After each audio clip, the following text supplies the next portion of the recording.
Danvers Planning Board meeting. This is John Farmer, Chair of the Planning Board. With me tonight, I've got several members of the planning staff, David Field, Josh Morris, and I believe Aaron Henry is also on the line. I'd like to do a roll call of the members first. Just say presence when your name is heard. Peg Zielinski. Present. Lou George. Present. Tori Adler. Present. Jim Sears. Present. Gene Hartnett. Present. Great, thank you. For this meeting of the Planning Board, it is convening remotely via the Microsoft Teams app as posted on the town's website, identifying how the public may join. Please note that this meeting is being recorded and that some attendees are participating by video conference. Accordingly, please be aware that other folks may be able to see you, and take care not to screen share your computer. Anything you broadcast may be captured by the recording. Meeting materials, supporting materials that have been provided to the member of this body will be shown during the transmission. The public is encouraged to follow along using the posted agenda unless I note otherwise. A few basic ground rules. I will introduce each speaker on the agenda. After they conclude their remarks, the chair will go down the line of members, inviting each by name to provide any comment, questions, or motions. Please hold until your name is called. Further, please remember to mute your phone or computer when you're not speaking. Please remember to speak clearly in a way that helps generate accurate minutes. For any response, please wait till the chair yields the floor to you and state your name before speaking. If members wish to engage with each other, please do so through the chair, taking care to identify yourself. For items with public comments, we have established an email address for public comments danversma.gov. This email address is shown online with the streaming of this meeting. Residents may email comments, and they will be provided, read out loud after the staff has confirmed your name and address. All emails must contain the date and phrase planning board meeting in the subject line. Finally, each vote taken in this meeting tonight will be conducted by a roll call vote. So let me turn to the first item on the agenda. It's 65 North Street, request for a definitive subdivision plan approval to construct a 6-lot single-family residential subdivision submitted by North Street Development, LLC, for the property located at 69 North Street, assesses map 15, lot 27, containing approximately 6.92 acres of land. Said property is located in the residential 3 zoning district. And I believe Attorney McKeon is representing the applicant on this one. Yes, I am. Thank you very much. Can you hear me? We can. Okay, thank you. My name is Nancy McCann, and I'm here tonight on behalf of North Street Development, LLC, the owner and developer of the property at 69 North Street, located in the R3 zoning district. And what we have submitted to you is a definitive subdivision plan for a residential subdivision consisting of a 6-lot subdivision with which results in a net new of 5 new lots. A portion of this property was the subject, as the board may recall, of an A&R subdivision plan back in April. And the parcel that's before you tonight for definitive subdivision approval was Lot 1 on that A&R plan. And it does contain approximately 7 acres of land and about 303 feet of frontage on North Street. And this proposal, again in the R3 zoning district, is for the development of single-family house lots on the subdivision plan. Each of the house lots shown on the subdivision plan has the required frontage of 100 feet of frontage, as well as 30,000 square feet of land. Several of the lots have significantly more than 30,000 square feet of land. We met with planning staff, Mr. Henry and Mr. Fields, back in June as a pre-filing meeting to review this application and to review specifically the plan. It is, as subdivisions go, I will say it's a pretty basic subdivision layout. There are only a couple of technical waivers that we are seeking. So the goal of this subdivision plan was to lay out a subdivision that is in conformance with the Danvers Planning Board subdivision rules and regulations, and that's what you see before you. The application package itself has been filed as required under the subdivision control law with the planning board, as well as with the town clerk and the Board of Health.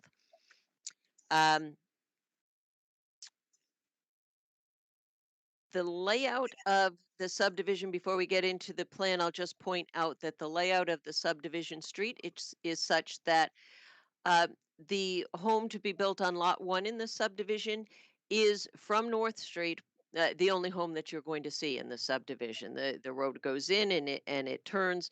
And so from the North Street vantage point, you'll be able to see the first home um, on the new street. But other than that, the other homes most probably will not be visible. We have we've received some staff comments. We met last week with with planning staff as well as engineering staff to review those comments, just to make sure that we were clear on some of the comments. We didn't have any issues with addressing those comments, and those are in the works. So so those comments will be addressed by the project engineer as we proceed forward. But tonight we want to present to you the subdivision plan and get any questions and comments that you may have. So I think what makes the most sense is for me to turn this over, Mr. Chairman, to Chris Sparagis, who is the project engineer.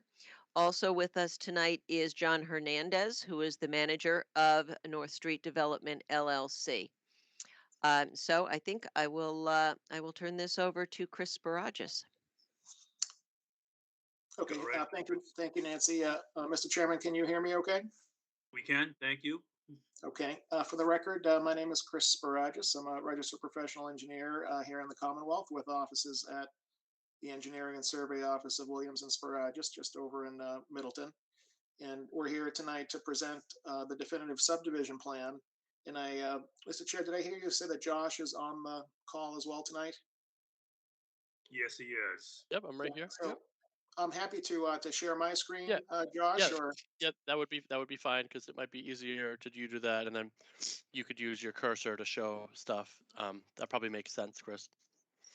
okay, great. I'll go ahead and do that.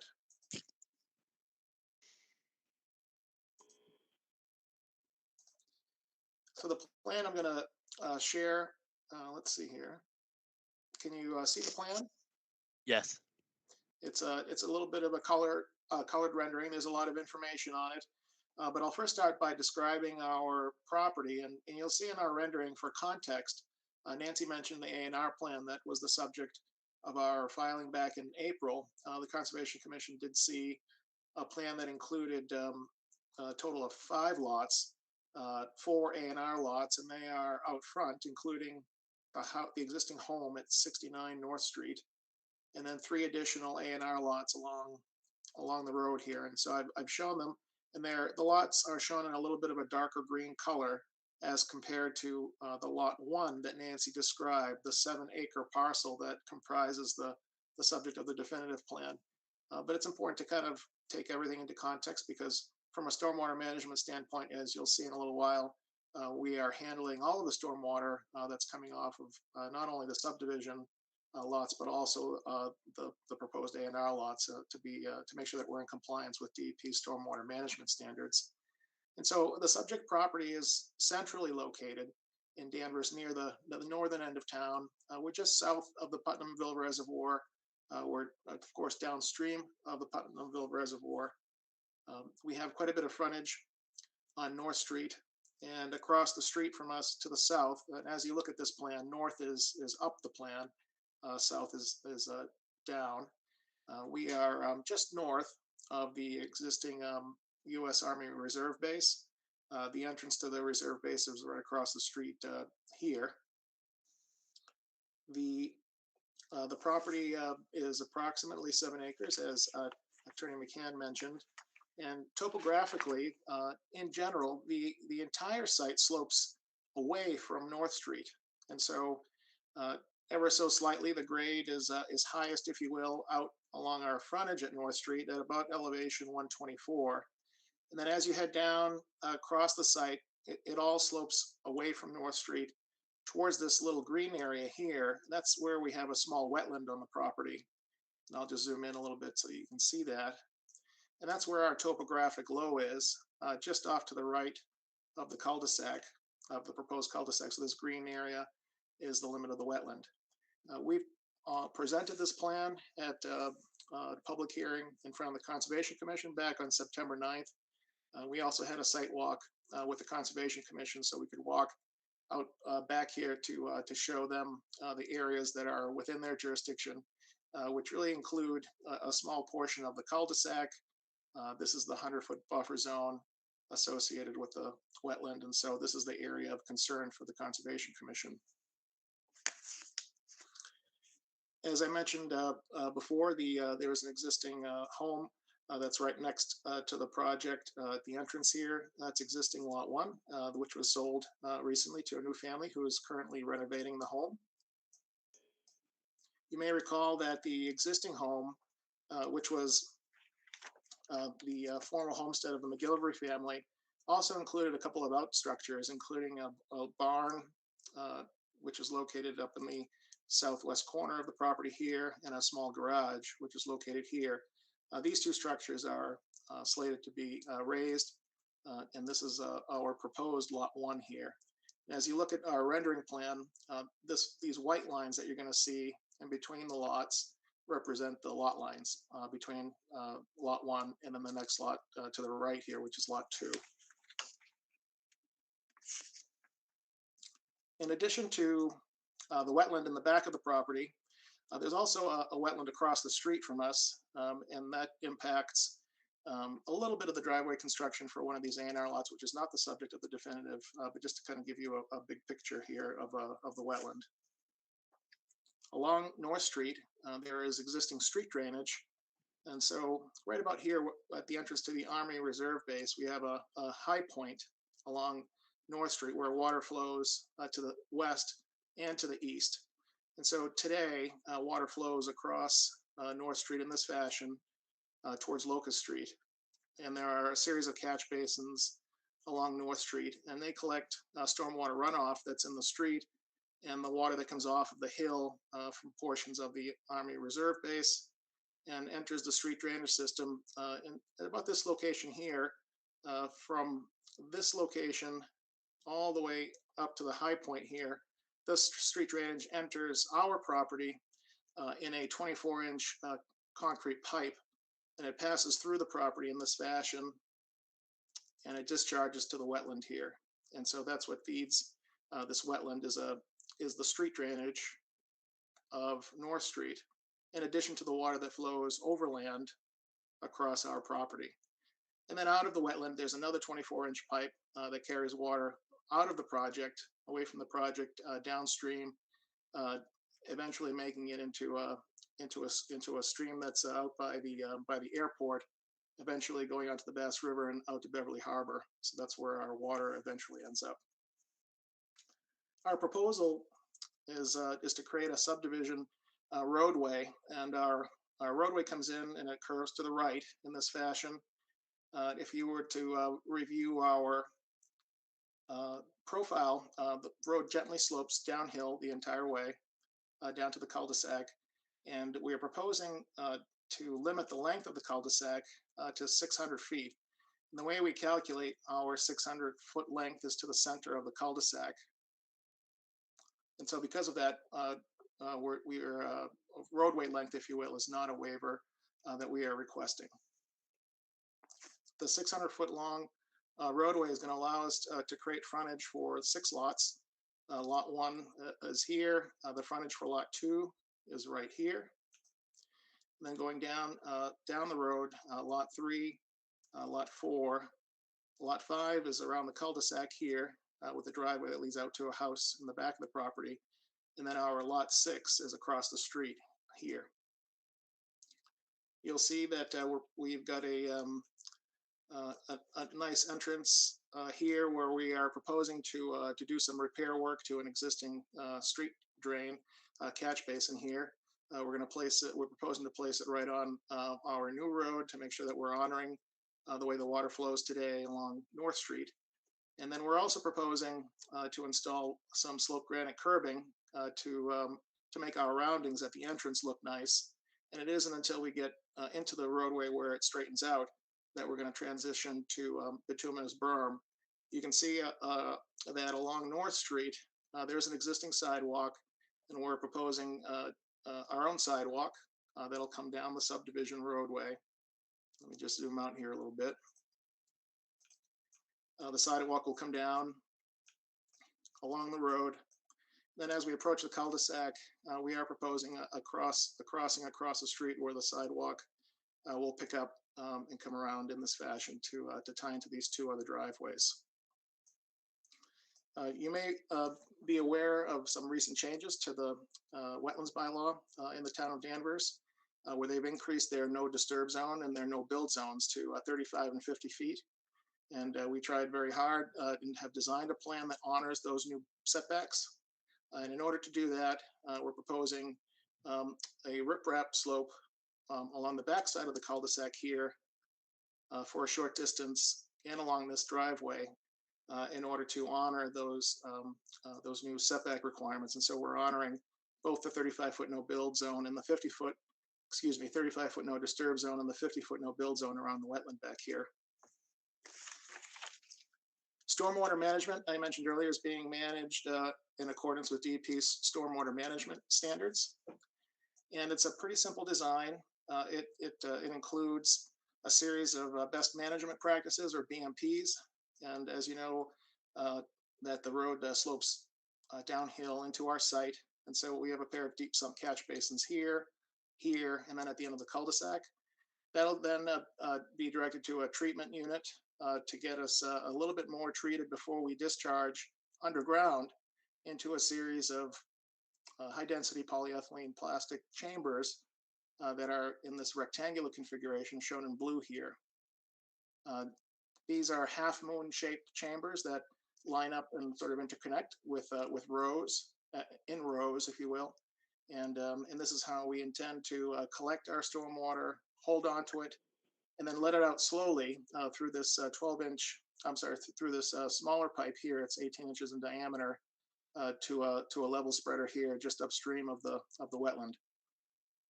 And going through the stormwater report, which is pretty voluminous, there's a lot in there because we have to show how we comply with all 10 standards. And that's the subject of review for the engineering department. Stephen King is looking at that as we speak, and there are some comments that were generated that we're going to address. There is also water and sewer available to the project. The water and sewer runs down North Street across our entrance, and so because our property sits lower than North Street, we're going to have to install a sewer system, a collection system that involves some pumps from some of the homes. We can get by gravity to about this station here, about 75 feet or so into the project. So we're proposing a sewer manhole here that will flow by gravity out to the existing sewer collection system in North Street. But from this point down, there just isn't enough grade to allow the sewer to flow by gravity. And so at each one of the home sites for the 5 other homes, lot 2, 3, 4, 5, and 6, they're each going to have their own small individual pump station that'll pump the sewage out into a common force main, and it'll discharge into that gravity manhole. Water is available, an existing 8-inch pipe. We're proposing to tie into that and provide an extra gate valve. That's something that Mr. King requested. We have 2 proposed hydrants, new hydrants along the way, one at the end of the cul-de-sac and one halfway down. And that's going to be an 8-inch cement line ductile iron pipe that'll run the length of the road. Our cul-de-sac is in the shape that's described in the planning board rules and regulations, and it can accommodate the largest fire apparatus truck that the fire department has. So that's the conclusion of my planning review, Mr. Chairman. Nancy and I and Mr. Hernandez are here to answer any questions that the members have. Thank you. Okay, thank you. Thanks for the overview. Tori, why don't we start with you? Sure. Well, I got a number of things I want to ask about here. Um, First of all, water is clearly a concern. I believe the property across the street, the Army Reserve property, grades up from North Street. So there's a lot of water coming across here, and from the correspondence we've received, it seems like there's really significant runoff in multiple directions. Um, and we haven't seen anything from engineering yet, have we? Did I miss something? That's right. John, if it's okay, through the chair. Go ahead, Josh. We met with the development team, with the town engineering staff, including Stephen King, last week to discuss the project. During our conversation, there was a decent amount of just kind of plan changes or notations that we wanted to add to the plan. So during our conversation, it was just discussed that the engineering that tonight we would present the overview of the project, and we would continue to a future meeting, and we would receive official engineering comments at a later time, not for tonight. But you are correct, Tori, that we have not received official comments from engineering as we speak right now. Okay, I'm glad to hear that, because I'm not very comfortable voting on this without Yeah, no. a very clear opinion on runoff. I do want to ask some questions about the waivers that are proposed. Where on the plan is this berm that you want to replace with a 12-inch berm? Sure, Mr. Chairman, is it okay to respond to each question as they come up? Sure, go right ahead. That's fine. Okay, sure, Tori. The berm that I'm describing, I'm going to zoom into the entrance here. You can still see the rendering, right? Yeah. Yep. Yeah. So the planning board rules and regulations call for a 24-inch wide bituminous berm, and that's very uncommon. So when I'm talking about that, this is a berm that's gonna be constructed at the edge of the pavement here. So normally a Cape Cod berm, since I've been drawing them, over the past 25, 30 years, are only 12 inches wide. And that's more than sufficient. 12 inches wide, about 4 to 6 inches high. And that allows the water as it comes down the street, because the street has a crown. So from the center of the street, the water will pitch a little bit to the right and a little bit to the left towards the curb. And so we're requesting this waiver. It's similar to what we requested when we designed Saratoga Lane over off of Putnam, a similar project to this that probably 10 years ago, almost 10 years ago now. So we still have a berm, but we're requesting for it to be the more commonly used 12-inch wide berm, and we didn't get any negative feedback from the departments when we met with them last week on that one. Okay. I'll interject that that's a pretty standard waiver that's requested in subdivisions, at least over, as Chris said, the last 15, 20 years. The requirement of the 24-inch is from the planning board rules and regulations that date back to 1979.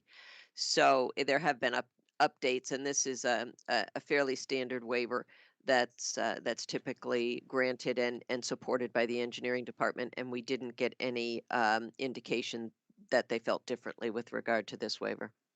Well, that was going to be my next question, because of the unusual amount of runoff here. I guess I'd want to see that engineering is comfortable with this waiver. And then where would we be replacing concrete sidewalks with bituminous? Yes, that's something that came up at our meeting last week. The planning board rules and regulations technically call for cement concrete, and we're proposing the sidewalk be constructed out of asphalt or bituminous concrete. Why is that? That's typically what's used on subdivision roadways like these in Danvers.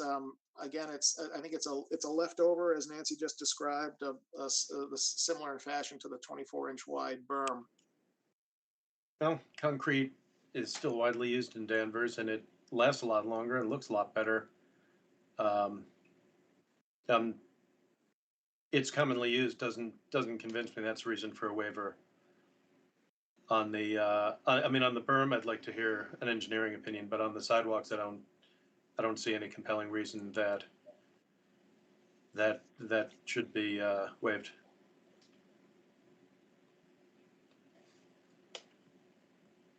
Other questions, Tori?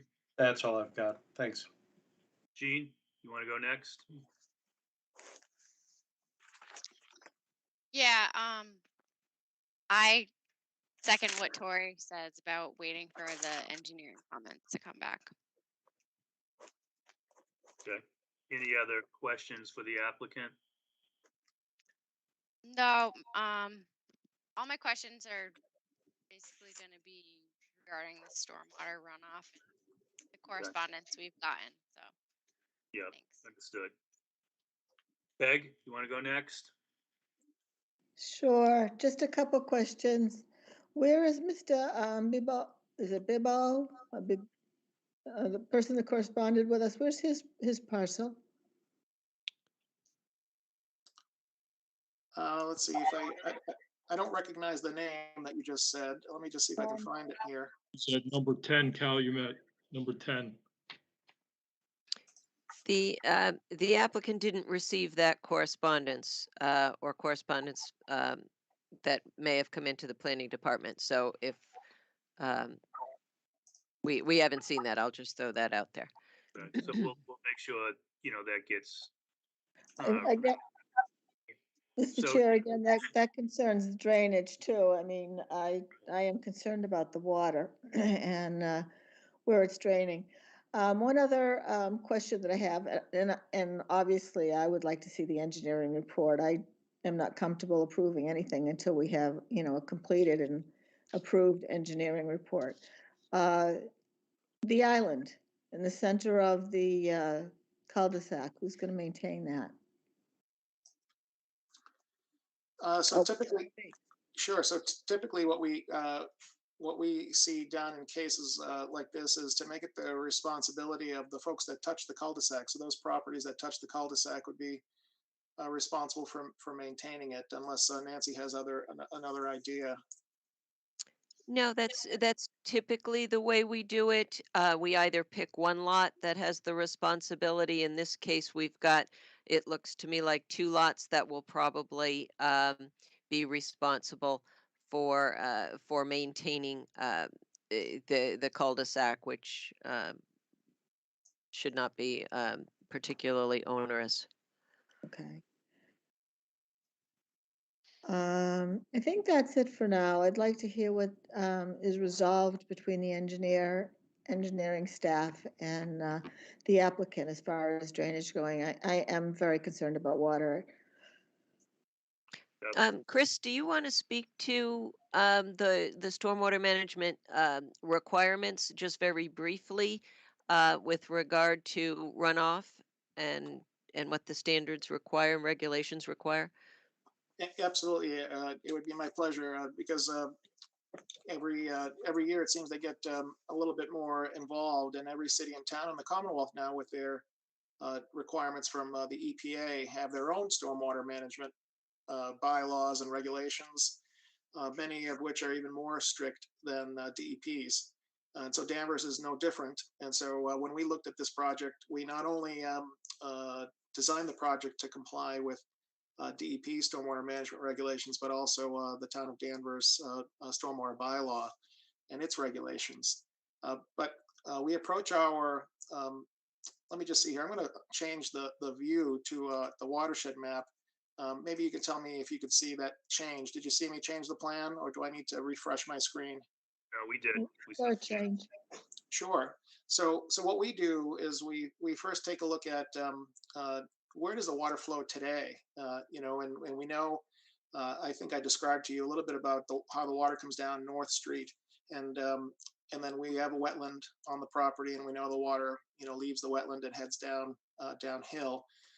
These lines represent the existing watersheds, and so water that falls from the sky that hits these areas. Let's take a look at the area where that goes towards 10 Calumet. I did find that property that I just didn't recognize the property owner's name, but this is the one, Ms. Zielinski, number 10 Calumet. Okay. He's over here, right to the west of us. And in this shape, we have a watershed called 1S, and all of the water that some of the water that comes down North Street comes onto our property in the existing condition right over here across a driveway. And so I mentioned the high point coming out of the Army base. Water coming here flows to the left or to the west, but this piece here comes onto us, and all of the water that falls on the ground in this shape that I'm drawing around here in the existing condition flows in the direction of 10 Calumet and the other properties on Calumet. That's an existing condition. And then we also have another watershed here. That water that falls on the ground in this area flows from about this point out towards the back, towards Pentucket Lane. Then the vast majority of the property over here to the east flows directly towards this wetland area. And so that's what happens today. And then what we do is we lay out the road and design the shape of the property in such a fashion to try to balance these watersheds.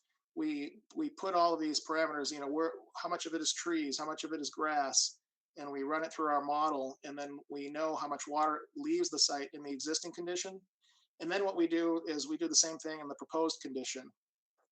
You can see the shape of the road here. And we know which way the water will flow because of the way we're changing the shape of the land. And we draw the same watershed maps for the proposed condition. And you can see, for example, here's 10 Calumet again.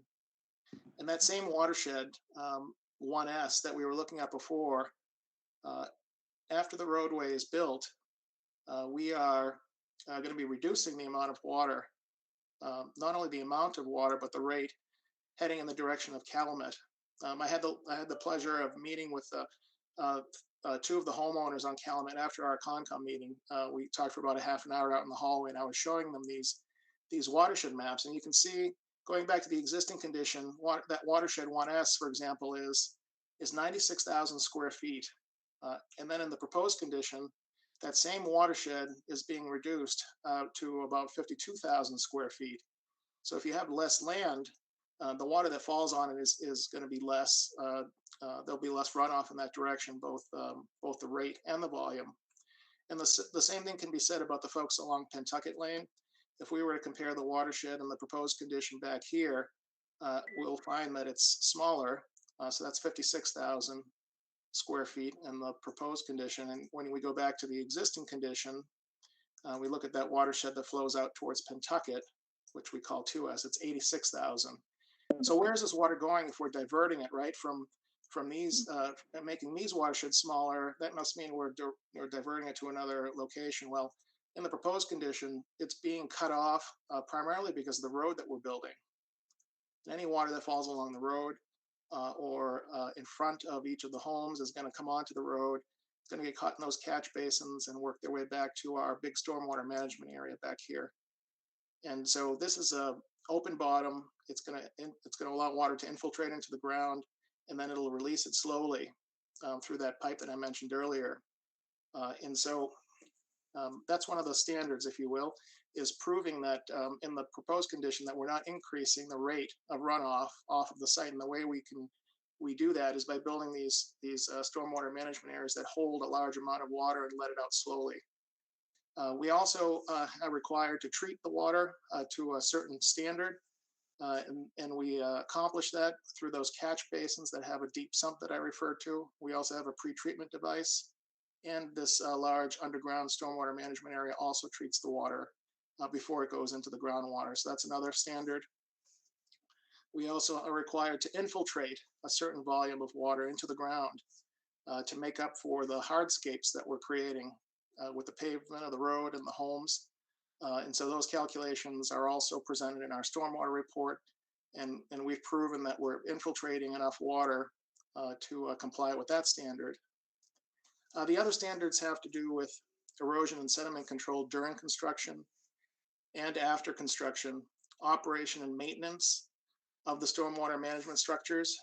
Everyone's probably familiar. Our mission is to build a road that complies with the town's planning board rules and regs, and we're going to offer it up to the town to become a public way. After that happens, the town will become responsible for cleaning out our catch basins like they do other roads in the town. So that's part of our ongoing operation and maintenance. There are a couple of other standards that apply to projects that are in critical areas. Let's say we were in the watershed of a public water supply, or there are certain state designated areas of critical environmental concern. And in places like that, we're supposed to treat more water and make sure that we're treating it to a certain level before we discharge it. But this project is not something that's considered a use that's a higher potential pollutant load. It's a residential project, and it's not in a critical area. So there's a couple of standards that don't apply to this project, but we comply with all 10 of them. And that form is stamped by a professional engineer, such as myself. There are several of us in the office that have been doing projects like this for more than 30 years now. And I know that this is one of the hot button topics on this project, but we've done a good job to make sure that we're complying with stormwater management and that we're not increasing the offsite flooding impacts. I know that's the long version. Sorry, Nancy. No, I think that's very helpful. It is very helpful. What about your large drainage area? You said it's underground. Is there any maintenance that's involved with that? Sure, that's a good question. This is the underground stormwater management area here. It's sort of out of sight, out of mind, right? But the way that we maintain this is by maintaining the things that lead to it. There's no reason why we should ever have to do any maintenance to this underground stormwater management area, so long as the catch basins out in the street that have a deep sump, there are 4-foot deep sumps in each one of these structures. As long as they're cleaned out at least once a year, and I can't remember if Danvers does it twice a year, if it's just once a year. As long as those are cleaned out, and then we have another treatment device here that allows sediment to settle out. Very, very little sediment should end up in the underground stormwater management area. But that being said, there are inspection ports that come up to the surface that can be popped open, and you can look inside to check on the status of it, to make sure that water isn't backing up, or that there isn't any sediment getting into the underground structures. So there are provisions for doing that. Whose responsibility? So historically, and our understanding is that similar to the street drainage structures, this would, when and if the town accepts the road as a public way, that the stormwater management system will be maintained by the town of Danvers through the DPW. Okay. That was very interesting. I appreciate it. Thank you. I guess I have no further questions until we hear from the engineer. I will say, though, that I don't have any problems with bituminous concrete sidewalks. If that's, what you want to put in compared to the concrete sidewalks. So that's just my opinion on the sidewalks. I'm very happy just to see sidewalks. We sometimes don't see sidewalks. We have a few handicap ramps. All of the handicap ramps will be concrete, though. Okay. Is bituminous easier to take care of than concrete? Is that the reason why you want the waiver? It's just that's the way we've done subdivision projects in Middleton and other towns that we work in. So we every subdivision plan we've ever done in Danvers, we've asked for the waiver. But is it easier to maintain? Eventually, they all need maintenance. As trees start to grow and that sort of thing. I don't think it's any more difficult to maintain than concrete. Okay. Okay, John, Mr. Chairman, that's all I have for now. Thank you. Okay, thanks, Peg. Lou? Okay. Oh, sorry. Okay, great. Thank you. I appreciate the engineer, Mr. Sparagis's comments as well in terms of, that was very helpful in terms of sort of walking through the sort of the runoff and all, because that's something I'm concerned about, and I'm interested in seeing what engineering has to say as well. But I know that we did receive, correspondence from, from Mr. Bebeau, lives on 10 Calumet, as well as I believe Lisa Mullins, who's on Pentucket Lane, sort of, I believe to the north. And so, that's sort of definitely have some, concerns about sort of the effects on them. I guess a couple of questions I have with respect to the, and again, you explain how you reduce the, you really reduce the amount of water through such measures as drainage and such. I guess some concerns I have, what about like in terms of even, in terms of failures, in terms of even a very large, let's say we have a large storm, or I mean, even, I saw like on the Danvers DPW, Facebook, how they talk about how even during a storm like we're having right now, during the fall, make sure you clear out your, clear out the storm drains in front of your house. I guess what happens if that, if that doesn't happen? I mean, is there enough redundancy that you would not, that, if one homeowner doesn't clean out the leaves in front of the storm drain, does that sort of, throw off the entire system? Sure. So that's a good question. The short answer is there are there's an emergency overflow built into the stormwater management area, but essentially any drop of water that hits the road enters those catch basins, and if these were to become clogged, the ones further upstream, the water would continue going downhill. Mm-hmm. In the case of this subdivision, right, it's one continuous downhill slope, not very Right. steep. I think we vary between 1% and 3%, something along those lines. So if for some reason during some crazy storm one of these catch basins was blocked, the water would just continue downhill and head to the next set of catch basins Okay. because they're all sending the water to the same location.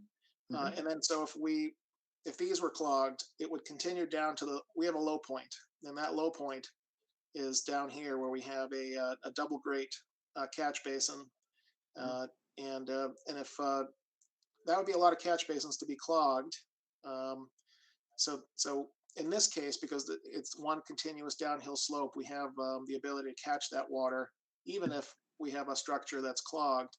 And in terms of the way we design these stormwater management areas, they're designed for a theoretical storm that's 7.5 inches over a 24-hour period.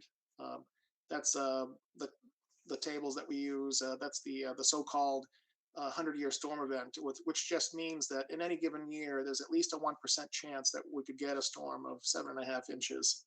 That's what that means. And that's how this has been sized. And then we have an overflow pipe that can handle the water coming out, during that heavy storm. That's a pretty unusual storm. It's unusual to have a 7.5-inch rainfall over 24 hours. Okay. Is there any, I know you mentioned in terms of with respect to the sewer system that there's going to be auxiliary sort of pumping mechanisms for that. Is there going to be auxiliary pumping for the stormwater? And then another question with respect to the sewer, what is the protection in terms of as it relates to power outages and that sort of thing? Who's controlling the pumps in the sewers? Is that something that's the individual homeowner? And if so, are these homes going to be equipped with generators, or what's sort of the fail-safe so you don't end up having, especially towards the rear part of this property, you'll end up with potentially with a sewage backup, which could go into the wetland or towards the abutters. Right. So from a stormwater management standpoint, all we use is gravity on projects like this, and it's only when you have water that you can't get out of a place by gravity, like in a big parking garage at the Boston Garden, for example, where they have large pumping systems in place. Here, it's strictly gravity. If all of these Okay. catch basins were to get clogged, the water would start to pond at this location, and then eventually find the path of least resistance, which is going to be towards the wetland. Okay. That would be some crazy, scenario, which is unlikely. Sure. The sewer pumping stations that we have for the individual homeowners, these are the particular brand that we like to use is it's an E1 pumping system. It's got a couple of fail-safe mechanisms. We don't have the unit shown, but it's a manhole type structure similar to these drain manholes out in the street. That's going to be closer to the home. Mm-hmm. And then there's a check valve out on the street to make sure that that sewage cannot back into the home from the street, for example. But in a power outage, the only available backup storage is what happens to be available in that unit. They're not very big. And so these homeowners are either going to have to, well, they will be aware of it because we're going to make them aware of it, when we go to sell the homes to them. But it'll be their own decision about whether or not they want to set up backup power. And the alternative, they'll just have to know not to flush the toilets during a power outage for a period of time. And if they do? If they do, then they would end up with a backup in their home. Mm-hmm. Got it. And Okay. they'll find out about that very quickly. Understandable. Yeah. Okay. Just a couple of more things, and I know that and with respect to the, I know Tori had mentioned some concerns he had with respect to the berm, as well as with respect to the sidewalks, the waivers. I'd be in terms of the sidewalk again. I'd say I'm not necessarily convinced in terms of the doing the bituminous versus concrete. Again, I'm not sure whether I'm convinced in terms of a waiver on that. With respect to the waiver, however, for the berm, I'm just curious in terms of, are there situations in which a 24, I know you said that the 24-inch is sort of dates back to 1979, in terms of the zoning, but with respect to, are there situations in which a 24-inch berm is advantageous, and what would be those situations be? Sure. So let me see if I can just pull up. Let's see if I can just pull up the. Bear with me here just for a second.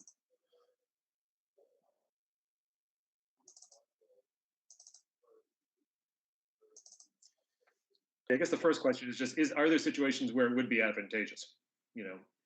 I don't think so. The reason Okay. why, so when you say advantageous, I think that I assume that you're getting at stormwater, managing stormwater, and maybe it can manage it better. Well, in some advantageous way. meaning better than 12 inch. Are there instances where 24 inches is better than 12? So a 24-inch versus a 12-inch is in the horizontal direction. Okay. And so I was trying to bring up my. Let me just bring up the definitive plan set that has the detail sheet, if that's okay. I think I may have to just switch my screens here real quick so that I can show it to you. You don't see the definitive plan here in front of you now. Do you still see the color rendering? No, it's I the see A&R. Okay, that's okay, so you do see it when I do that. Okay, perfect. So here's our detail sheet from the subdivision plan that was submitted, and here's our Cape Cod berm. And so this is a 12-inch. So it's a cross section across the berm and the road. This is the surface of the road, and here's our berm. And we typically see a Cape Cod berm, only 12 inches wide, and it's 6 inches high. So that the height is more important than the width. And so to have a berm that comes out another 12 inches, it'll just be more asphalt at a different angle. I don't think it does much for you from a stormwater management standpoint. I've never designed one that's that wide. Okay. So that's all I can tell you about that. Okay. No, that answers my question there. And then finally, the only other question I had, and this is just in terms of any other relief you're seeking at all, or you may need to down the road. I think you indicated that there's a barn on the property that is and a garage that are going to be raised. I know that the original building is at the McGilvery house itself is an older building, I believe from I think it was built like in the late teens. And so is there any issue with respect to the age of that existing barn where you may need to, potentially go to the Preservation Commission? No, we reviewed that early on, and those structures are not considered on the Preservation Commission list for demolition delay. Got it. So built after And 1915.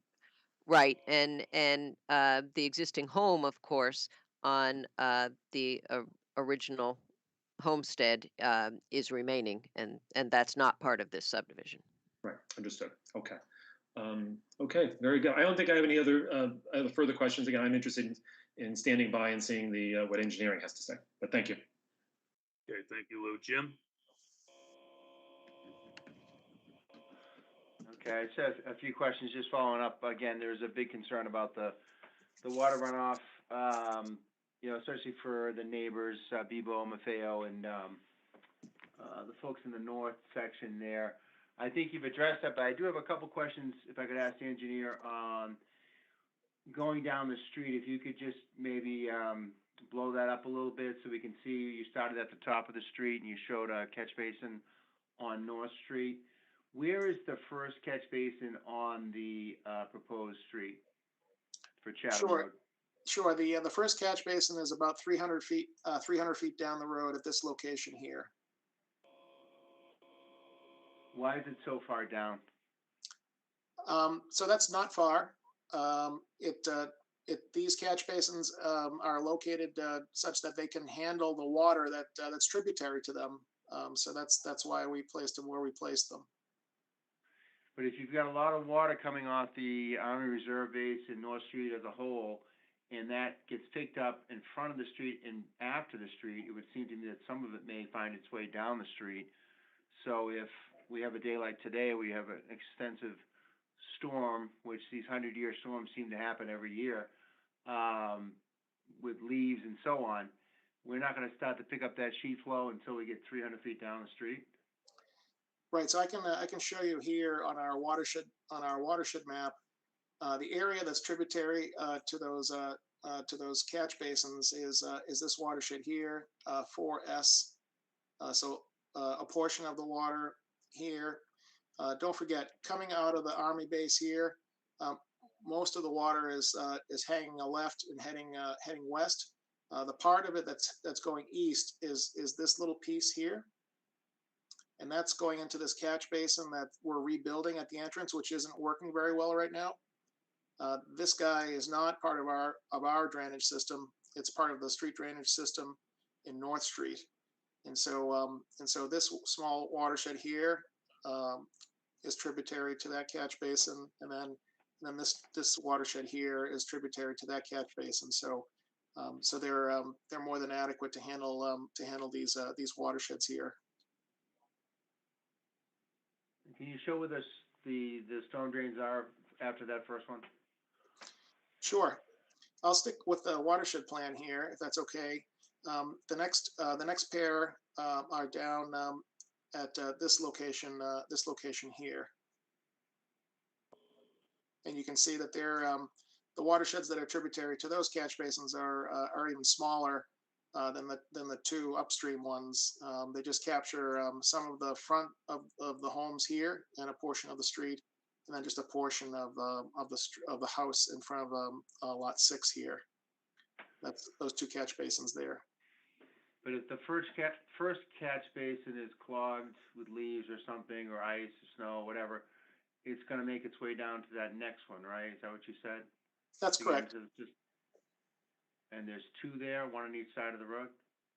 That's right. 2 at this location, 2 at this location, and then 1 with a double grade at the low point down at the cul-de-sac. Okay, so the pitch starting on North Street down to here, what's the pitch or the height differential on the topography? Sure. Let me just pull up the subdivision plan, and I can go right to our plan and profile sheet here. This gives you an idea of the lay of the land. So up at the entrance here, we're approximately elevation, let's say 120 for round numbers, and we're making our way down 14 feet difference in height to the end of the cul-de-sac. So the slopes, 1.5 to 2%, 1% and 3%. So not a lot of pitch coming across our roadway here. And you can see the drainage system here in the street. And as the water heads downhill and enters and approaches our stormwater management area, you can see how the sizing of the pipes go up because we're handling more stormwater by the time you get down to the cul-de-sac. In all the water coming off the house, is all that captured on the house and put into the system or no? Through cisterns or downspout drains? So this assumes that all of the water just runs off of the roofs of the homes and not into the ground, and it's all accounted for in our stormwater management design. That's right. So how about the long driveways that you have going back to that pork chop lot, the first lot on the left? How is that water treated? Or is it pitched? So portions of the site, you may recall that we talked about this watershed that's tributary to Calumet Road. In the existing condition, it's 93,000 square feet and change. We significantly reduced the amount of water heading in this direction. And even with this driveway that's about 300 feet long, the amount of water coming off of this watershed is much less than the existing condition. So we don't have to do anything with this because we've accomplished our goal by just simply reducing the size of the watershed. What's the elevation at the end of the driveway toward the house as relating to the street height? So this is the house at on this lot here, the one with the long driveway. Sure. So this sits up on top of a hill, if you will. The top of the foundation of this home is elevation 115.5, and the elevation of the street down at the driveway is roughly 114, 114.5. So what this driveway does is this is a drive under, so it's not very much higher than the roadway, if you will, but this driveway pitches away from the road. Where does it pitch toward? It pitches towards the back of the property, and you can see the contours. It eventually flows towards the properties on Calumet. Is there a way that you can pitch it away toward the front yard of the house and away from the neighbors? No, not with this configuration because the land drops off towards Calumet in this direction. But we have a significant decrease in both volume and peak rate of runoff along this watershed line. So there's much less water, a significant reduction in stormwater runoff heading towards the homes on Calumet. But you're not capturing that water on the That's driveway. correct. That's correct. So it's going to flow to the back of those lots, is what you're saying? Yes. But you can't add water to those properties that's not already there, correct? That's correct. So And it seems the like design is, you might be adding water So by putting impervious surface on there. That's 300 feet long, which is like a street, like half the length of your street. Yep. So it's again the reason why we have a significant reduction in the amount of storm, the volume and the rate is because the area of this watershed has been significantly reduced, and so the amount of water is significantly less. That the amount of water flowing towards the homes on Calumet, and I can show you. Just take a look at the shape of this watershed that we call 1S. Only 52,000 square feet in area. In the existing condition, the amount of water that flows towards Calumet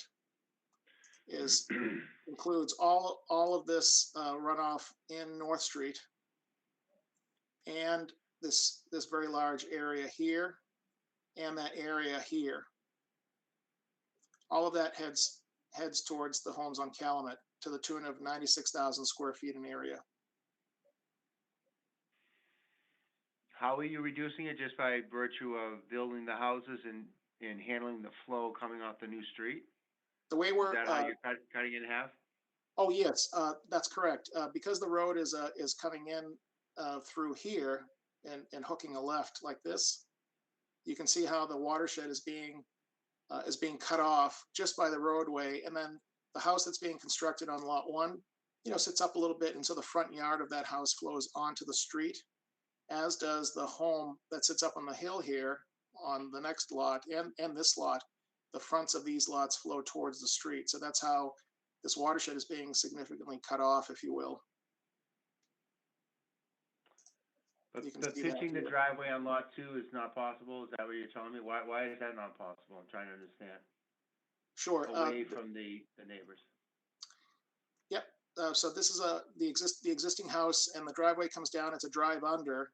The grade at the street, as I mentioned before, is approximately elevation 115, and we're going downhill to the garage level, which is 108. So it's 1, 3, 5, 7, 7 to 8 feet lower in elevation at the drive under at the garage as compared to the roadway. But couldn't you put a cistern at the end of that driveway and capture some of that water so that it slowly spreads out? I mean, I have a 3-car garage on a property that I own, and I have a cistern that captures the water at the end of the driveway.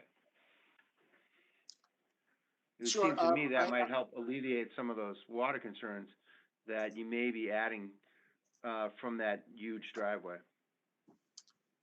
Yeah, It's I possible to control that water. Sure, I understand what you're saying.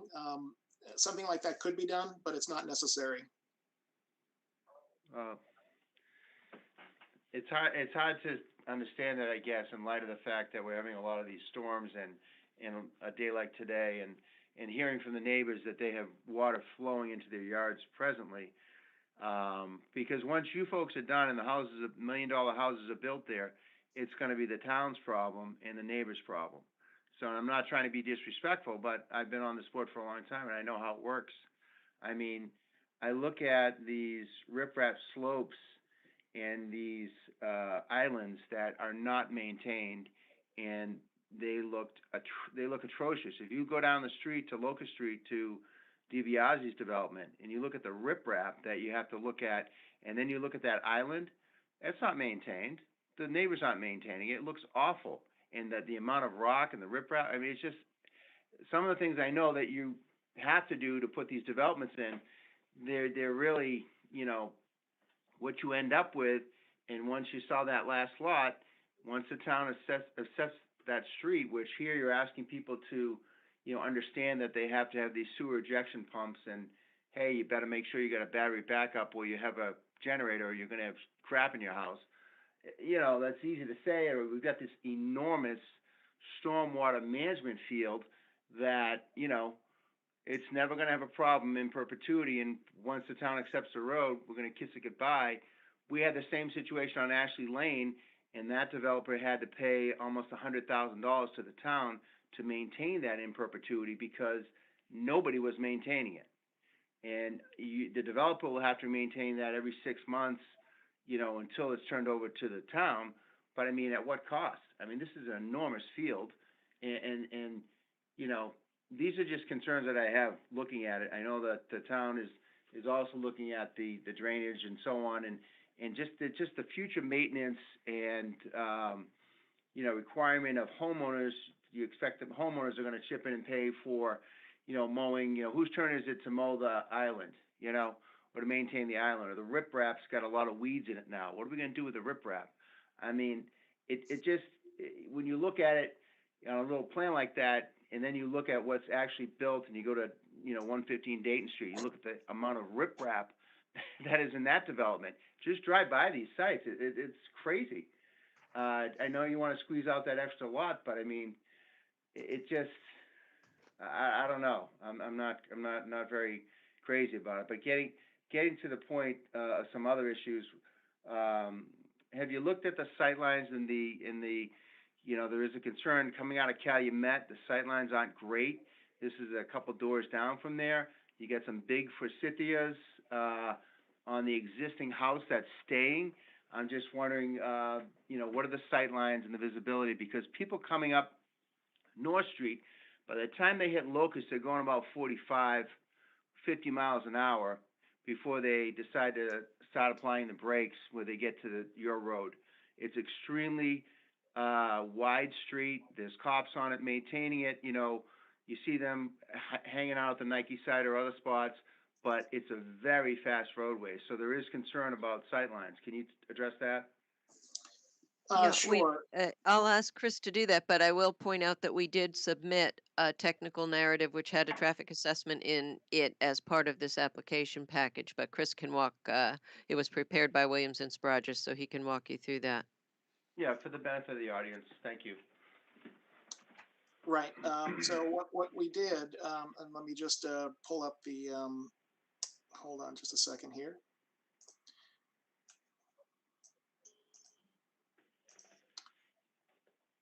So let's go to the rendering here. So we did do an evaluation of the sightlines at our entrance here, and if I were to zoom in here, we've created a site easement in order to address some vegetation that is in conflict, let's say, with some of the sight lines that we'd like to maintain. So we did a speed study to take a look at the vehicles coming from the east and from the west at our entrance, and then also use that information to determine what the safe sight distances are, both in the west for the westbound direction and the eastbound direction. And as a result of that study, I'll pull up our definitive plan here and go to the definitive plan that shows the property line information. We have proposed corner easements that will allow us to maintain proper sight lines across the entrance here. And I can go into detail on the. Will that result in some vegetation being taken out of the existing McGilvery House lot? Because there's quite a bit. Yes. On both sides, you're saying? On both sides of the street, that's correct. When I say the street, both sides of the proposed entrance. So these areas that we've identified here for corner easements, this really needs to be cut back, as does this, in order to get us up to that safe sight distance sight lines, and both in the eastbound and the westbound direction. And what's the distance on each side? Can you just go over that? It's hard to see a little bit. Sure. So in terms of the corner easement on this side, it's approximately, and what I'm going to do behind the scenes here is I'm going to give you an exact measurement because I've got my CAD drawing up here. So that easement measures approximately 89 feet long across this distance here. But then, as you can see across the front of our proposed lot, subdivision lot 1 here, it is almost a little bit more than 200 feet, like 210 feet, just because of the shape of the lot and its relationship to the geometry of the roadway along North Street. So what's the site view coming out of it? If you're looking to the west, how much site view do you have? Is it 700 feet, 775? Is that what it says? Yeah, let me just pull up my the traffic memo here real quick.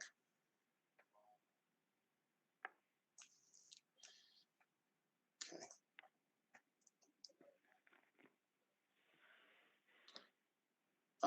Okay. So so what we did was after the speed study, we took that information and calculated the 85th percentile speed in accordance with the requirements of the AASHTO publication that's commonly used to evaluate recommended stopping sight distance. And for recommended stopping sight distance design speed of 40 miles per hour, the recommended safe stopping sight distance is 305 feet. And the available, with the use of these corner easements, Mr. Sears, Mhm. where the recommended safe site distance is 305 feet. The available site distance that we've created for the eastbound approach is greater than 400 feet, and the available site distance for the westbound approach is greater than 560 feet. Okay. Well, I'm glad that you're gonna have those easements in there, because I think they're definitely needed, because as I said, people go extremely fast on that street, and, adding these additional traffic and cars, it's gonna, we need to slow them down a bit, but, can we just, skip back to the riprap slope, by the, drainage easement again, just, Sure, can I'm you glad just, you brought that up again. No one's going to see the riprap. The riprap is it easement. going downhill? It is. What's the elevations on that from the top to the bottom? Sure. So up at the cul-de-sac, we're approximately elevation 108 as you come around the curb here, and we're proposing a guardrail at Good. the just beyond the curbing, if you will. And so we're going from elevation 108 to elevation 96. So it's about 12 feet at the most reveal, if you will, here. And the reason why we're doing this is to honor. We looked at it a few different ways. We thought about asking for a waiver, maybe from the Concom's bylaw, but it's a new change, and we wanted to try to respect it. This is the only wetland on the property, and so we really wanted to make sure that we try to honor that as much as we could. During that 100-year storm, how deep do we expect that wetland area to get? Because it's really not it's I guess a quasi retention drainage, not really a retention pond, or is it set up that way? Yes. So I mean, it acts that way, but in terms of our point of comparison, Mr. Sears, we made sure we're not interfering with the water that's entering the pipe or exiting the pipe necessarily in the stormwater management area. Here's that 24-inch pipe that feeds the wetland, the existing pipe, and we're discharging out of our stormwater management area at this location here, and the flow that's entering or leaving the property from a peak flow rate standpoint is less than the proposed. So we didn't analyze this guy, I don't believe, as a stormwater management area, because we're not using it in that fashion. Our mitigation device is this underground stormwater management area. That's how we're holding back the water and just letting it out slowly here. Is there a way to black gauge fence this and or landscape it to make it hide it a little bit? Because you've got it right underneath, it looks like the sidewalk or abutting the sidewalk, and you're gonna have a drop off. I know you have a guardrail there, but if you have a sidewalk there, I believe that's a sidewalk. No. So it drops off 12 feet. Is that the sidewalk right there? No. It is not. It is not. So we thought about that. We thought about that too, and so we lessened the slope of the riprap. We sometimes will go to 1-to-1, but we lessened the steepness of the riprap to 1.5-to-1, and we came up with this idea to just stop the sidewalk short at the throat of the cul-de-sac, because there aren't any homes on this side, and we have it crossing the street here and coming around the cul-de-sac in this fashion to meet this driveway. And so we didn't need to show a sidewalk over here. We wanted to stay away from this area. What about black gauge fencing or anything to kind of keep people out of it, or to hide it? Or, I mean, what do you think about that idea? Because we do have several of these around town, and they can be an attractive nuisance, and they don't look that great, in my opinion. I know it may be a necessity, but what are your thoughts on that? Sure. We've used a black chain link fence on top of guardrails, for example, as an added safety feature. But it's not going to hide anything. This is all wooded. This is all wooded back here. That's what you're going to see when you come down to the cul-de-sac. You're not going to see the riprap because it's lower in elevation than the cul-de-sac. So you'll come So down it's the not gonna be street. exposed, when you say wooded, it's gonna stay all wooded, that's a wetland, if you will, so it can't be disturbed. That's right. So this 50-foot, if you can visualize this area that that's colored in green here, this is all, heavy. It's going to be heavily, it's heavily wooded in through here. That's another thing that we try to do is try to maintain as big of a buffer as we could down in this area of woods. But as you're coming down, you're not gonna see the riprap because it's lower in elevation, and it's a relatively short distance horizontally. It's a drop off here as much as 12 feet, but it's below the cul-de-sac, so you're not going to see that. We're happy to add a section of a black chain link fence as an added safety feature, but it's not going to hide anything because there's nothing to hide. Yeah, I would appreciate that. That would be, I think, a safety thing that I definitely would like to see. Switching back now to the sidewalks, I know I can see, I think most of the new developments have the paved sidewalks as opposed to the cement. On the trees, the sidewalk trees that you have, what kind of trees are those gonna be? So if I go, let's just see here. We sometimes will leave it nondescript and review it with the town's tree warden. That was a comment that came from engineering. We have a very simple detail that describes it as a deciduous tree, but we haven't specified the species. But Yeah. we can definitely speak with the town's tree warden and select a species or recommend a species to the tree warden if a member of the planning board has a preference. Well, my concern is, especially with the paved sidewalks with the trees, if you look on Calumet, there's several trees, but every few years, the roots from the trees, and you have several trees, destroy the sidewalks. Just absolutely destroy them, and the town comes out and tears up a section, and all along North Street, you'll see different areas, but, I don't know if you can get a tree that kind of more apt to go straight down than out, but there's some, they just create a lot of damage. But I mean, that's pretty much what I had, John. My main concerns, again, addressing that water runoff, which I think, we've talked to that quite a bit. And I think we addressed the sight lines. I'm happy with that discussion. I'm glad about the fence for the riprap slope. My other concern is the future maintenance of that large stormwater system. Who's gonna pay for that?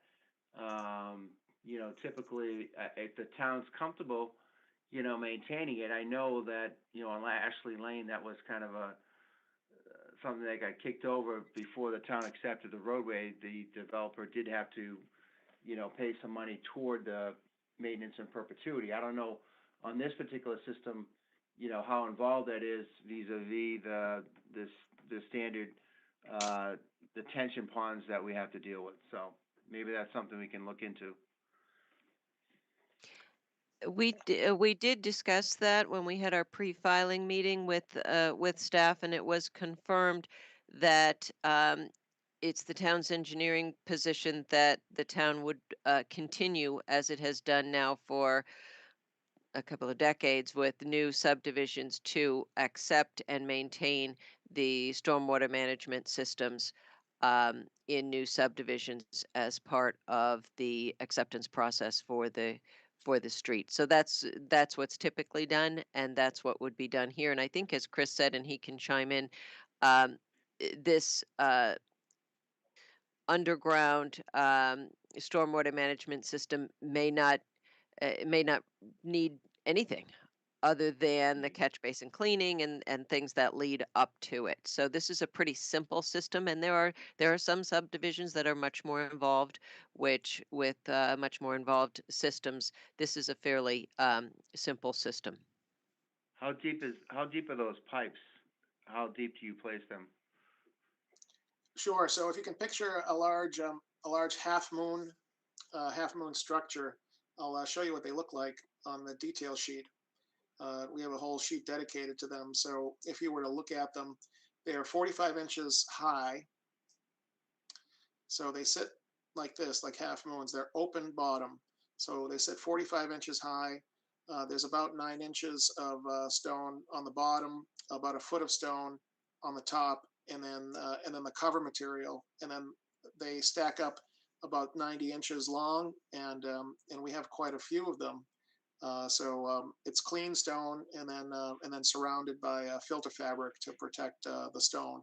So the water enters the chambers, and then fills this empty void space that's in the half moon chambers, and you can see how the pipes bring water into the chamber, and then fill them up.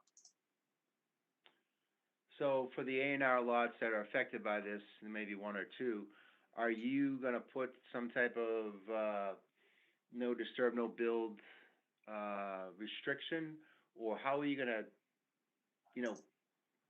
protect that from being disturbed by the owners, in the sense that 20, 30 years from now, are you gonna delineate that, or somehow on the lot? Is that gonna be staked, or how do we protect that from someone going back there and not knowing and digging it up, or damaging it somehow? So it will be a relatively flat grass area. There is a proposed drainage easement around it. And what we can do, I can add to the plan some permanent monumentation in the form of iron pipes that would delineate this particular easement, where most of it is underground. Obviously, the folks that purchase these homes, there'll be a record of it in their deed. That is the drainage easement. But having some permanent monumentation, I think, is a good idea. Yeah, 20, 30, 40 years from now, you know, people don't really look at their deeds per se, unless the attorney makes mention of it when they're going through the title report. But I mean, that's a huge structure. We don't want that damaged. So that's all I Yeah. have for now, John. Thank you. Okay, thanks, Jim. I know just most of my questions have been asked, but I just want to emphasize that I'm looking forward to seeing the engineering report based on all the conversation that's taken place tonight. And I know we'll get that at the next meeting. But I do just want to follow up on the private sewer pumps. How many homes did you say, Chris, are going to require that? Was it 4 out of the 6?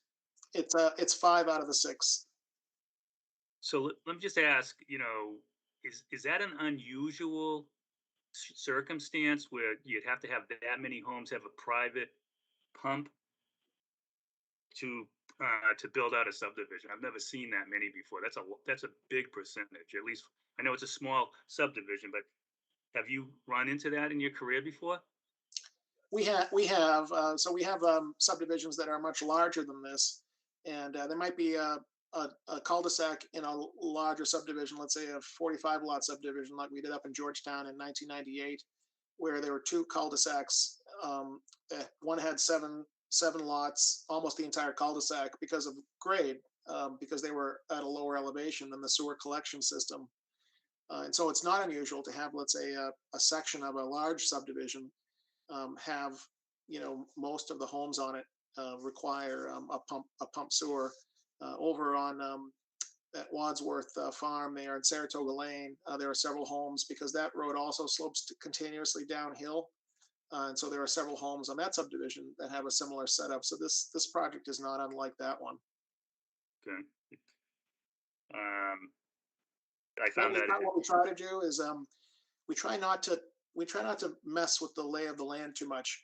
So if the land slopes downhill in the existing condition, we don't want to completely change the way the water is flowing, and have these huge cuts and fills. We try to work with the land so that it looks natural, the way it rolls and lays in with the other lots and the neighborhoods, so it doesn't stand out and look artificial.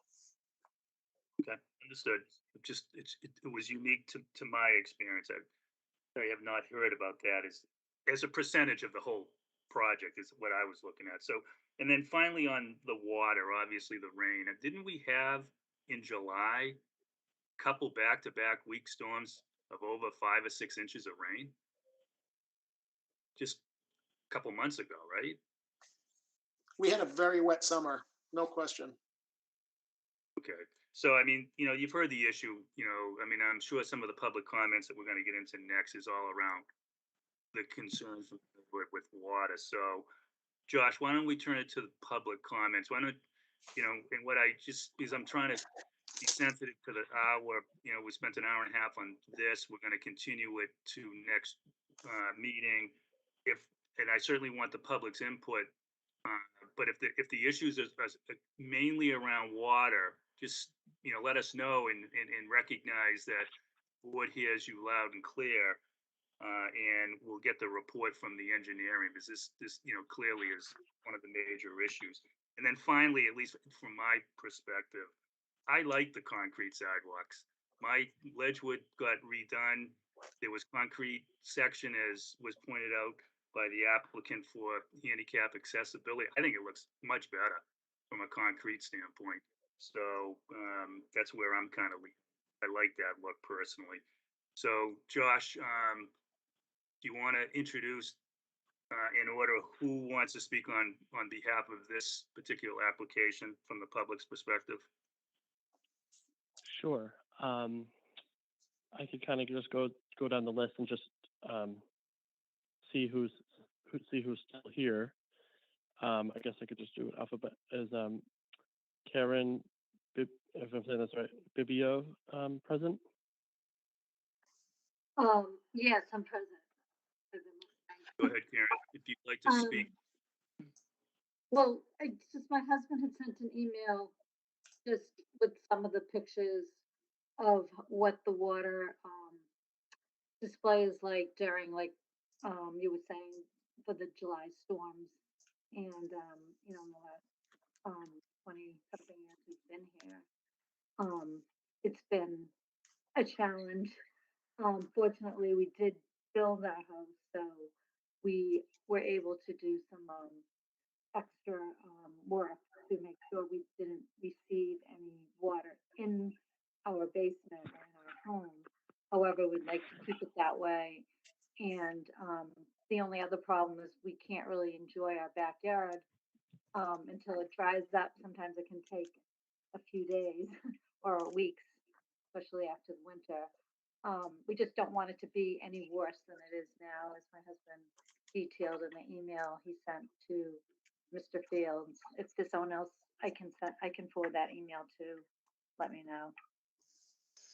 We'll make sure the applicant gets a copy of those correspondence. So before the next meetings. Is there any other comments, Karen, that you have or your family has on this application, or has it already been? That's it from my family. Thank you for your time. Yep, you're welcome. Josh, can you introduce the next? Yep. Is Aaron Laskin here? Yes. Hello. Go ahead, Aaron. Hello. We have the same concern as Karen and her husband John. Is just the water issue, particularly in the back. We are right next to the barn, and so we do in our backyard get a lot of the runoff water, and it does pool in the back. We've had trees that have actually are like dying because there's too much water when it accumulates over storms. So, anything they can do to really help with the excess water is really what we're interested in. Okay, thank you. Thank you. Josh, Do you have the address of the who just spoke before? that was it. Aaron Laskin. I'm at 75 North Street. Does Aaron, not to put, is Brian also interested in commenting or speaking? Or He's actually not on the call. He's at a work dinner. Sorry. Okay. Yep. Nope. That's fine. It just you had mentioned that. Yep. That's fine. Just wanted to make sure that everyone who wanted to speak has that opportunity. No, thank you for that. Thank you. Yeah. Absolutely. John, another person from the public who was potentially interested in speaking was Armando Maffio. if I'm saying that right, hopefully. I'm not sure if he's here. If not, we could go to the next person. Lisa Mullins indicated that she might want to speak tonight or comment. Yep. Thanks. My name is Lisa Mullins. I just wrote up a little something. I made some notes and sort of based on what we've been talking about, our concern as well as water. We have a creek that runs through our yard, and I sent pictures today over to some folks in planning and in conservation. The creek can't handle the water that it has now. It's overflowing into our yard. And after a rainfall like today, we're not going to be able to use our yard for a long time. If you take a walk in the area, the length of the creek, 40 feet towards our house, you can't walk because you sink ankle deep in the mud. If the land gets cleared and regraded, water is going to come our way because we're low. And if the new drainage system is tied into the creek, there's no way. It can't hold any more water than it's coming through now. And it seems like all the water is going to move, if I understood right, from west to east into the management system. It's going to land right in our yard, which is directly behind the wetlands area. It's a great stormwater management system for the new homeowners, but what about the rest of us that are already having significant water problems? That's it. Thank you. Thank you. Could I have the address, please? Sure, it's 9 Pentucket Lane. And I would invite anyone that would want to come and see the water flowing. I mean, it's almost comical. If you had a fishing rod and there were fish going through there, it'd be great. I mean, the water moving today, my son was out taking videos for me, was unbelievable. It was about 9 inches deep.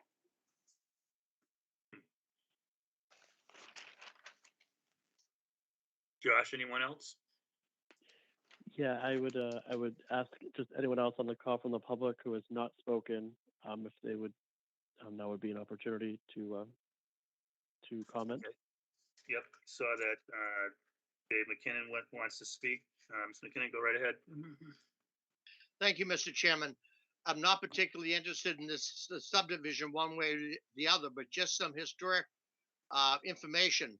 The town made a decision at least 10, maybe 15 years ago that they would not replace concrete sidewalks with concrete, but were converting them to asphalt by bituminous. Now, they may have changed their mind again, I don't know. But that is something that the town made a decision on, like I say, at least 10, maybe 15 years ago. So just some information for you. Thank you. That's helpful. Thank you. Anyone else? Yep. Okay, so. Thank you, Duggan. Yeah, go ahead, Mr. Duggan. All right, thank you, Mr. Chairman. It's Matthew Duggan, Selectman. Just, before I offer some comments, I wanted to get a point of information because the Conservation Commission last visited the NOI back on September 9th, and that was when a number of abutters kind of first learned of the complexity of this project. So can we go to staff and ask them what the status of that NOI is? I think that they're still looking at a couple of lots there. We can speak to that, Mr. Chairman, if you'd like. Sure, go right ahead. I'll be brief. Our first public hearing, as I mentioned during my presentation, with the Concom was back on September 9th, and then we had a site walk with the commission on October 14th, where we showed the commission members the areas of the project that were near the wetland and answered their questions about those setbacks. And then there were a couple more hearings after that we requested continuances from, because we very much wanted to come and appear in front of the planning board to start the public hearing process with you folks before we ask the Conservation Commission to close that hearing process. So we'll be back in front of them very soon. Okay. We have meetings coming up on the 28th of October, which is Thursday. And I believe the one after that is not until December. Yeah, I see that. Okay, all right, that's great. Thank you for that information.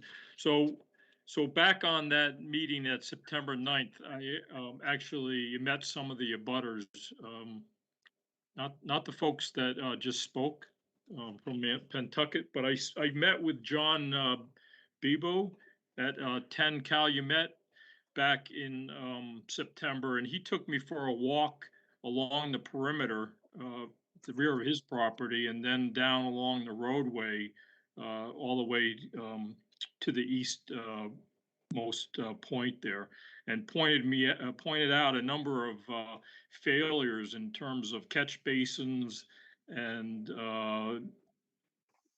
facilities that would intercept the water that comes down the hill from Army Base. So that's Putnam Hill, and its elevation is somewhere around 200 feet. So you can imagine the amount of water that's coming down that hill, and you can see it on this plan here at the very bottom on the south side of the project of North Street. You can see the wetlands there that's delineated in the dark green, and so I think that's what feeds the 20-foot easement that goes through the middle of the property, and I think it goes to the right side of that cul-de-sac. So he showed me what happens when in a big storm, how the water comes down that driveway or that roadway and comes right across the road into the area where the existing barn is.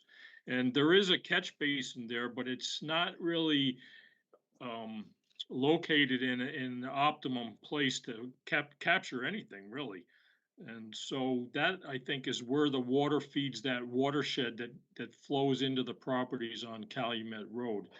And so what I heard earlier in the presentation is that with the roadway, it will reduce the size of that watershed area, but I'm not buying that, because if you look at the amount of impervious surface that's being added to what is today basically just vegetated, you know, land, suddenly you have all this asphalt and the roof systems. It just, I understand courts have decided that existing water runoff is just kind of something that the abutters have to tolerate, but they shouldn't have to tolerate something that's going to be worse than or more, um, impactful than what's there today. So um, I don't know what the solution is for Calumet, other than some kind of earthen berm, really. It needs to be something that would physically separate the properties.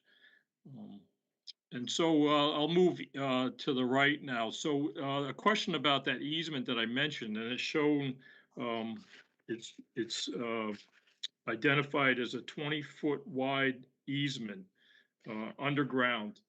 Who owns that easement, or who maintains that? Can someone provide that That is, information? yeah, that's an easement that is held by the United States. And it's primarily because of the Army base across the street. And that is an easement that's been in place for many, many years. And there's an underground pipe associated with that easement that we are not disturbing. And Mr. Chairman, if I could just go back to the comments Mr. Duggan made a couple of minutes ago, I just wanted to point out two things. Number one, he mentioned the existing catch basin by where the barn is, and that he didn't feel that that was doing anything. I think that Chris Sparagus mentioned that that is an existing catch basin um, within the town layout of North Street that we are actually going to be improving and making repairs to. So that should help that situation. Um, and I also agree with Mr. Duggan in his statement that um, there may be and there clearly are. There clearly are water issues apparently on Calumet and Pentucket that are existing. And while we don't have to make situations on abutting properties better, we cannot make them worse. And that's what the whole stormwater management report is about, is not making the situation worse. We know we can't do that under the stormwater management regulations, but as Chris pointed out during his discussion on the stormwater management, in fact, because of the changes in the watershed areas, we actually could be making the situations offsite better by decreasing the both the amount of flow as well as the rate of flow. While we're not required to make the situation better, we are in fact going to be decreasing the rate and the flow offsite, which would improve an existing water problem that the abutting properties have. Chris, did I misspeak anywhere along that response? No, you didn't. We don't always get an opportunity to say that, by the way. It's just the way that this project laid out. It's physics, so if you have an area that measures 95,000 square feet and it flows towards the back of Calumet, those lots on Calumet, those 3 lots, and we show very clearly that we're reducing it from 95,000 square feet to 50,000 some odd square feet. Just by physics alone, that's a significant reduction in not only the peak rate of runoff but the amount of water. So I can honestly say that just that the reduction of that, the amount of water that heads into that direction, is an improvement over the existing condition. Okay, that's helpful. Okay. So back to this 20-foot easement that Attorney McCann has mentioned is owned by the feds. So it sounds like it's been there for many years, and we may want to send a camera down through it and see what the condition of it is, whether or not it has a lot of debris in it or not. That cleaning that out may substantially, from a runoff perspective, may improve conditions in that area. And then just one last thing. We heard comments a short while ago from Miss Mullins at 9 Pentucket. And so I've been down in that area. It's at the rear of Sharon's Way. The water from this site flows down into a property called 300R Locust Street. That's a 4.5 acre parcel that's owned by the town of Danvers, and that parcel is a critical resource area, and it serves as the headwaters for the Frostfish Brook. We heard earlier that the water from this area goes out to Beverly Harbor, but in fact, the maps in the Woodvale area are confusing because a portion of that brook goes underneath the fields at the high school, and they daylight across from the tennis court. So they end up going down through Woodvale out to Porter River. And then just a thing about the waiver. I know that's kind of a hot topic. The 12-inch berm. Those asphalt berms, they can get damaged in the wintertime from plows. And I don't, what would be the impact of that if some part of that berm was damaged, and would water flow out onto these house lots? Or who would be responsible for the berm? Would that be the town if they accepted the roadway? So I guess that's a question for Mr. Spargus, through you, Mr. Chairman. So go right ahead. Sure. So the short answer is, as far as maintenance of the roadway, including the curbing and the sidewalk, the developer would be responsible until such time as the road was accepted as a public way, and at that point it would become the town's responsibility to maintain. To answer your question about what would happen if a section of berm got blown out, I would refer you to the typical cross section for a roadway. Can you still see my screen? Yes. Yes. Yeah. So I'm going to zoom in to the typical cross section for the road. So here's our road. It's 24 inches of pavement and a 1 foot wide berm on either side. And so the center of the road is high, and it slopes to the right and to the left to the gutter line.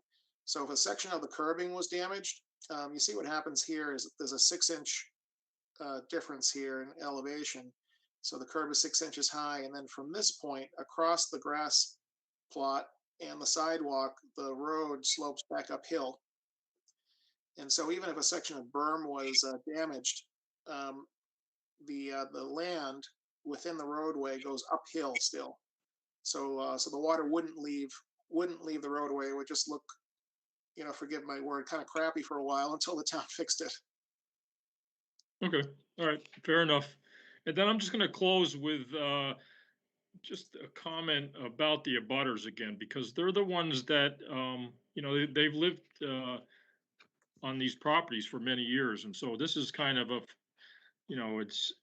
they don't know what to expect. They're kind of fearing the worst. So if we can allay some of their fears, perhaps the applicant could make a point to maybe meet with the Bellus at 10 Calumet, and also with the Mullins at 9 Pentucket. If you were willing to do that, perhaps they could kind of show you what they're experiencing today, and then maybe that would give you a real real life perspective on what's going on. It's not on your parcel, but it's it looks like their properties are or would be impacted by your project. So maybe it would give you a different perspective. So that's all I have, Mr. Chairman. Thank you for the time. Okay, We're thank always you. happy to meet with folks who would like to meet with us or who would like to meet with our project engineer. I think Chris has in fact met with some folks after the Conservation Commission meeting, which I think was helpful.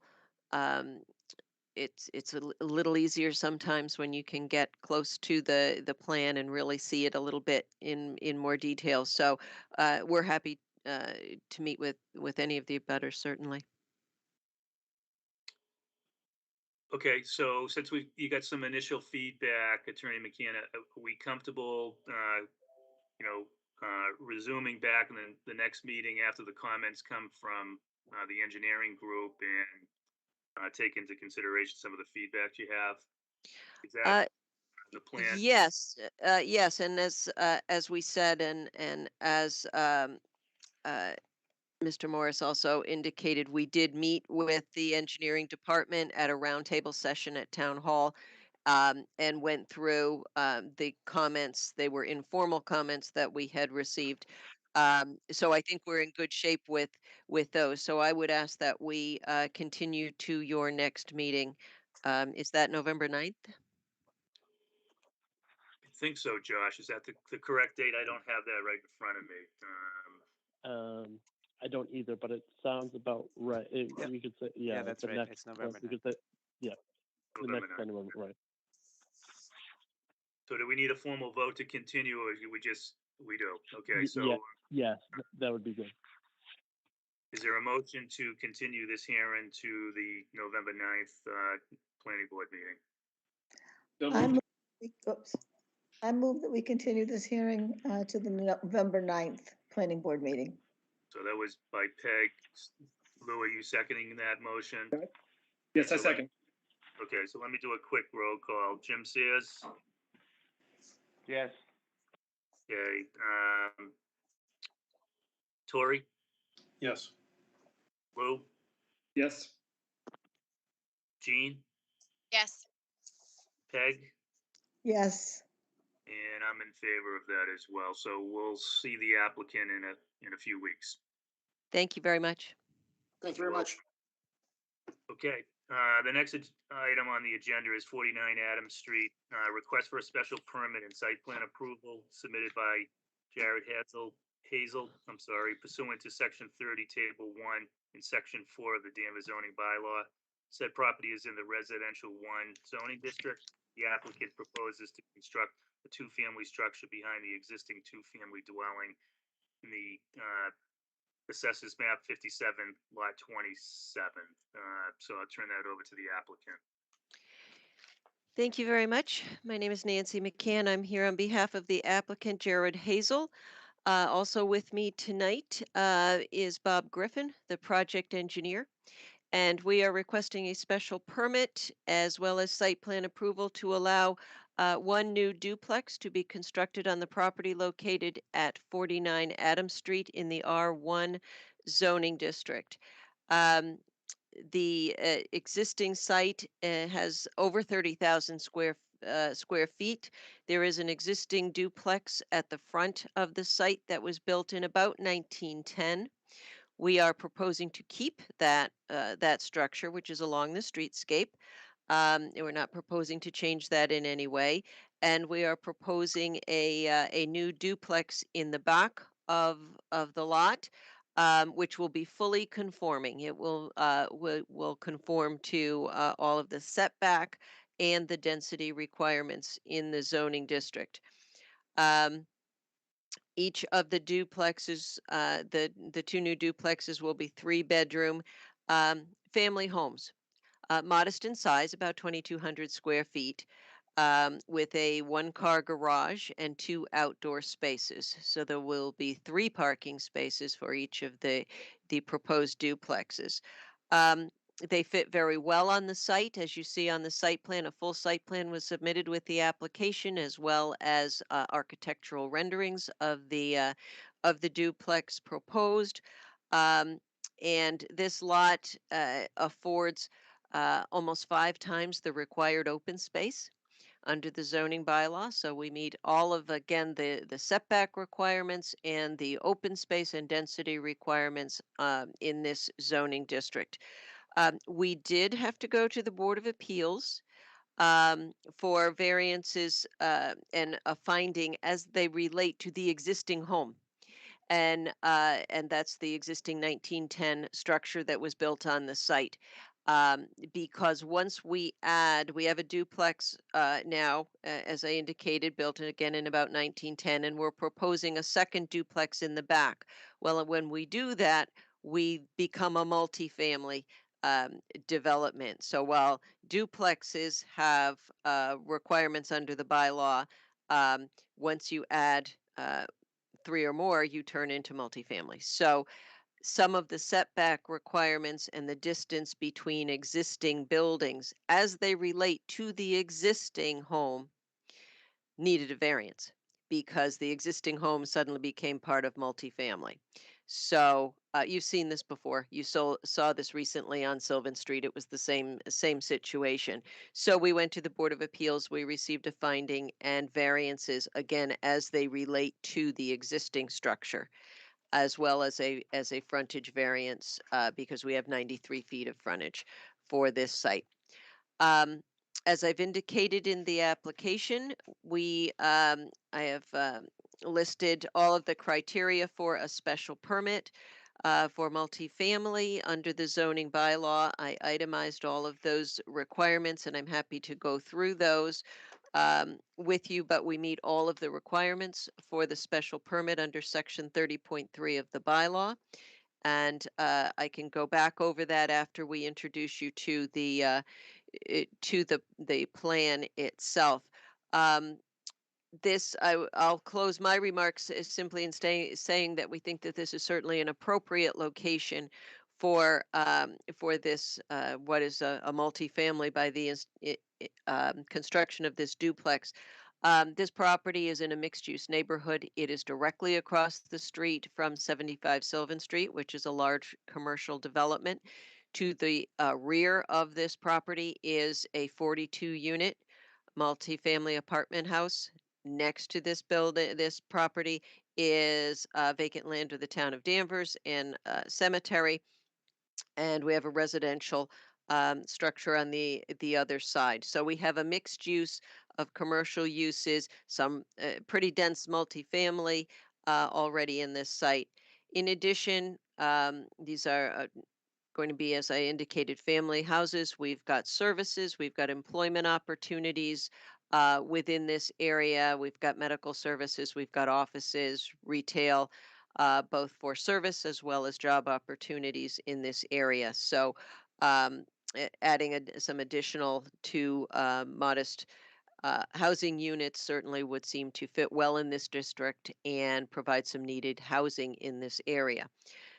So I think with that, I will turn it over to Bob Griffin to put the plan up and show you the plan and the architectural elevation drawings of these of the duplex.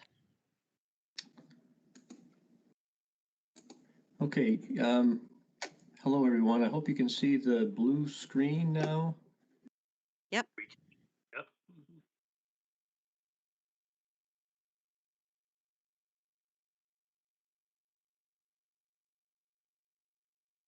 Did we lose you, Bob?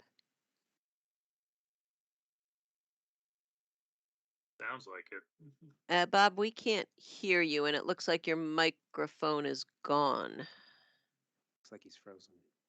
You're frozen, Bob. That's not a good thing.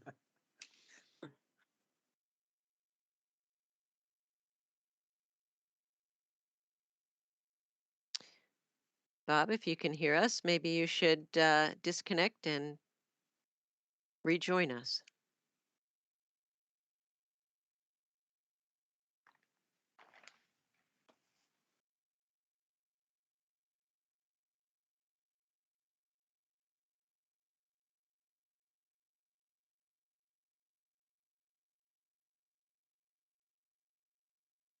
Okay, he's gone, and hopefully he's reconnecting.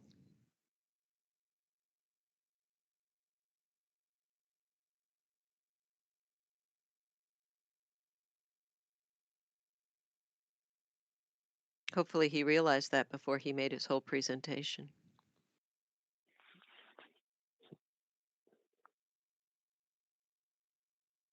I'm not sure if Bob's at home, but Bob does live near me, and we are having some electricity issues. So Oh no. I'm not sure. I'm not sure if that's the situation, but it's potentially the situation. So, Well, let's give him a minute, and then I can always Sure. play engineer. Wouldn't be the first time, would it? The plan for the so group. Josh, do you yeah. have the ability to put his plans up so that we can see Right. it? I think that someone, if David might potentially. Yep, I can. It's in the, I can share the. not to put it on the spot or anything, but Nope, I can share the it should- plan. I'm not going to have the slideshow, but right. Yep.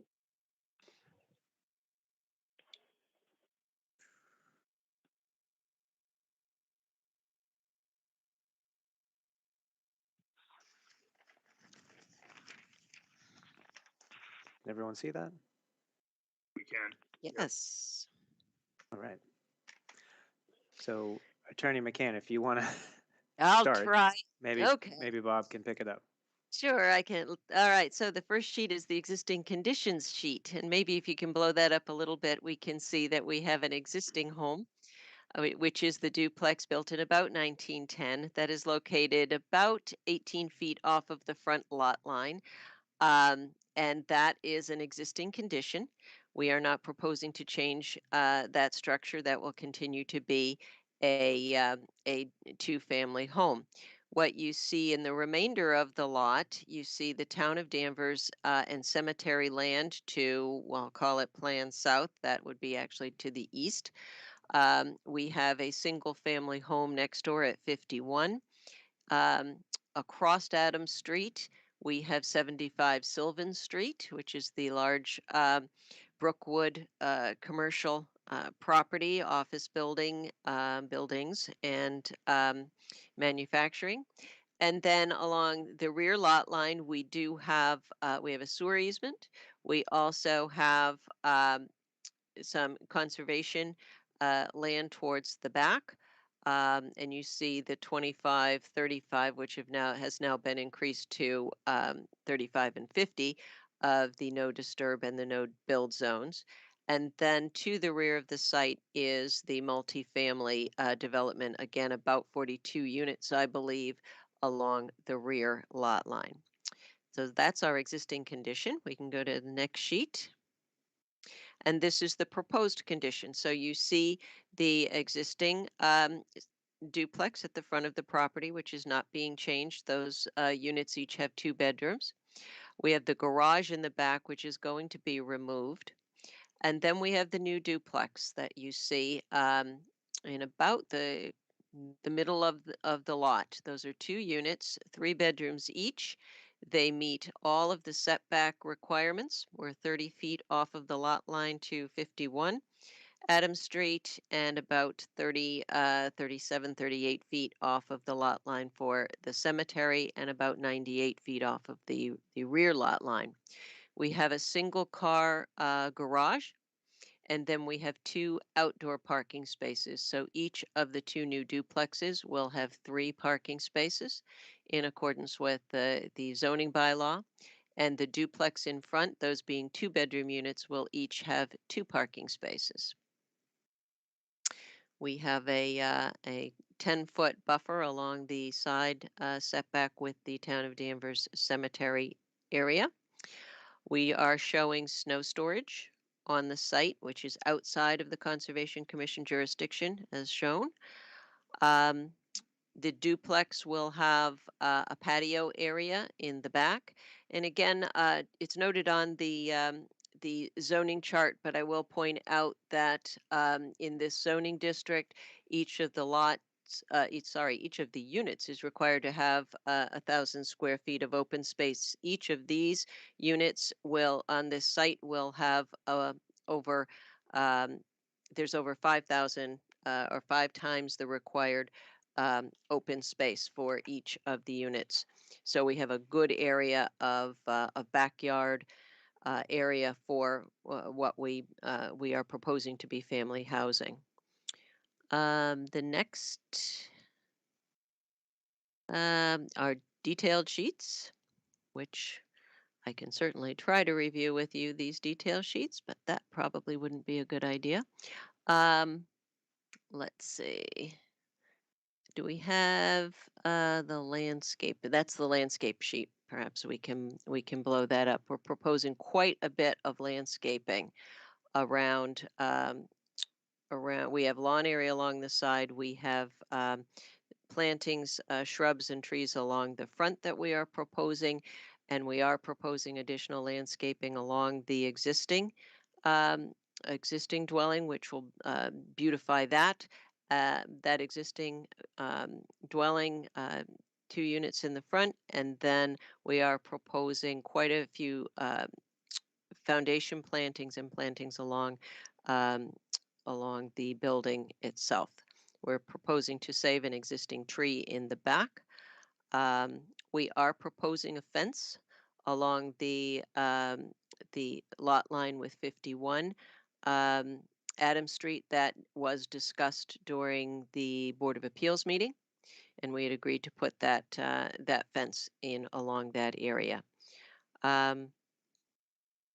We have received comments from the fire department, and I believe that they are satisfied with the plan as proposed.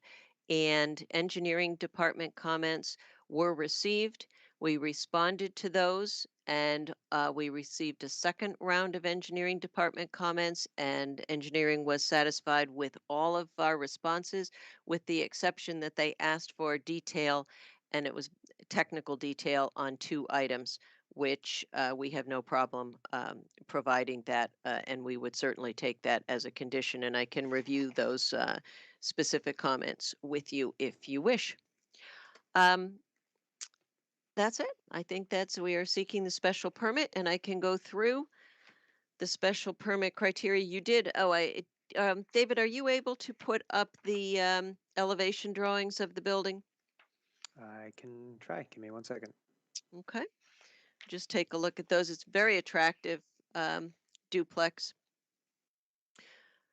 Again, it's a single car garage for each unit.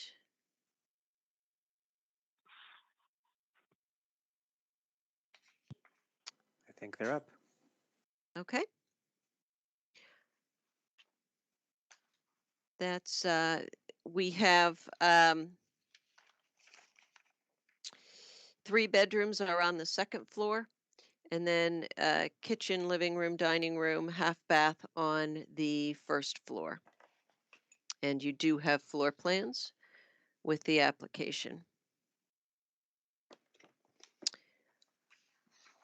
With regard to the special permit itself, the criteria for a special permit for multifamily under section 30 of the zoning bylaw, the standard special permit requirements. Number one, the municipal water and sewer systems will not become overloaded by the proposed use. The addition of 2 dwelling units will not significantly impact the Danvers water or sewer systems, and the utility connections have been reviewed by engineering. Public streets shall not become overloaded by the proposed use. Obviously, 2 new dwelling units is not going to overload the public streets. The value of other land and buildings will not be depreciated by the proposed use. And we would suggest that the proposed multifamily use will not depreciate values in this area. The existing historic dwelling is being maintained. The streetscape is being maintained. Additional landscaping is being added. And the proposed duplex does meet all of the dimensional and density requirements under the zoning bylaw. The specific site is an appropriate location for the use and the structures, as I've indicated in my presentation. This is a mixed-use neighborhood with good services for the residents as well as employment opportunities. And this is an opportunity to provide additional family housing in the downtown area on a lot that affords a good open space and backyard area, 5 times the requirement of the zoning bylaw.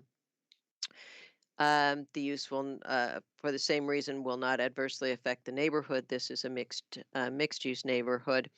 There will be no undue nuisance or serious hazard to vehicles or pedestrians, and adequate and appropriate facilities have been provided to ensure proper operation of the proposed use, structure, and conditions, and that's all as laid out on the site plan and reviewed by the town engineer.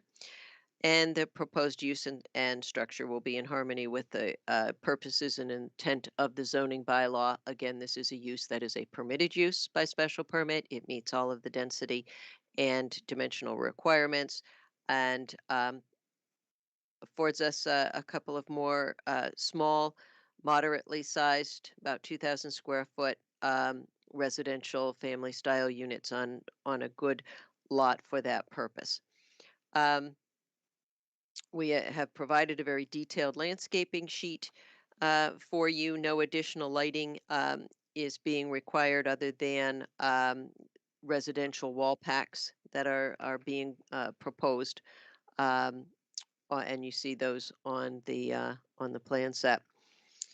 And the parking provided is in compliance with the zoning bylaw. So I think we've met all of the requirements for the special permit as requested, and the site plan as submitted, I think, meets section 4 requirements under the zoning bylaw. And we have just 2 minor outstanding comments from the engineering department that we would certainly take as a condition, and I can review those with you if you wish. And that is it. How did I do? Very All good. right. Okay. I can be an engineer. There you go.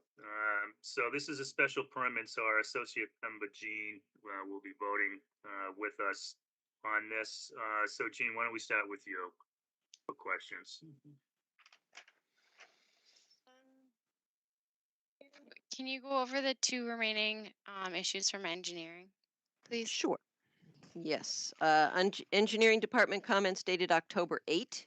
This is the second comment set, and as you can see, they have accepted our responses to all of the comments. And then on the last page, we have the engineering comment. There are 2 proposed sewer service connections to the proposed sewer service manhole. The proposed sewer service profile shows 1 profile. The applicant shall show profiles for each service and include the proposed clean out in the profile view. So we will do that. We will add that detail to the plan should it be approved prior to endorsement.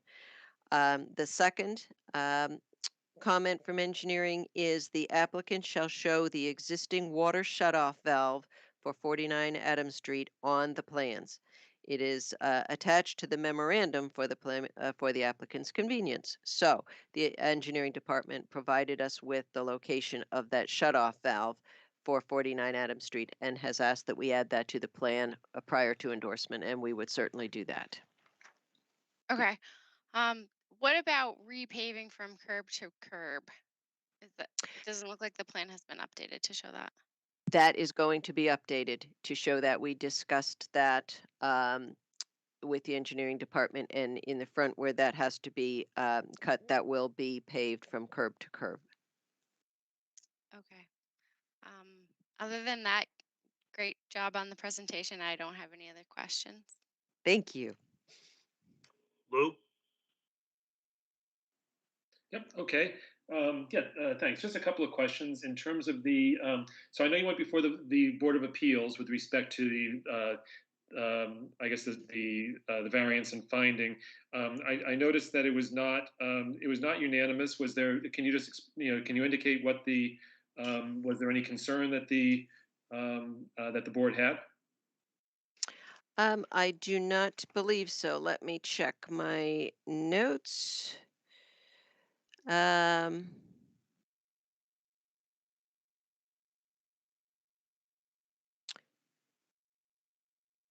I believe one member was not in favor of the concept Okay. of the duplex, but we had a 4-to-1 vote in favor of the variances and finding as needed for the project. Okay, and you indicated as well, thank you, and you indicated as well that there is, as part of that process, there's a fence that's going to be built between 49 and 51. Yes, the owner of 51 at that time, and I believe the property is sold since then, actually, but the owner of the property at that time had requested a fence. And Okay. so we have proposed that, and we are showing that on the site plan that you have. Okay. And had there been any, so you said it's been sold, have there been any further discussions with the abutter on that side? No. Okay. Okay. In terms of the parking, so based on review of the plans, it appears that there'll be no parking. There's no telescoping parking in front of the garage spaces. Is that right? So it'll be you'll have parking in the garages, and then there'll be off parking to the side. Is that right? Correct. There's one indoor space, indoor parking space, and then there are 2 parking spaces to the side. Okay. And I noticed as well that there was in terms of a waiver, that you're looking at at a reduced width, I guess, for the driveway. And I wasn't sure in terms of with respect to, and I saw where the snow storage is, do you anticipate any problem with respect to maneuvering or access to the spaces, just maneuvering around the area with the narrower width? No. We requested a waiver from 24 feet down to 18 feet. Sure. For that distance. It's not very long, and it's only serving 2 units. The fire department has looked at that, and they were satisfied with the 18 feet. Got it. And I noticed as well that we have plans for, in terms of drainage as well. And I believe the driveway is concrete. I know we were talking a lot about concrete versus pavement. And so, any issues in terms of outstanding issues with respect to drainage at all? No, the engineering department had some comments initially about drainage, and those have all been satisfied. Okay. And I guess then just finally, with respect to the new building, and it does, and it seems like an attractive building. I mean, is there, in terms of height, are we looking at this? Is it going to be similar height to the existing building? Yes, it will not be any taller than the existing building. It will not be any taller. Okay. Yeah. And it'll be similar architectural materials as well. I mean, is it going to be? Do you know what sort of materials will be for the exterior? Are we looking at like a hardy plank, or is it a? It's either going to be a clapboard style or a hardy plank detail. Let me just look and see if it is on the plan at all. And if not, Jared Hazel is on as well. He might know exactly what his materials are going to be. Jared, if you want to unmute yourself, if you know the Yes. material, there's Jared. The front what's house your- is vinyl currently. The back house is gonna be a vinyl slash shingle lookalike. Okay. So it looks like exactly like shingle, but would be a vinyl with Aztec trim. Understood. Okay. Got it. Okay. Thank you. And I think that's, I'm trying to think, I don't think I have anything further. I think, oh, one last thing. I'm sorry. With respect to, is this ultimately going to be, are we looking at this potentially going to be rental property, or will it be condos? Do you know that as of yet? I suspect these are going to be condos. Got it. Okay. Okay, I think you answered my questions. I don't think I have any further. I don't have any further concerns. Particularly, we want to make sure that that any sort of engineering comments are incorporated into. Thank you. Okay, thank you, Jim. I don't have any questions, John. They've been pretty much asked. I'm fine with this project.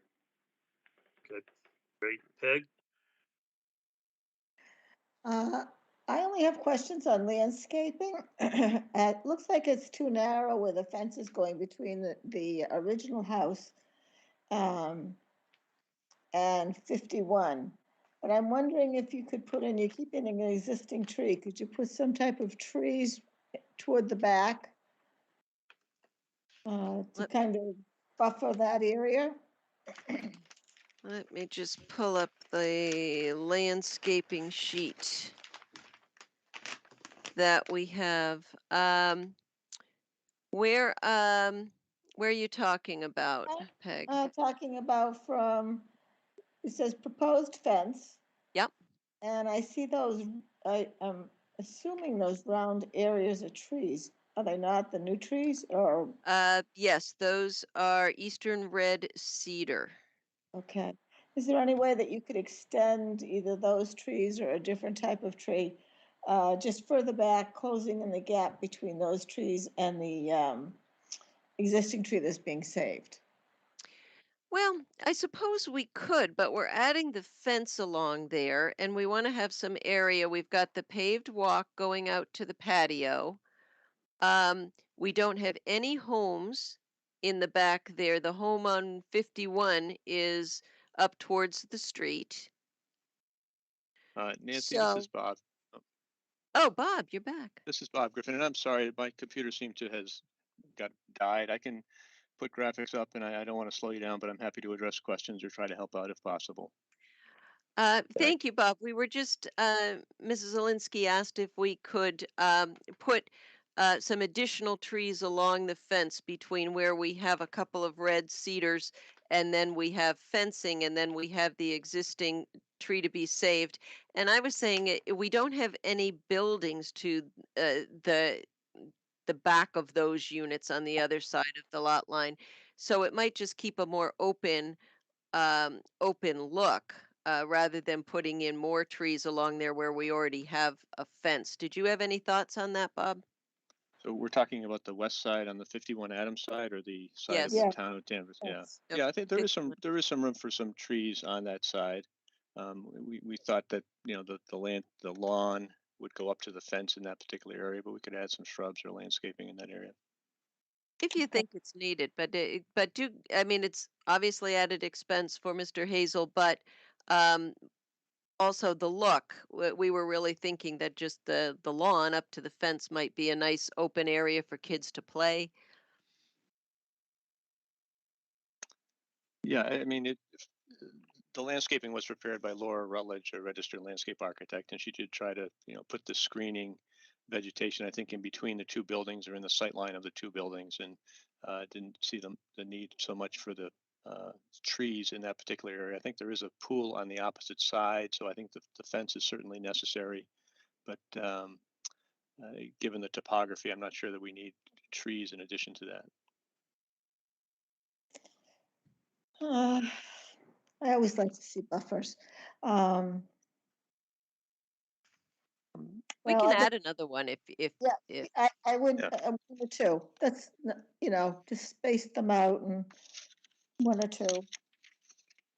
Yeah, that JV is a eastern red cedar. We could put a couple more in between those two and the tree that's going to be saved, I think. okay, we can do that. Okay. I'm looking for, oh, I see it. So the back property line extends past the 20-foot, 25 wide sewer easement, right? Yes. That's way back. Okay, so there's plenty of land in the back too. Mm-hmm. Okay. I have no other questions. I thought Lou was very thorough. It looks like a good project to me. It is a mixed neighborhood. I walk by there all the time. And I love the house in the front, so I'm glad that's not changing. I think those are cute houses all the way down the street. So I'm fine with this. Good, thanks, Peg. Tori? I have a question for staff about the property next door, which is owned by the town. Why is that owned by the town, and what purpose is it intended for? And should the town be concerned as abutters? The cemetery. I think it's the Is it- cemetery, Tori. Doesn't appear to be Yeah. currently used as a cemetery, is it? I was just gonna say, Tori, and I do. It looks like it might be like an area for an expansion of the cemetery at some point. I don't think we know that definitely, but it looks like that would be where over time where the cemetery in the future would potentially expand. I don't know if David has any other comments, but Nope. I think you got it, Josh. Okay, thank you. I'm a little concerned about the logic that this is a mixed-use area and therefore we can build more. Because we have a lot of industrial sites in the middle of residential areas like this one. And if we follow that logic all the time, then we end up building a lot more, and then we don't have mixed-use areas, we have dense development. That said, we do need more housing, and this does seem like a really nice plan. If any of the abutters in the 3 single-unit properties next door felt like this would impact their home values, I would be very interested to hear their point of view. That's all I've got. Okay, thanks, Tori. My questions have been answered, so why don't we turn it over to any public comments? Josh, do we have folks that want to talk about this particular application? I did not receive any. I didn't, other than potentially Mr. Duggan, I didn't receive any correspondence from the public about this specific item. Okay, so why don't we start with you, Mr. Duggan? All right, thank you, Mr. Chairman. It's Matthew Duggan, Selectman. Just one question about the fence, because that was requested by the folks that lived at 51 next door, and they were quite surprised about this project. They had only purchased their home last summer, the summer of 2020. So this kind of caught them off guard. They thought that with the easement in the back of the property, that they weren't going to be subjected to this type of a development. So they had requested the fence, and I don't see in my notes. I don't know if it was a condition from the ZBA. They discussed this back on March 29th of this year. And the abutters did attend that meeting and did voice their concerns. They requested a fence that initially didn't come all the way up to the front of the property.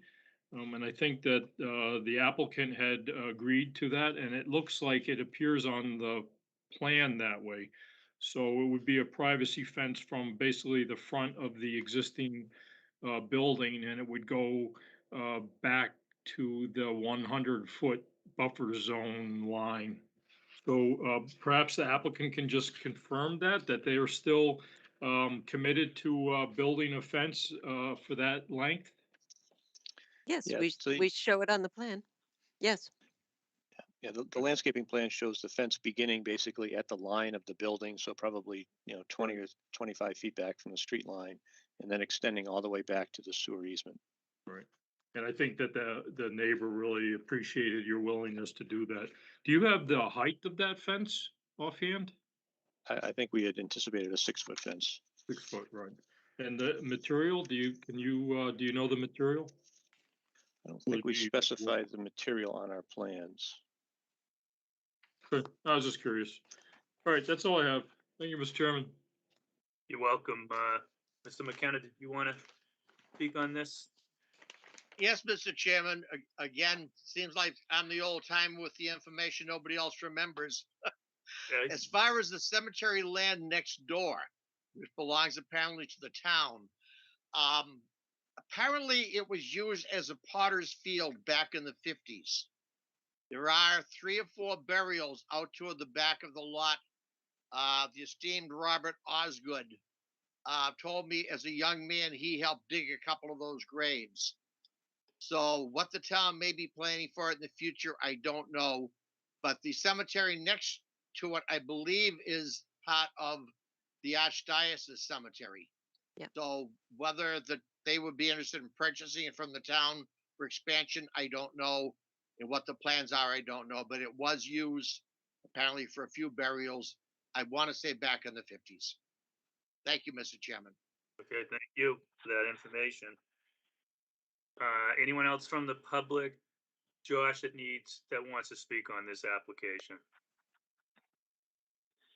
I do not believe our office did not receive any communication on this item. All right, if that's the case, can we bring it back to the board is there a motion to close the public hearing? I move that we close the public hearing.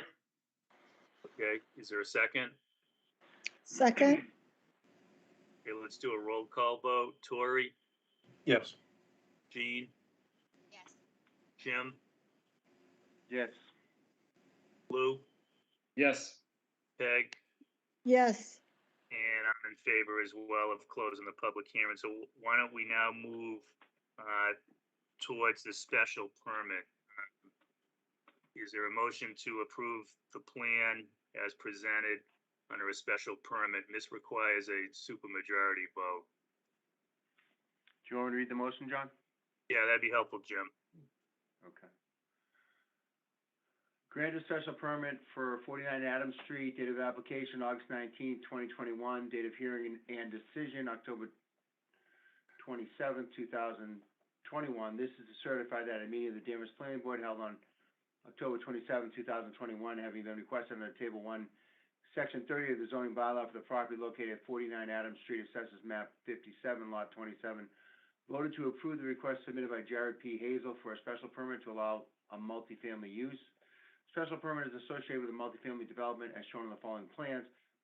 Site plan entitled Site Plan Review and Special Permit for Multifamily Residence, 49 Adams Street, Danvers, prepared by Griffin Engineering Group LLC, dated August 10th, 2021, revised October 5th, 2021, consisting of 7 sheets. Prior to the issuance of a building permit, 1, this special permit decision shall be recorded at the Southern Essex District Registry of Deeds. The board finds that pursuant to Section 30.3 of the zoning bylaw, conditions for special permits, all the following conditions have been satisfied. 1, the municipal water and sewer systems will not become overloaded by the proposed use. 2, the public streets will not become overloaded by the proposed use. 3, the value of other land and buildings will not be depreciated by the proposed use. 4, the specific site is an appropriate location for the use or structures. 5, the use developed will not adversely affect the neighborhood. 6, there will not be an undue nuisance or serious hazard to vehicles or pedestrians. 7, the proposed use or structures will be in harmony with the general purpose of the bylaw. Any approval of this special permit shall last within 3 years from the grant thereof, if construction has not begun by such date except for good cause. If there's a motion, is there a second to the motion on this approval of the special permit? Second. Okay. Any more discussion? Okay, why don't we do a roll call vote? Jean, Yes. Peg, Yes. Tori, Yes. Lou, Yes.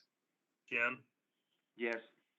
and I'm in favor of the approval of the special permit. Now, I believe we need to approve the site plan as well. So is there a Approval of motion? Site plan, 49 Adams Street, date of application, August 19th, 2021. Date of hearing and decision, October 27th, 2021.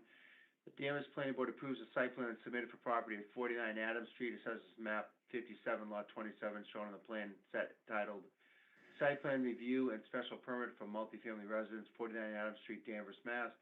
Prepared by Griffin Engineering Group, dated August 2021, revised October 5th, 2021, consisting of 7 sheets. This approval is granted with the following waivers. 1, 4.8.7 and section 4.8.8, utility plan, grading and drainage, stormwater plan merged onto the same sheet. 2, section 4.8.11, no submission of a lighting photometric plan. 3, section 4.10.1G, width of access drives and parking aisles. All access drives and parking lot aisles for two-way traffic shall have a minimum width of 24 feet. The project is proposing an 18-foot wide access drive. 4, section 4.10.2.c, subsection 2B, specific design standards, streetscape, a 5-foot wide planting strip along the entire length of the frontage from property line except for point of access egress.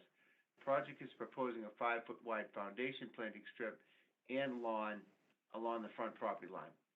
This approval is subject to the following condition. 1, this approval is subject to the attached list of general conditions.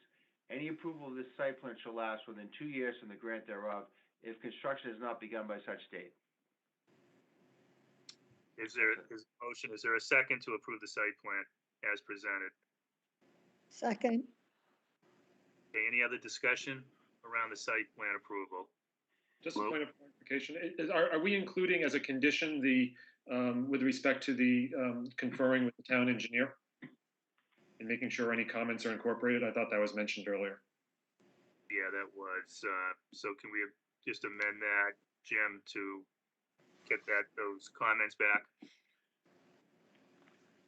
Second condition, subject to receiving comments from town departments. Mr. Chairman, if we could have that read that we would take a condition that we will respond to the last 2 items on the town engineer's memorandum of October 8th, 2021. Okay. Also, just for clarification purposes, the trees discussed by Peg in the rear, the addition of those 2 trees also. Just want to confirm that should be included in the decision. Yep, that should be, okay. Reflected in the minutes, and the applicant recognizes that condition, right? Yes. Okay. All right, so we have a first and a second. So let me do the roll call vote. Tori? Yes. Peg? Yes. Jim? Yes. Lou? Yes. Jean? Yes. And I'm in favor as well. So good luck to the applicant. Thank you very much. You're welcome. All right, the third item on the agenda tonight is, and this is the third night that we've had conversations about the proposed zoning bylaw changes. So David, maybe you can give a brief overview. I know we need to take some votes tonight. There was, some changes that were made, and obviously I want to get Peg an opportunity to ask any questions that she may have. And Tori, I think Tori wasn't feeling well at the last meeting as well. So I want to kind of let those 2 members of the board ask their questions and then, obviously continue on with any public feedback. So David, you want to kind of give an overview? Sure. Yep, I can do that. So as the chair had mentioned, this is the 3rd meeting that we've had discussing these articles. Again, there was holdover articles from 2020's town meeting that did not go through due to the cancellation of that town meeting. We've had new zoning articles prepared for this year's town meeting. So in total, it is quite a few, but we missed last year, so we're trying to catch up. That being said, one of the more popular items, I believe, that came about this year was the civic space zoning article. That had to do with the potential rezoning of governmental owned entities or rights of way and utility owned property. That original proposal had included privately owned institutions that were in some way either a charitable organization, similar to something like the YMCA. That has since fallen out of the proposal. So for anyone watching at home or anyone here this evening, the current proposal is only suggesting to create a zone for governmental owned properties, rights of way, or utilities. It is not including privately owned institutional properties. So there was an update there. The other updates that have happened since the last few public hearings were there was a slight change to EFLA to include a line item to say common space is not included in the calculation of the 750 square foot measurement for the EFLAs. And we added a line that just simply said the dwelling should maintain the characteristics of a single family home. That is something that the Zoning Board of Appeals asks for every time it looks for, so we thought might as well codify it and give applicants a heads up before they apply, and it doesn't appear the way that the zoning board would like it to appear. Other than that, the only other updates, I believe, since last meeting were updated materials related to plan developments, which we can discuss later on this evening. But as a quick rundown, the articles as they stand are changes to the administration section, changes to the site plan review section, updates to the cluster development bylaw, which is a open space residential development scheme for subdivisions, changes to definitions, changes to EFLAs, as I mentioned, changes to the multifamily provision in the R1 zoning district, updates to the FEMA floodplain bylaw, which are dictated by FEMA. And I think that's it. I covered it. So I don't have a formal presentation prepared for tonight. I think we just wanted to have open discussion and field any questions by the public or the board. All right, so why don't we start with the 2020 articles? I think we've discussed it. Many members of this board had endorsed it to go to town meeting last year. Any more discussion, comments from the board on the 2020 articles? No. Good. Any feedback? John, would it be helpful to post the actual articles that we're voting on? Because I don't think the public can see them. I mean, we're voting on articles that there's language and we're just talking about it, and we're not putting it up on the screen and we're not live, so it doesn't flow like we normally would, where we'd have the actual article and the language that we could critique in front of us. Could you put it up for each particular thing? If we're going to be voting tonight or making a decision on something, I think it's important that the articles are presented to the public and to the board so that we can actually read them. The proposed articles in the format that they want us to improve them, to pass them on to the next board. Fair enough. Do we have Giving a brief summary and showing a slide on a slideshow, doesn't show us the language. We would always critique the language and tweak the language and go through the language, but we're not doing that. We have a couple things that I mentioned last time that are being proposed that I don't think they're even, I don't know if they're going to make the town meeting or not, but we're still talking about them. We haven't come to anything like the plan unit development and the, there's just not enough details. We haven't even vetted them. So I'm just concerned about it, as I mentioned last meeting. On the 2020, I was concerned about, the shift of zoning decision-making to David, in addition to the building inspector who has always made those decisions. And I never really got an answer as to why that's being done or what is the need for that. And does David has too much control or too much on his plate now? Why do we need that? And who's pushing that? I don't understand. What's the motivation for that? I haven't got an answer. I'd like to have an answer. you want to address that? Sure, yeah, I don't think we got to it. Jim jumped off the call last time, so I don't think we were quite there. But the change is really due to an organizational change within Town Hall. It's a shift with the new building commissioner who came on board as the role was advertised to him before he applied for the job. Shift to moving enforcement to co-branches of the office. But I know Aaron's on the call. He might have more insight into the town manager's staffing scenario than I do. Well, and again, I think as David said, this with the longtime building commissioner leaving the town, it kind of forced folks to kind of look at how we do work and how we do business within the land use department, and combining the planning and zoning is a trend that we are seeing happening around us increasingly. Newburyport to our north does it. Several communities do it, and just given that where we were, we felt it's a good change. We probably wouldn't have made it if Mr. Maloney had stayed on board, but it was something this town manager was interested in. We did some research, and basically, when Rich left, it was something Mr. Bartha thought would be an opportunity to take advantage of that.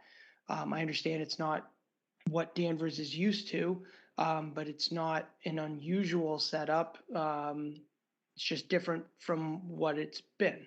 The building commissioner remains a critical player in zoning interpretation and enforcement. But as those decisions are appealed to the Zoning Board of Appeals, which became a board that's now staffed by the Planning and Economic Development Division, again, there was some thought that this was more efficient and easier to administer, in the aggregate, to adopt a different model of how we've done it, from how we've done it.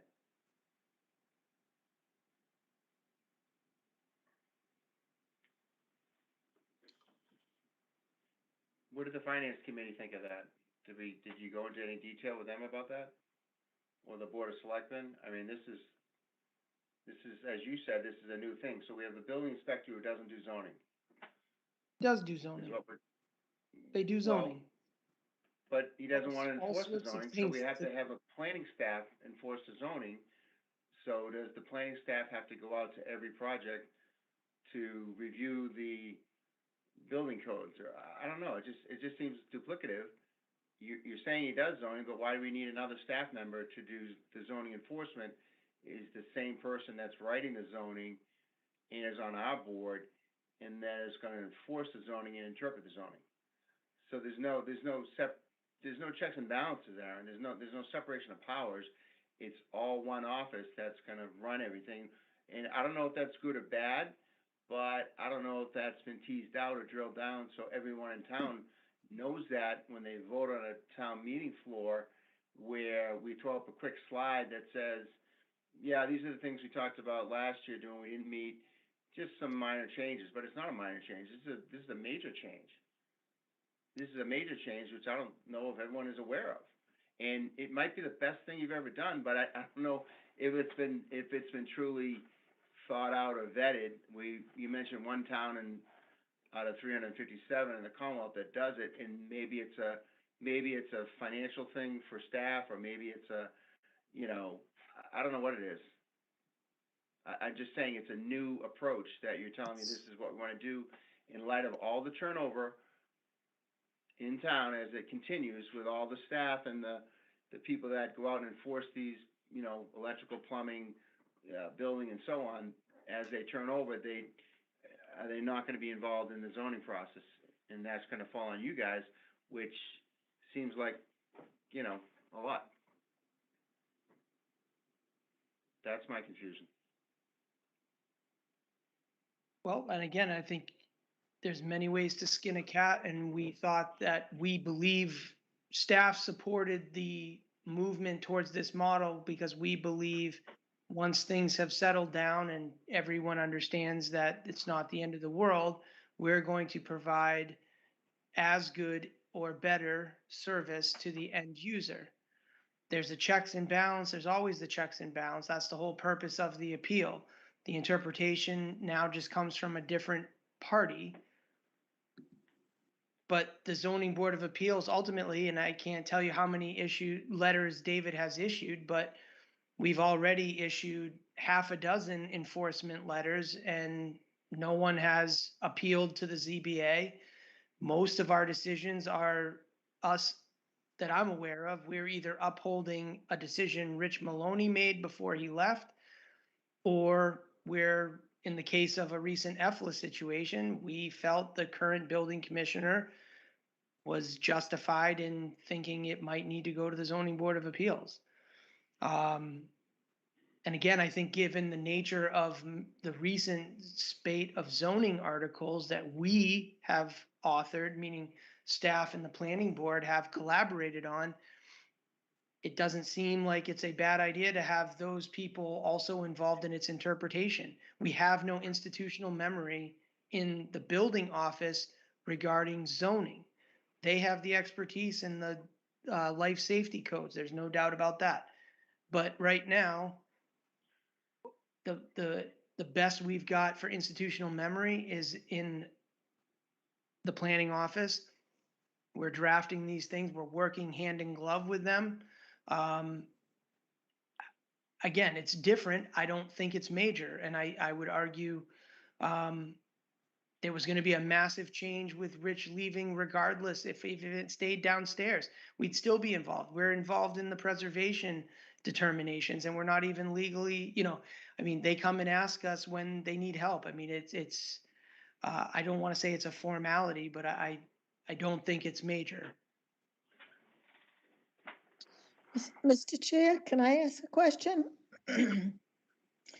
So are you saying that the building commissioner is now coming underneath the land use and planning unit? He's no longer a separate unit? And so the building commissioner reports to you? Yes. Or David? To me. To you, okay. It would be interesting if we could see a new organizational chart to see what's going on too. I know that there have been changes, but I didn't know what they, exactly they entailed. And I knew Rich had left. Yeah. But, to be honest, the department, the building division was initially put in 2018, in fiscal 2018. It's just been,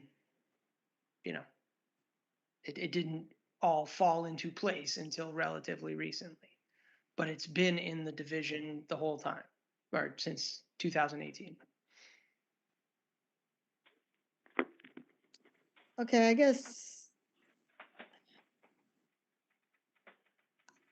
I don't quite know how I feel about having, they were, before 2018, they were separate departments. You worked together to resolve issues, but they were separate departments. And I'm not so sure how I feel about having them all together, but I guess I'll stop there. I'm not so sure. I mean, it may be better, Aaron, but it's I just a mean, little. again, I think we get very attached to our ways, and again, some changes are good, some changes are bad. These are changes that the town manager made before I was, or David was even employed by the town. This latest change was, Rich left us and this final piece fell into place that it seemed to be better for customer service to cut to the chase. So And you've been doing it since 2018, so is it running more smoothly than it did before? the zoning enforcement piece only came over with Rich's departure, but us as one department has been since July 1st, 2018, the beginning of fiscal 19. Okay. That's it, Mr. Chairman, for my question. Sorry to interrupt you, Jim. No. I mean, this is an important subject, so anyone else on the board want to weigh in on this conversation? Okay, hearing none. Now, David, because I want to open it up to the public comments, but I just want to make sure, what's going to be the specific article for this change? This specific article, so just so you're aware, Mr. Chair, in terms of the recommendation to town meeting overall, we can do this however you all decide, but given that there's the number of articles, my thought was, if something falls out and needs to be dealt with separately, that's fine. But for the most part, if 90% of everything's okay, you could do it as a consent agenda with one recommendation saying, we recommend the bulk of the articles, whatever their numbers may be. If more discussion needs to happen around specific ones, we could pull those out. I would recommend pulling out the ones that may be in doubt as opposed to voting each one individually, just for what it's worth. But this, that I get, but at least this particular change, right? This one would. This wasn't proposed the same way in 2020, correct? Everything's the same except for adding the roles of the administrative officials to reflect, frankly, what we've been doing since April. But this one is specifically Article 6. As it stands now, I don't even know that we have final numbers yet. Aaron, do you know that we have final numbers? The article numbers? The article numbers. Yeah, article numbers are final, and I was going to say, okay. So this would be 6. Everything, we've posted everything to the website. It's actually in 2 different spots. But that tomorrow, hopefully this time tomorrow, everything will be final. The warrant, an explanation report should be done and getting in the production mode to be mailed out to town meeting members. Okay. And remind everybody that we did notify via postcard town meeting members back in beginning of September of all of these hearings and how to find the materials as they've evolved. Okay, understood. Can So you put them up on the screen?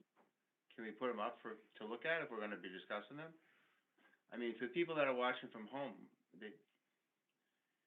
to say to go to the website, we don't have a final drafts of these. I know we're still working through them, but the proposed draft of the articles that we're talking about, we don't, I know you did some stuff on the EFLA and the plan unit development, but you've got little snippets here and there, but the actual articles that you want us to vote on tonight, do we have those?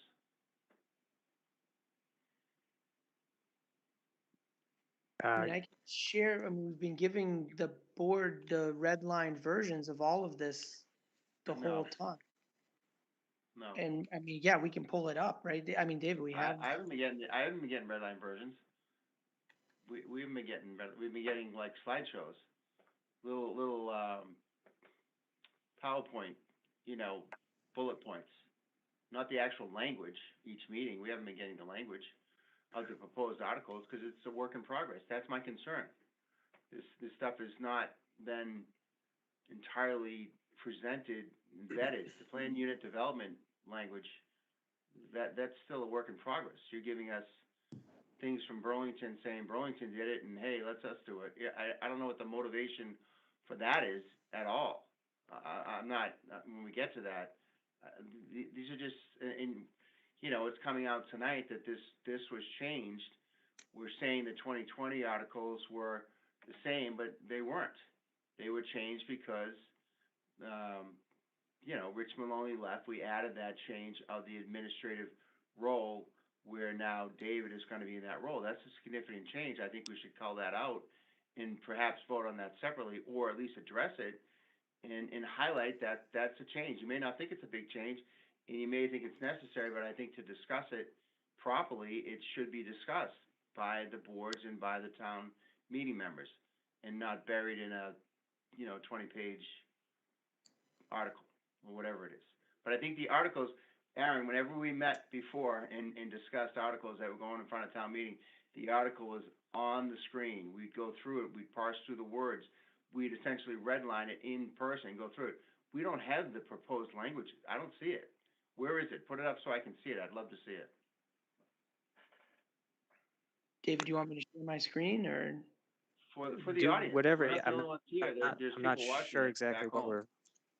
Well, if we're I'm talking just, about the 2020 right now, we're talking about the older stuff that you want to bring forward. So what section of the older stuff that we've changed has the new change of having David be in charge of zoning? Can you show that so that we can call that out? I mean, just put it up. Love to see it.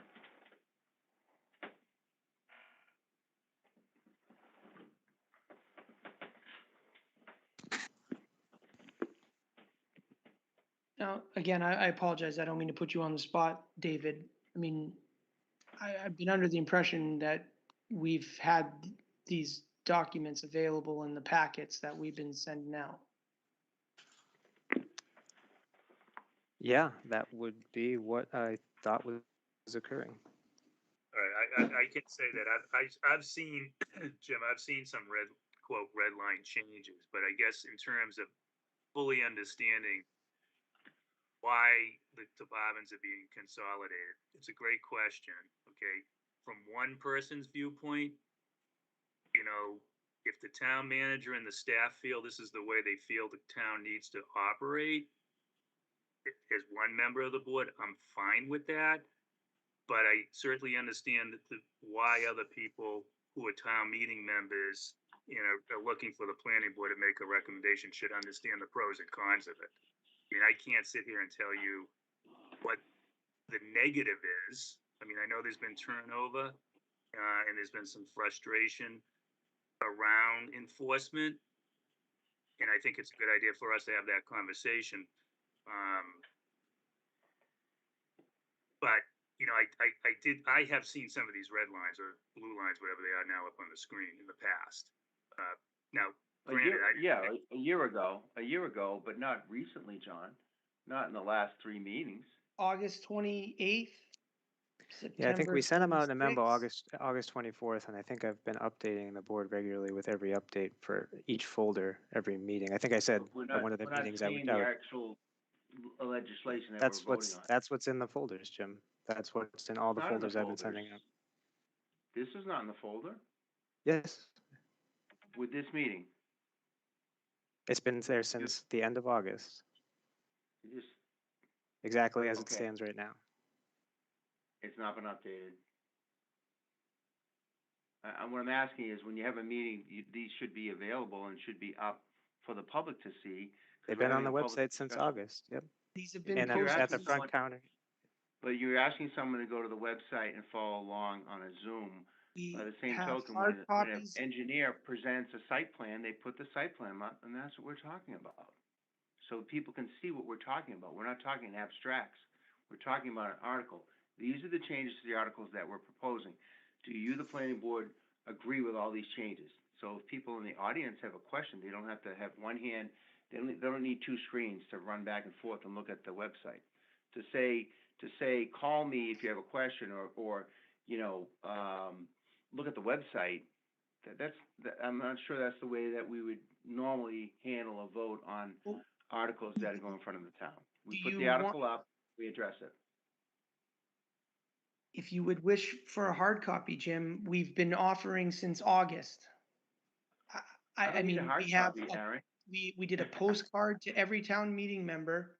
I understand that. Materials were on the. What I'm saying is, as we present, whenever we present, we show it on the wall, or we show it on the Zoom. We're in a Zoom meeting. You're asking people to. We've been prepared to show this at every meeting that we've discussed these. The board has not. Would it make sense to show it now because we're voting on it?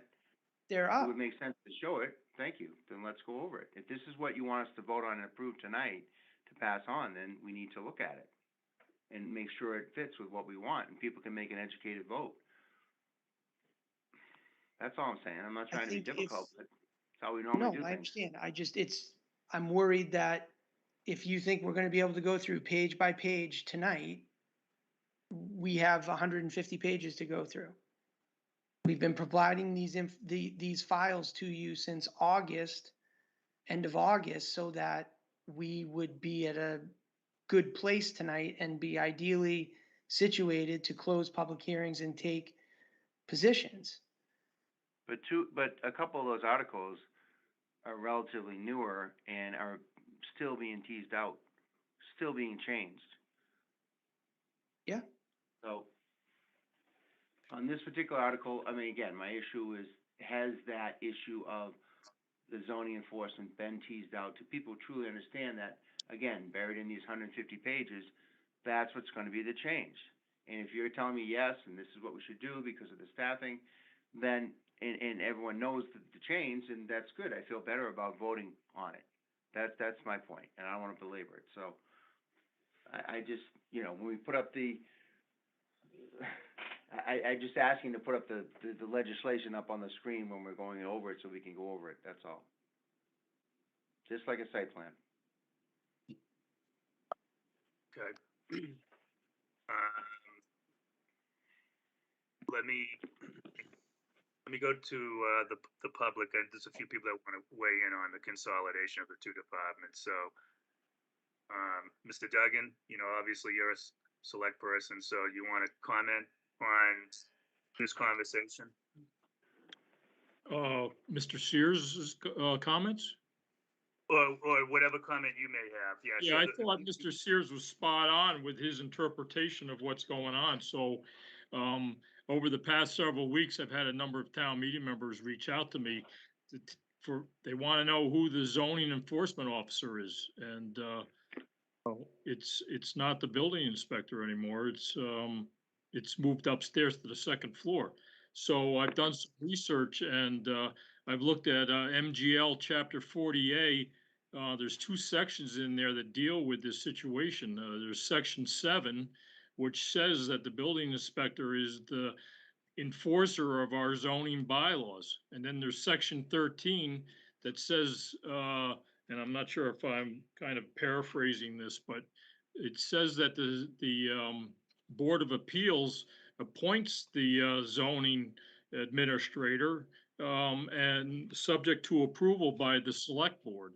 So it's not something that occurs at the local level, at the town level with a bylaw. You know, the MGL obviously is going to supersede anything that we do, you know, at this level. So I'm just not disturbed, I'm concerned about the, you know, the transfer of responsibility. I think, and I've spoken to the new building inspector, Jim Butler, and I'm confident that he's well suited for that role. And he may not have the same personality as Rich Maloney, but that doesn't mean he's not just as qualified. And that's the impression I get from talking with him. So I've also spoke to Dave Fields about it, and I'm sure that he's you know, he's looking at it from a different perspective. And this is not to you know, disrespect anybody, but I think Mr. Fields is kind of like a book smart guy. Jim Butler is like a street smart guy. He's out in, you know, he's boots on the ground. And, you know, these town meeting members that have contacted me, they're really wondering what's going on with this consolidation of power. They don't think it's appropriate, especially for this role. So I still have an open mind, but I'm working with the chair of the select board to see, we're going to kind of bring this have it as an agenda item in the near future to kind of flush this out. So that's all I have now. Thank you. Thank you. Attorney McCann, you want to comment on this? Yes, I do. I have a general question with regard to the amendments. Who is proposing the amendments under 48 Section 5? The planning board can propose amendments. Landowners, I have one, which is a leftover from last year as a citizen petition. But who is proposing these amendments? Because it doesn't seem like it's the planning board.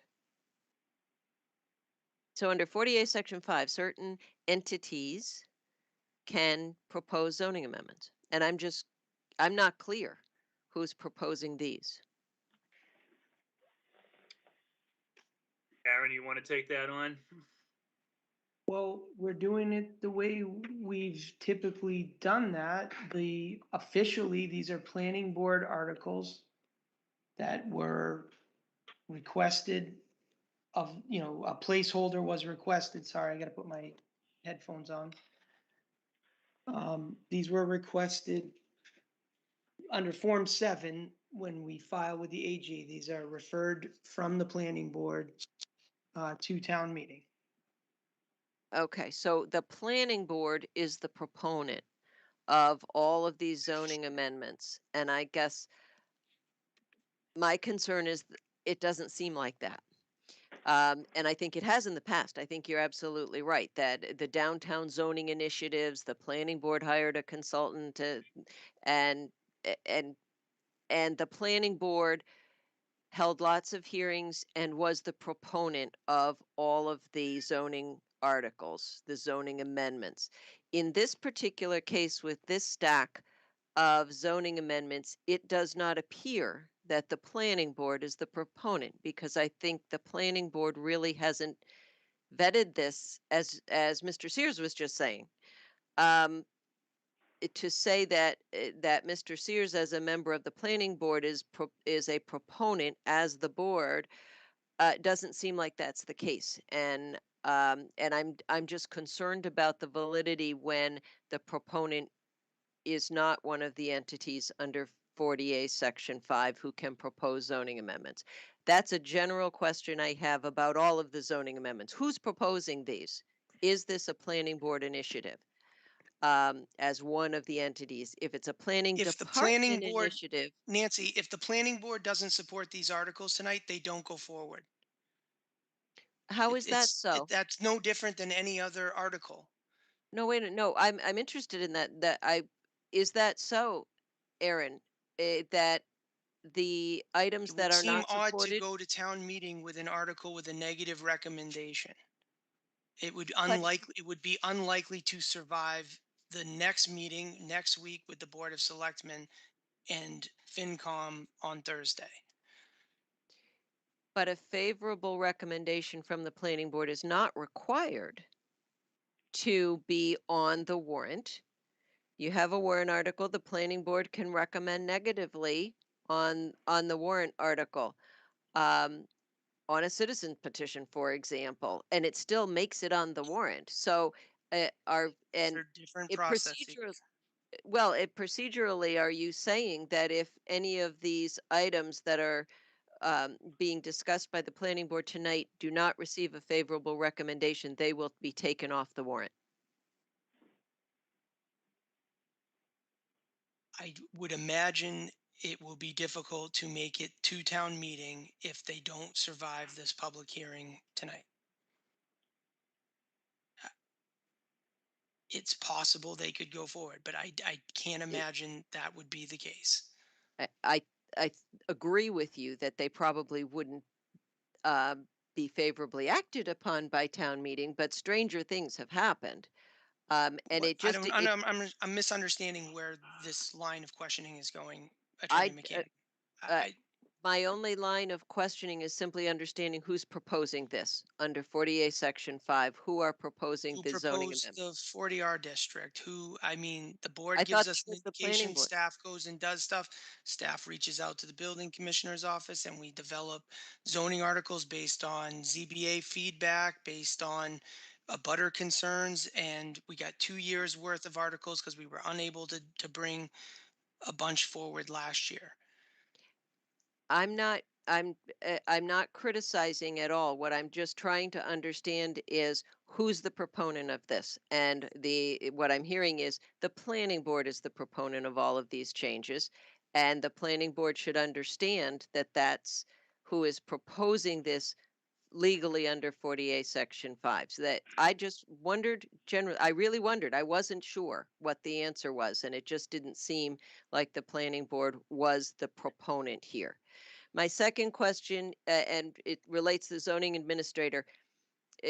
I have no opinion whether it's a zoning administrator or it's the building commissioner who enforces this. My question is strictly under situations that I am involved in, who is giving me the interpretation of the zoning bylaw that I can appeal under 40A Section 7?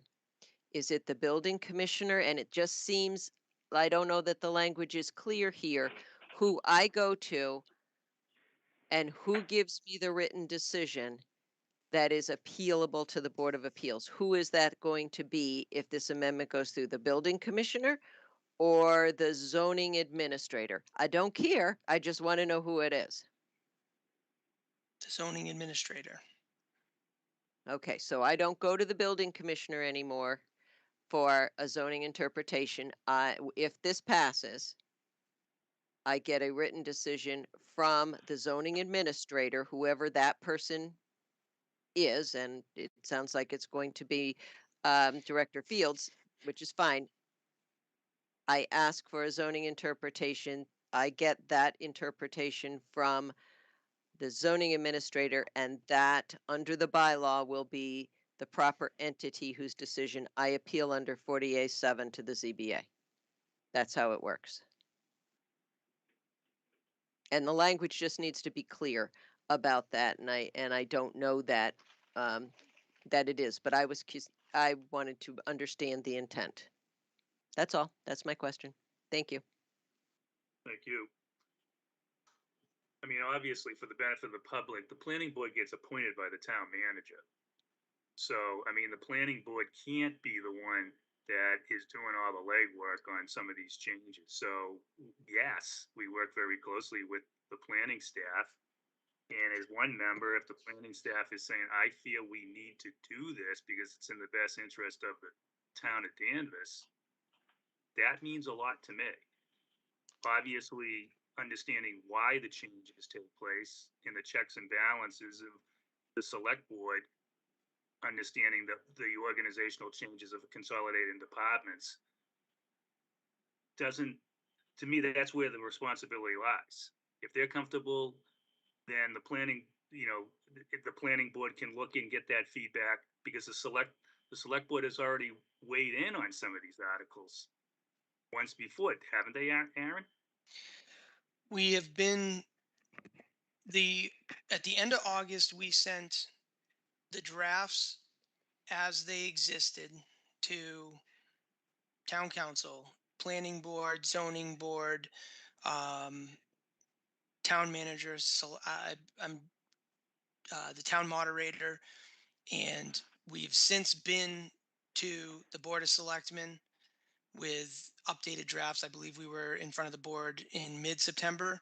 I think we had at least had some small tweaks made at that point. And we've been to FinCom the first week of October, and again, provided them with redlined copies of everything as they existed at that time. Again, not every article has attracted attention. This element of this article has only become an issue in the last 7 to 10 days.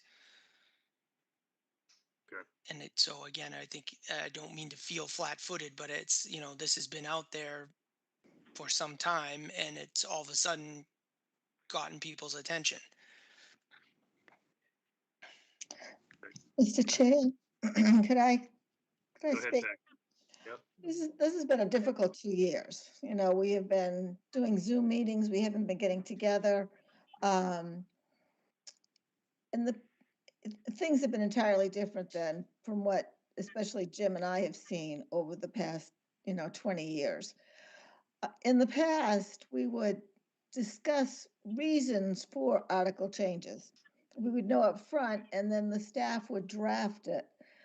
For example, it could have been a housekeeping change that the building commissioner came to see us, or it could be something major. We spent a long time on doing the downtown, but we had talked about prior to putting together that zoning article, what we needed in the town and what we should be, how we should be putting together a zoning article. And we hired a consultant and we worked on it, but the planning board was very much involved.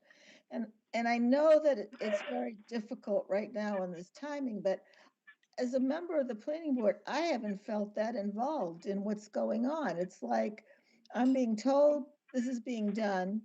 I'm not saying I'm against this change, but I just feel like it's not something that we came together to discuss prior, saying, well, this is the change in administration. I mean, I just heard about all these changes in the administration.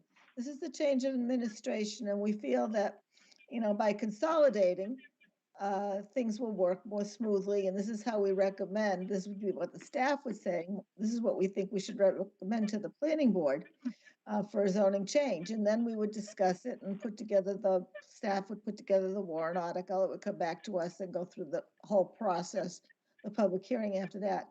And I just have to admit that I haven't felt like I've been a part of these changes, that, they've just kind of been handed to me, and I'm not quite sure why. So I guess I agree with Jim in that sense. And not saying against anything, because I have read the articles. They were sent out to us.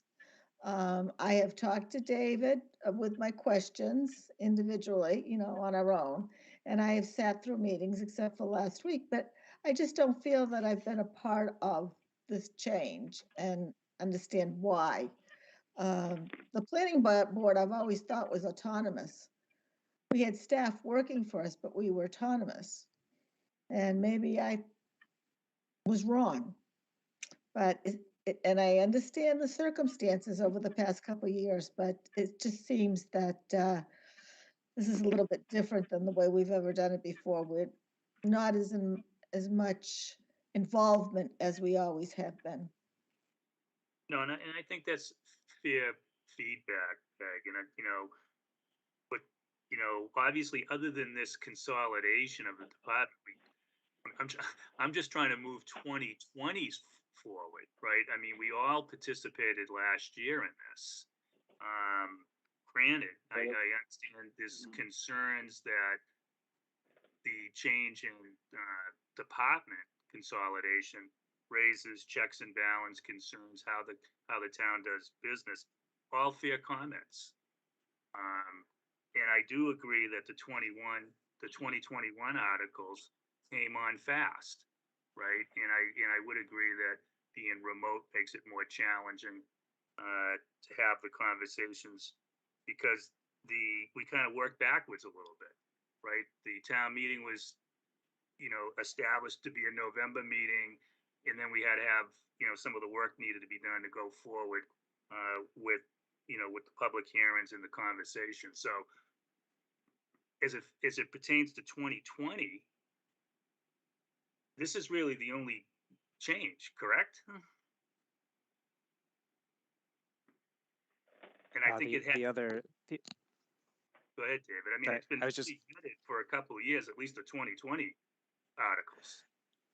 Yeah, the only thing I was going to add was technically the idea of civic space was discussed in 2020, but obviously that's since we've had that out quite a bit already last year and this year. Okay. So right, I don't think people maybe shame on all of us that we understood the level of detail that we found out after the fact, right? As we talked about it in 2021.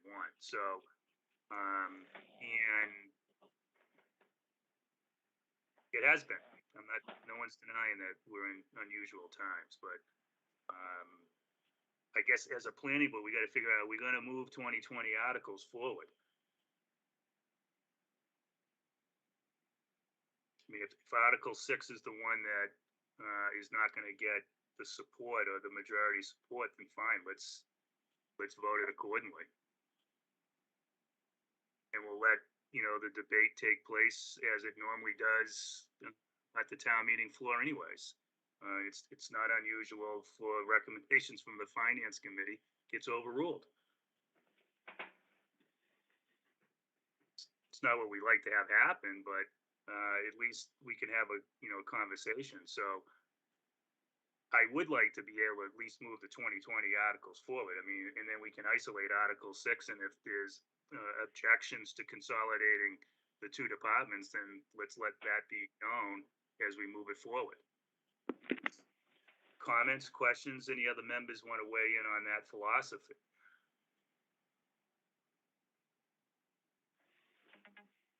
Can I make a comment here? Sure.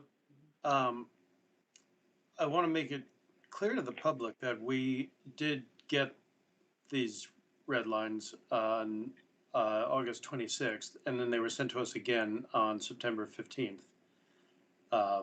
Not changes, but simply the link was sent to us again because I think some people expressed that they had a hard time finding the August 26th email. So we've had these.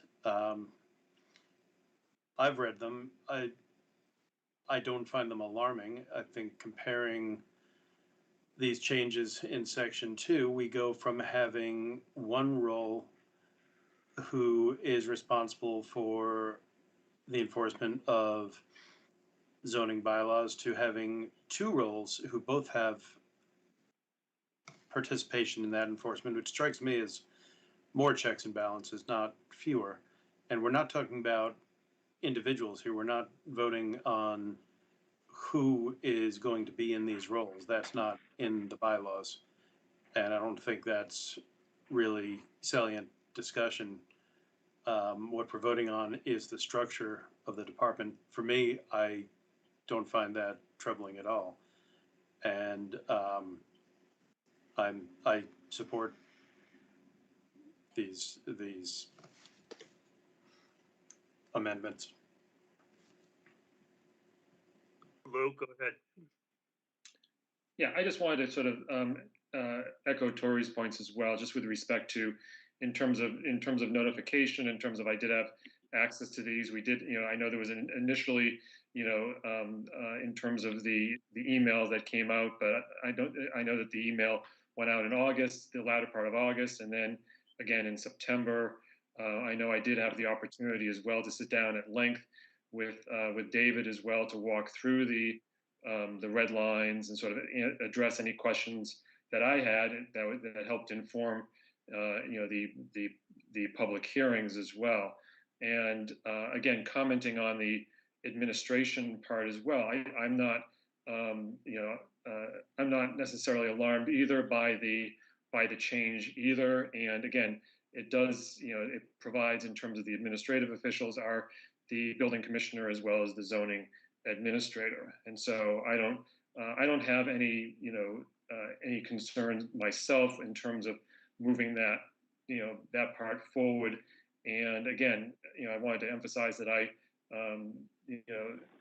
again, it is challenging with respect to this, in our virtual environment, for sure. But I think that, I feel that I had a good opportunity to review these materials as well as have any questions that I had adequately addressed. Thanks. Okay, Mr. McKenna, do you want to comment? Yes, thank you, Mr. Chairman. You guys are making me feel old tonight, I'm telling you. I served 12 years as a selectman and 15 years in finance committee, so I've seen a lot of zoning amendments come and go over those years. And my recollection is back in the 80s when I first got involved, most of these zoning amendments were put forward by the Office of Community and Development with John Mahoney. I remember at one public meeting telling a neighbor, why don't you just shut up and go home? Which is the thing that got me definitely running for selectman. But anyway, I've seen a lot of zoning changes go down over the years, and it's been a process where I think, again, most of the work is done by the planning department. They have to. They're the ones that have the time to do it. The appointed board doesn't. So they bring it to the planning board, probably after some discussions, and get it finalized. And then it goes on to the selectmen, FinCom, and town meeting to be either approved or voted down, depending how it goes. But I've been disappointed in some of the things I've seen lately coming in this rezoning of properties. I know you've already dropped out the nonprofits, but I found out through the grapevine that 15 to 17 properties and organizations that I'm involved with were going to have their properties rezoned, and we weren't notified of it. I realized legally you didn't have to, but being nonprofits and serve the people of Danvers, I would have thought they would have been. you know, it was to be some drastic changes affecting property values and everything else. And I hope that when this moves forward again, and Steve Bartha told me it would be, that you'll get us involved in the communications and work on something that will be beneficial to everybody. I understand the town's concerns, why they want to do it, but I think the way they're doing it is not in the best interest of those nonprofits. So again, let's work together on these things. That rezoning you did downtown was incredible. You spent, I think, 3 or 4 years studying that, all kinds of public meetings, and everybody got involved. Everybody had their say. We still get idiots on Facebook saying, "What are the selectmen thinking?" But they're idiots on Facebook. We know that. But you know, if we work together, we can make things better. But we got to work together and work on it that way. Thank you. Thank you. All right, can we turn it back to the 2020 articles? And why don't we isolate Article 6? Is there a motion to approve Article 6 in particular, since this is the one that had the most conversation, for a favorable recommendation to the Board of Selectmen? I move that we approve Article 6. Is there a second? I second. Any more Point of discussion? information, John, I think you have to put the article up if you're voting on it. And I'm not, I mean, you're not putting it up so the public can see what you're voting on. So if you don't mind, I would appreciate if they could at least put the articles up as they're voting on, so that the process is deemed fair. And I know it was sent out, I didn't get it in August, but each meeting, if you're talking about something, the articles should be present. It's just common sense. So David, can we put Article 6 It's up? coming back up. I think I got it up. Can you see that? Yes. Well, you gotta excise out section, so it's Article, Section 2.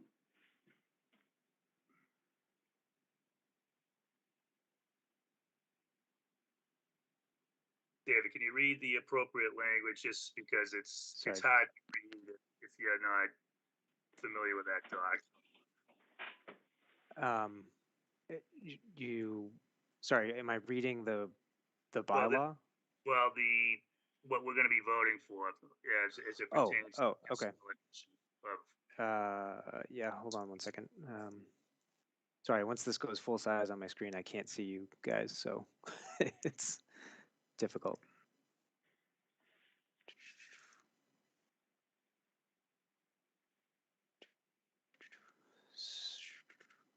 Actually, Aaron, do you have the warrant? Do you happen to have the warrant with the actual motion, if that's what we're looking for?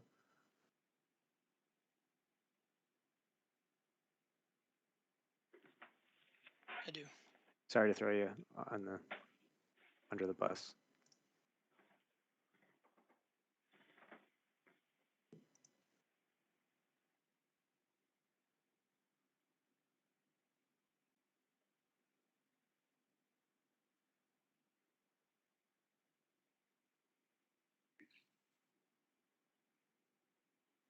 David, you want me to share that last version?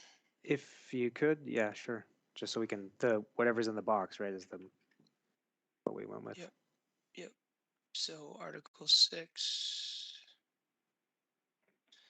So that'll be what's highlighted here. I can zoom in on that. Can people see that? Only lines. Yep. All right, hold on. Okay. Try to zoom in.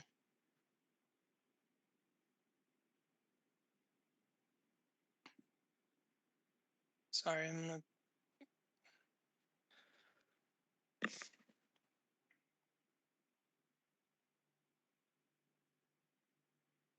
Is that what? Yeah, I it's did listed the right thing. Mhm.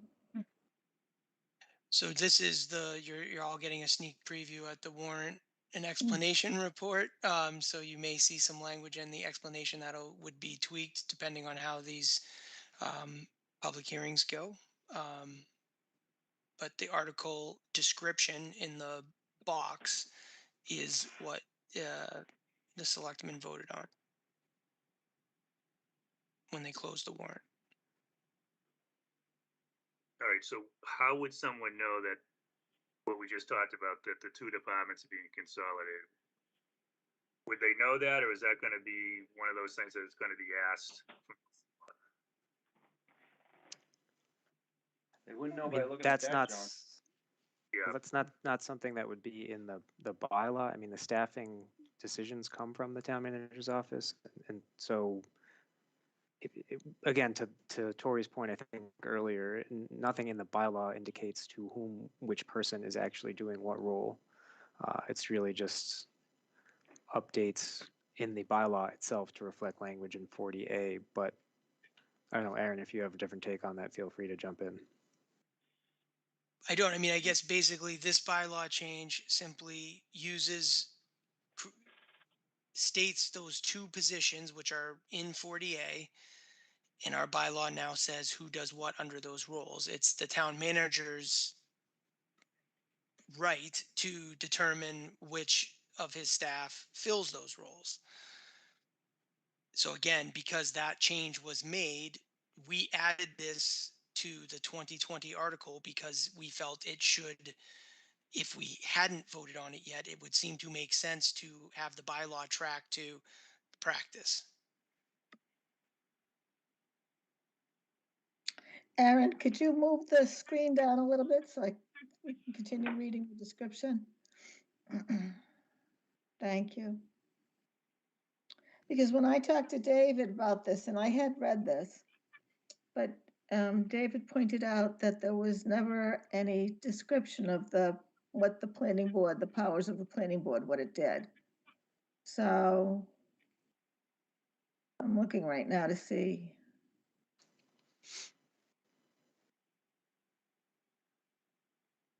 I mean, in a similar vein to the proposed, I guess you'd call it staff update, it's a very similar thing in that the current bylaw doesn't say what the planning board can and can't do or Right. what that means. Ooh, Can you? Aaron, go ahead. something just happened to your screen. Yeah, it's. Oh, there we go. All right, so there's a last line in the second to last paragraph. It says this section also allows the roles of administrative officials to reflect the current organizational staffing. Is that really the language that's getting right to what we just talked about?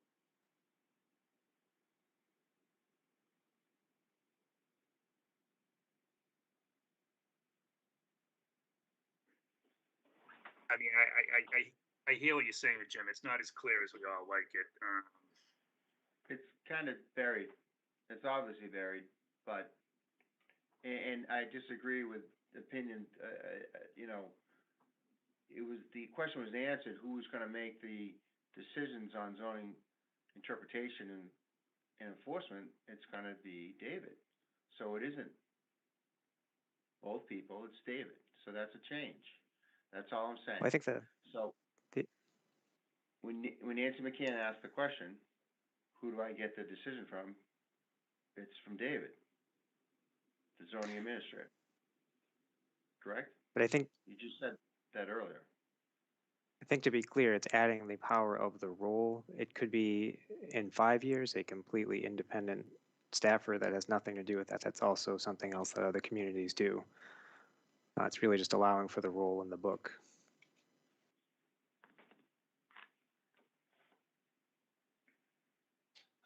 Jim, I thought I answered Ms. McCann directly. It's right now that's David and anticipated to remain David. I think what I said was there's still a very significant role for the building commissioner in zoning interpretation and enforcement. And most of what we've been doing thus far with enforcement has been us agreeing with the interpretation that's come out of the his office.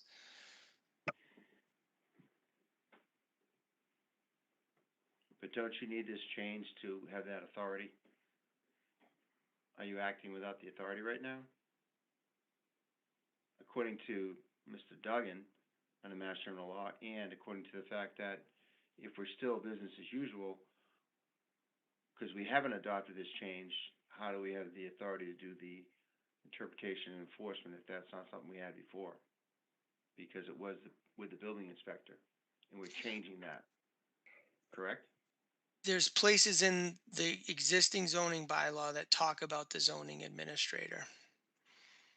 It's just that the book itself does not determine, it doesn't say what that position is. So I don't think we're out of step with anything. The book is The zoning incomplete now. enforcement officer has always been the building inspector in my experience since 1999. Never, sure. That's, and if we But that were, hasn't changed yet, is what I'm saying. At least by the town has not changed that. So if we're doing it now, maybe we're not doing it correctly, or we're anticipating a change. We tried to pass it, and then we had COVID, but that's the thing. We're putting language here that doesn't even say it. Maybe it was mentioned at the selectmen's meeting. It doesn't sound like it, because according to Mr. Duggan, that's something that's gonna be brought up. So I'm just saying it's kind of seems like it's buried, and we're unburying it. We're talking about it, and you said in the last 7 to 10 days, I brought it up, a couple times, a few meetings ago. So, John, I mean, obviously, if you called the vote for this article in its totality, then that's been, we can vote on it. That's fine. I'm fine Well, with I it. mean, I'm we talking can to also, that. do we have the opportunity to express, as we pass it on to the selectmen, that they resolve the appropriate checks and balance that for organizational structure? I mean, I don't want to interfere with the town manager's plan to organize the departments as he seems fit. I mean, he reports. No, this has already been printed, John. This has already been ready to be presented, so I think we have to vote on it as a whole, and either, it's voted for or against. But, I guess I don't think we can pull it out. I guess I would ask a question, and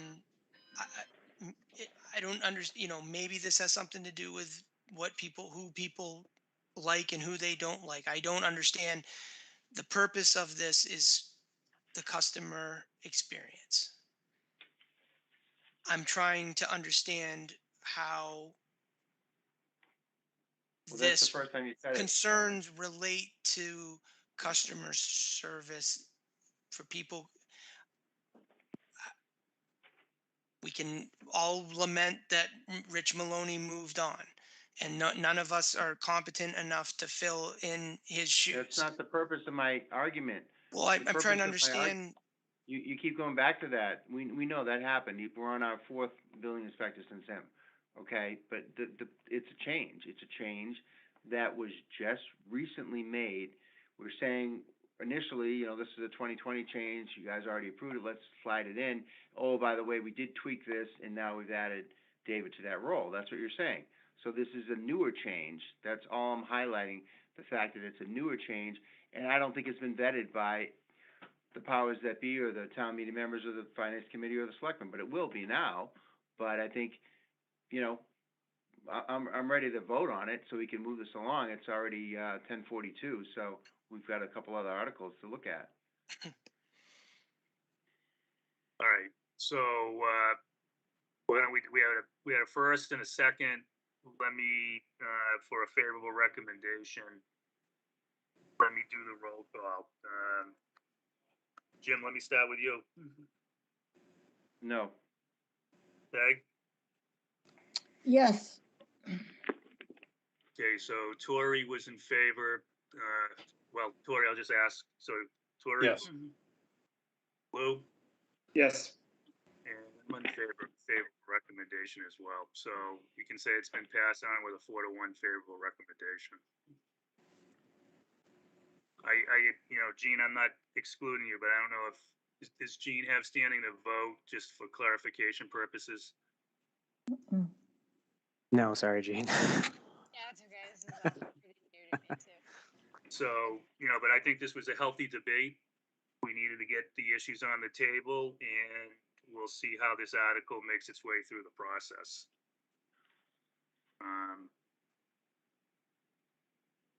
I know we're all getting a little tired here, but what other articles? How are we going to do the rest of 2020, David? I mean, can we do? So it's 7 through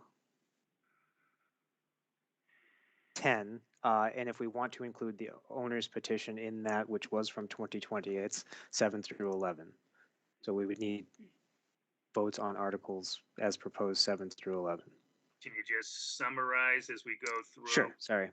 Yep. For the benefit of the people who are watching. Yep. Article 7 is updates to the site plan review process. Article 8 is technical changes to the character-based zoning districts that were passed in February 2020. Article 9 is the update to the cluster development zoning bylaw. Article 10 is the definitions section, which was bringing definitions from other parts of the bylaw to the definition section. And then Article 11 is the Outer Maple Street, as we've been calling it, or the 490, 492, and 500 Maple Street owners petition submitted by those property owners and represented by Attorney McCann.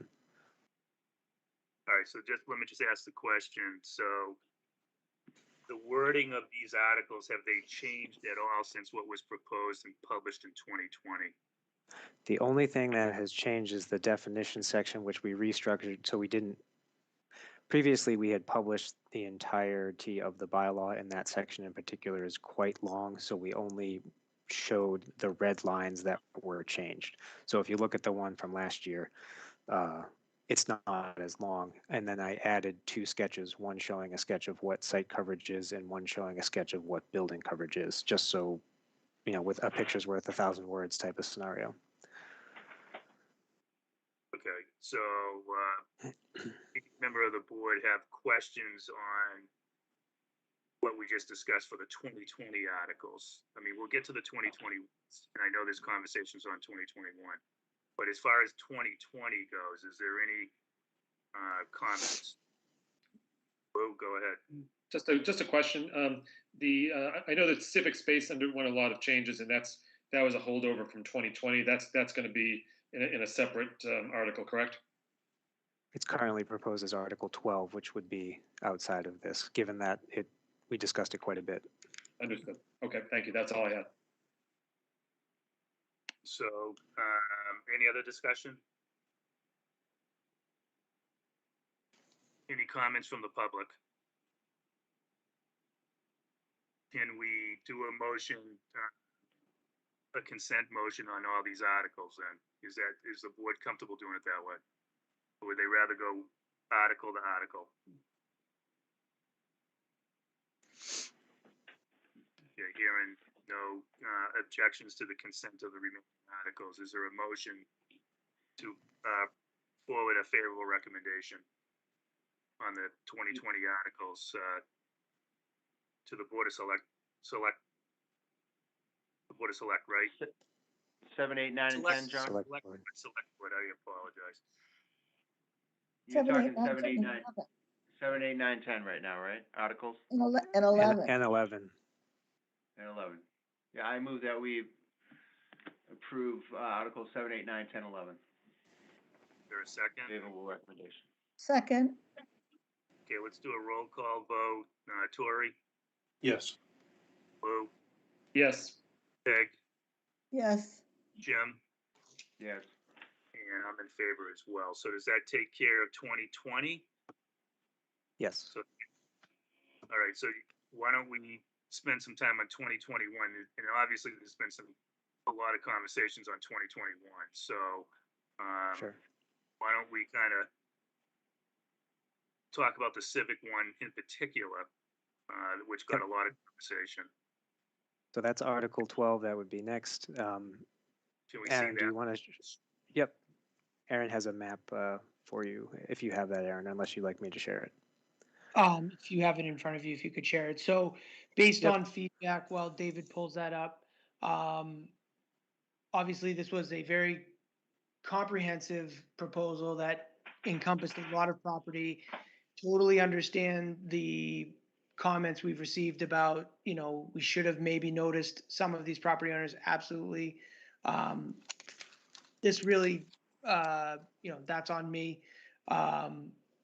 we've been talking this through for a long time. So in the last 3 or 4 weeks, that's been a comment we've received from many, and that's totally fair and reasonable. And as such, we've removed private institutions from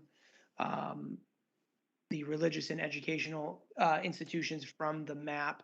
So that has been taken away. And I know somebody said, Mr. Bartha thought we'd get back to it. Again, we would get back to it if that's something the board determined was something it wanted staff to do. And hopefully we'll be able to talk about goal setting and all of that later in the fiscal year. But again, just wanted to highlight that we have removed those parcels from this map. Okay, but wasn't it more, Aaron, than just religious? Wasn't it pretty much almost all the nonprofits? Yep, like YMCA. Just want I'm trying to think of the hospice, all of these nonprofit educational and religious institutions were removed. Okay. So is there And I think language? the Go ahead. I was just going to say, I think the critical thing for this map, and Aaron can correct me if I'm wrong, is that this is only land owned by a government entity or a utility or a right of way. So just so that's clear, that's all this is showing. Okay, so is there proposed language that we can see in draft form, or the public can see for this particular article? We have a table of uses. Again, as it's mostly a visual change with the district. It's just the table of uses, and I'm sorry, I gotta find that. I got too many windows open here.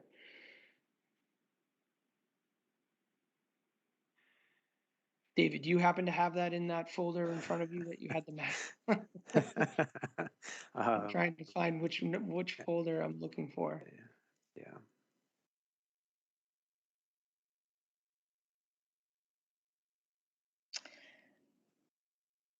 Could you just refresh my mind and tell me the purpose of this article? I had originally thought that this was based on what we had in the Maple Street, Hobart Street article, zoning, where we were encouraging civic spaces in private development. And I guess I was on the wrong page. What's the purpose? Well, again, I think at a high level, one of the things that you notice if you look at the zoning map of the town as it exists today is that there's not a single square foot of open space. I think 87% of the town we say should be developed as a single family detached home. And then we have a number of commercial or even some multi-family zoning districts kind of running along major roads in and throughout town. And I think, having been around the area for a while, there's lots of open space parcels that contribute to the character of the town. And again, the broader purpose was also thinking civic as a lowercase c, not a capital C. And that's why that initial proposal, which again, we kind of fleshed out this time last year, included private nonprofits. We've since dropped that. But again, thinking of how these certain parcels contribute to the civic character of the community, and a way to reflect that on the land use, well, on the zoning map, which is really a land use map. It's the build out map. It's what you want the private sector to realize, exercise its property rights, get us to this vision. That's what the zoning map is. And those parcels tend to be zoned something that I think is a complete mismatch from what most people think of. Plains Park, R1 zoning. Is it likely that the town would sell? Probably not. But again, I think it's just one of those things that, to be realistic about what's happening on the ground and what we envision as being our community going forward, these parcels needed to be reviewed. And so again, and we've done that. And again, I know everyone's going to get hot and bothered because we included these properties, and I'm not trying to minimize that we could have done more outreach. But I think at the end of the day, we needed to have a conversation. And if the community says we're comfortable with, I'm just picking on one, Plains Park being R1, that's okay. We're happy with the outcome. We just wanted to have the conversation about this type of, locking up some of these parcels in a certain manner, because I think they contribute to the town in a certain way. Conan Street's never going to be R1. It is a right of way. So we're going to call it a right of way and move forward on that basis. That's the proposal.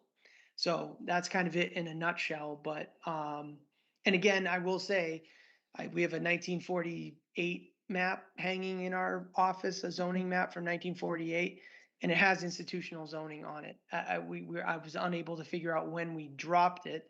We dropped it by the 60s, but between 40s and 60s, we had these sorts of zones in town. Cemeteries were included, the airport was included. So again, it's not something you've seen in the last few decades, but it's not a novel concept. And again, there's been some movement to bring this sort of thing back, because again, it's a realization that we're not going to see a cemetery flipped to, an occupied cemetery flipped to, an alternative use. It's just these parcels are contributing as they are, and this proposals try to reflect that. Is there any motivation for the town be able to get more grant money, or is there reasoning behind this to help the town with maybe state aid or something, because we have so much civic space, or what I mean, is there other benefits of doing it? It would help in some of those instances. There are times when you have to document that you're doing something or you've protected the property. There are properties that we own that are not protected, like obviously there's some conservation land that's owned, and by its nature, the Conservation Commission, Conservation Commission owned property gets the protection of Article 97 of the state's constitution. But there are other properties out there that don't have this protection, that are just owned by the select board in a general way. So again, this could help, having some of these parcels being displayed and only allowed to be open space could help in certain instances. Okay. All right, any other discussion on this particular article as changed? I mean, I think it was a good idea to pull out the institutions for the reasons that we talked about, but for the rest of it to move forward on a favorable recommendation, is there a motion to move it forward on a favorable recommendation? Lou, you got a question? Yeah, just a quick question. Do we have the language sort of like we had for the previous articles, where it's sort of the box section that we'll be able to see that's going before select board? Again, I'll just, it's a draft, the warrant explanation, but the warrant description in the box is locked in. Right, You'll that's see what I want some to say. highlighting there that one of the 18 editors of this document wanted us to see, but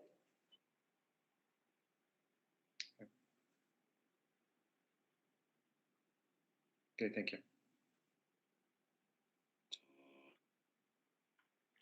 I move we recommend the favorable recommendation of Article 12. Is there a second? Second.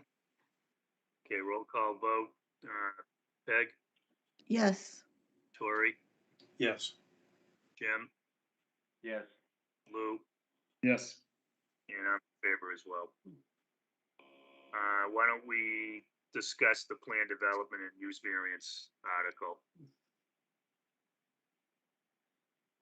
you want to vote for 13 and 14, John, first? Which one was those? I'm sorry, Jim. I don't. Well, 13 is flood insurance, and 14 is outdoor storage. I think we could Those do are those. 15 gets to the EPLIS, which is came in with a little change, so All right. I think we could do So 13 and 14 now. I'm comfortable with that. I move to present a favorable recommendation for Articles 13 and 14 to just pass it on to Selectmen. I second that. Okay, second by Tori. Roll call vote. Lou, Yes. Peg, Yes, Tori, Yes. Jim, Yes. and in favor as well. So what's the next one? I've lost my spot in my notes here, so. Sure. Article 15, you go ahead, David. Sorry, yeah, Article 15 is the update to the inclusionary housing that was proposed by the Affordable Housing Trust. Share that one.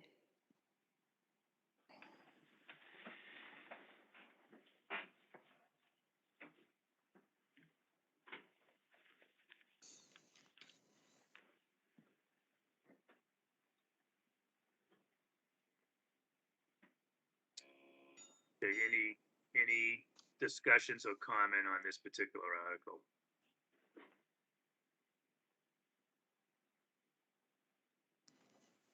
Okay, hearing none, is there a motion to move this forward on a favorable recommendation?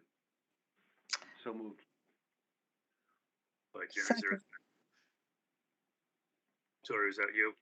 no, that was Peg that seconded. Okay, so let's do a roll call vote. Tori, Yes. Lou, Yes. Peg, Yes, Jim, Yes.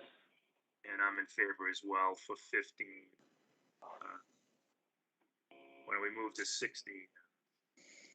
So 16 is the update to extended family living areas. I think we covered this, but I'm happy to have any discussion that we'd like to have. Comments? Any comments or questions from the board? no, I just had a quick question on the design standard under section 4.1.D. The red line says where an EFLA is to be incorporated within an existing structure or in addition to or where new construction is taking place, the overall appearance of the structure must remain single family in character. It just seems, I don't know, what does that mean? That was something that I said at I think at the top of this meeting that the Zoning Board of Appeals, for the permits that actually do go to them, consistently asks for. It is, I agree, difficult to describe. After discussions with actually Attorney McCann, she had recommended that the town of Boxford had a pretty good line for that we borrowed from.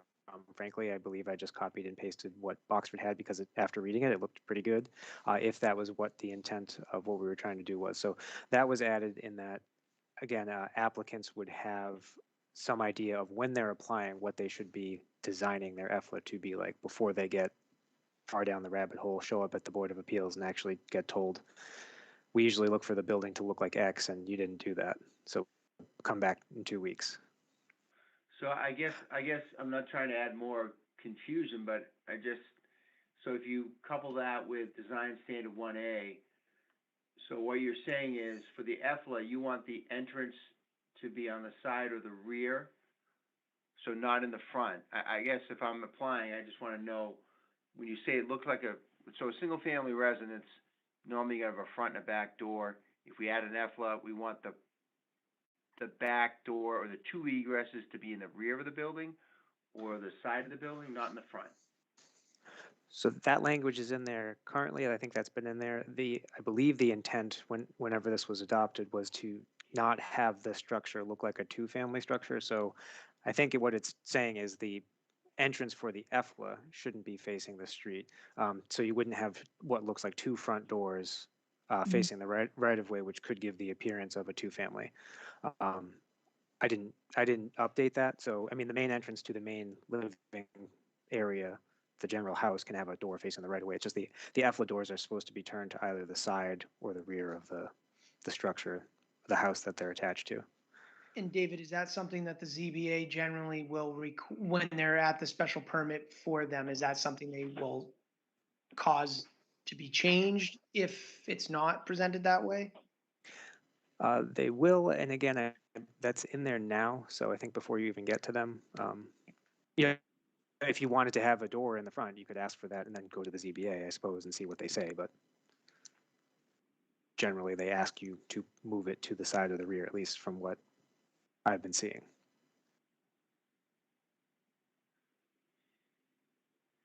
But if you have an existing, say you got an existing split, okay, and you want to put a parent or someone in the basement, you want to go in front for the EFLA, is someone going to have to move their second door, or you just have to, you know what I mean? Because you're not just, forget about new construction, existing construction that was built predated the EFLA zoning. So are we gonna require them to move their door to get approval, or I guess that's what I'm struggling with a little bit. You can still have the one door, so whatever entrance that you have into the house today would be fine the way it is. Wherever, if you're going to have a second form of egress for the new EFLA, it would need to be on the side of the rear. You could have a situation where the door is the door for everybody, and it stays in the mudroom or whatever it is shared space between the two families, the two cohabiting units. I was just gonna say, that's what I've seen a few, like, there's the door next to the garage and, you know, the EFLA's into the right, or the main house is into the left, but they don't make them modify that door. That's just part of the common area between the two. Yeah. I think it's just if you were adding a second door, that it would be on the side of the rear. Okay. I'm all set, Sean. Yeah, other members of the board have questions on this particular article? Nope. Okay, Attorney McCann is looking to be recognized. Go ahead. I just have I don't know that I have the most recent red line copy. I have a question on, it looks like it's design standard 1C. In situations where the attachment to the principal building is through habitable space, the EFLA shall be considered detached for the purposes of the bylaw. Right. Can we have a detached EFLA? I think Mr. Fields and we recently had a conversation about whether you could have a detached EFLA, and I don't think you can, unless it's an existing you can under structure. Right. So you can in that situation, right? But if it's not an existing structure and I want to build an EFLA that's attached to the principal dwelling through non-habitable space, would that be? Non-habitable space. What's an example of that? A garage, anything non-habitable, for instance, I a think I've breezeway. seen like a patio, connected by a patio. But again, this is one of those things where measuring space has been problematic because just because you don't finish it doesn't mean it's not eligible to be finished. So, right, habitable space is a thing in the building code that has certain ceiling height, that has certain features. We've seen some gamesmanship with trying to, we want to be clear because we don't want to, so. Okay, so in the example that you just mentioned, so if it were connected by space that is not able to be habitable, so it's 4 feet tall, it's something like that. That would not, the EFLA would then be a detached structure, and you can't have a detached structure as an EFLA, right? So it has to be connected by habitable space. No, you can have a detached EFLA. It just requires a special permit from the Zoning Board of Appeals. So I think really what this is saying is that the building commissioner is not comfortable issuing a building permit for an EFLA that's not attached by a habitable space. So the ultimate call would be at the Zoning Board of Appeals. And that's because it would violate that. It'd start looking like a two-family, so it goes to ZBA for special permit. So I could build a new structure that's detached and put an EFLA in it with a special permit from the Board of Appeals, is that a change under this amendment? Because I No. don't think I can do it now, because you and I had that conversation. If No, it's a new we structure. it's existing structures. So existing No, detached no, structures can be converted to EFLAs. existing, yes, but if I wanted to build a new Right. detached structure, I can't do that. Correct. I mean, again, this bylaw doesn't cover everything, and in reality, if you built a detached structure and then next year said it exists last year, I want to apply for an EFLA, you could do that, but Oh, that would be tricky, wouldn't it? well, there's always ways Okay. around everything. We can't write for every scenario, so. Okay. All right. So this change that I was questioning, what it means is that the space that connects the principal and the EFLA has to be habitable. Otherwise, Right. it's considered detached. That's what that means. Okay. Right. Just Unless I it's just want to be clear. completely within side. Right. Right. Yeah. Okay. Got it. Thank you. You're welcome. I think we did, Peg, you can refresh my memory, but I'm pretty sure we were okay with detached EFLAs when we wrote this bylaw. I think we were, and I was trying to think back. I think there are a few in town too that were done. I think there's one down near me. But yes, There's we definitely were some. concerned about the square footage and who would be living in the Well, it's EFLA. restricted, it's restricted by deed restriction to a family member, but there are plenty of examples. So are we not by right allowing this? They have to go to ZBA? I mean, I know they're the zoning enforcement, or the permit granting authority, but we can't do a detached by right?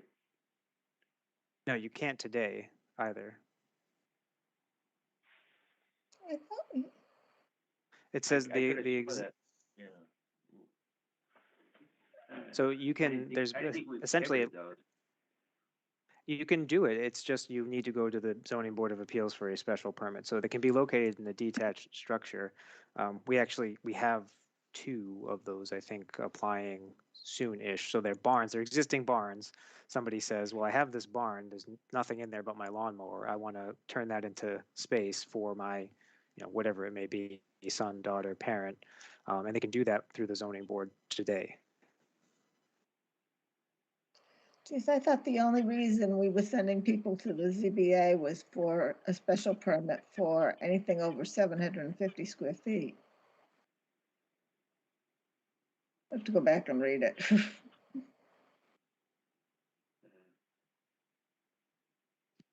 And I think this is we spoke earlier about the genesis of some of these articles. I think this is one where we've seen the ZBA making consistent conditions, and it just seemed like it would be beneficial to the bylaw for all involved if we just wrote in some of these changes. I think the question about detached being by right, that's just an interpretation, again, that we've inherited from downstairs, and we think it's appropriate. I mean, I think we think it tracks with what the bylaw says. Obviously, if you guys have any information on that, we'd love to hear it, but I think that's how it's been enforced and been practiced by the ZBA, and we weren't trying to alter that. Again, just trying to insert some best practices, so to speak, from a few decades of giving out the permit and the ZBA feedback to us on that. This is one we would have called housekeeping, clearing up and defining in more detail something that we had put through. Okay, any other comments about the way that this is written? Are we comfortable? Is there a motion to move it forward on a favorable recommendation?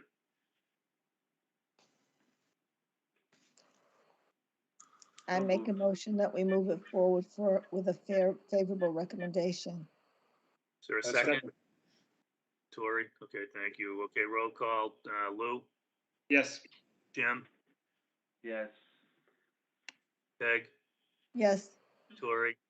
Yes. And I support it as well. All right, David, keep me going here. What's the next one? The next one is 17, changes to multifamily in the R1 zoning district to limit that number to 2 units, which was brought about by the Zoning Board of Appeals. Okay. Questions, discussions on this particular article? And actually, Aaron, do you have that motion? Sorry. If you could pull it up on the screen, that'd be Yep, great. I'll do that right now.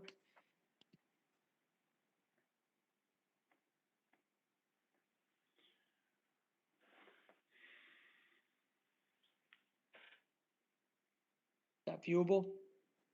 Yep. Only one left after this. It's an easy one too. To one additional unit.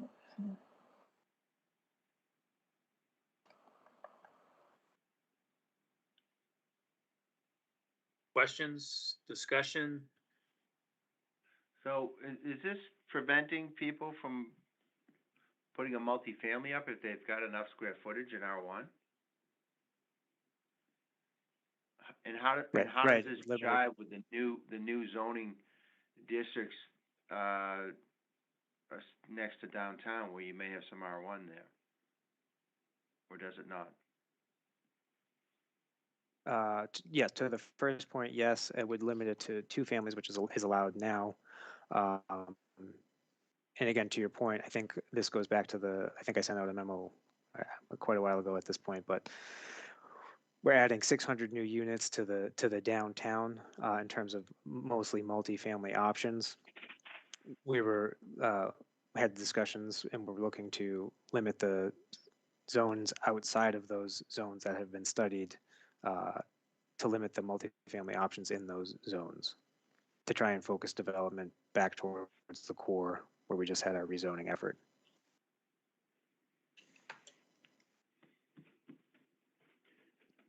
And again, I don't want to speak.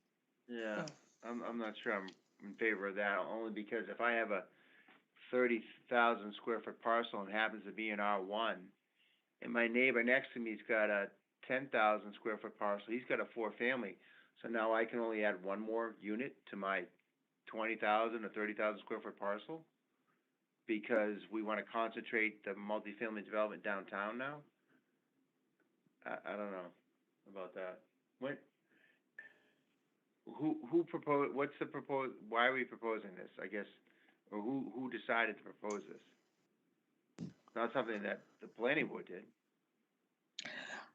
Did this come up as a result of that 2-family that was going into, making it into a 3-family on, is it Elm Street or not Elm Street, one of those side streets? Remember we had a lot of discussion about that. That was in the new district, Peg. That was in the new district. Was it in the new district or was it just Yes. outside? Okay. No, yeah. A school in Franklin, across from Auto Body. Yep. So I'm just wondering what the motivation for this article is, because it seems to be taking away a lot of people's ability to, which they can presently add more units. It's taking away a property right, and I don't know what the motivation is. We're saying, well, if you don't like it, buy something in this district. You know what I mean? I mean, you've always had the right to expand in R1 if you meet the requirements for the number of units, and now we're taking that away.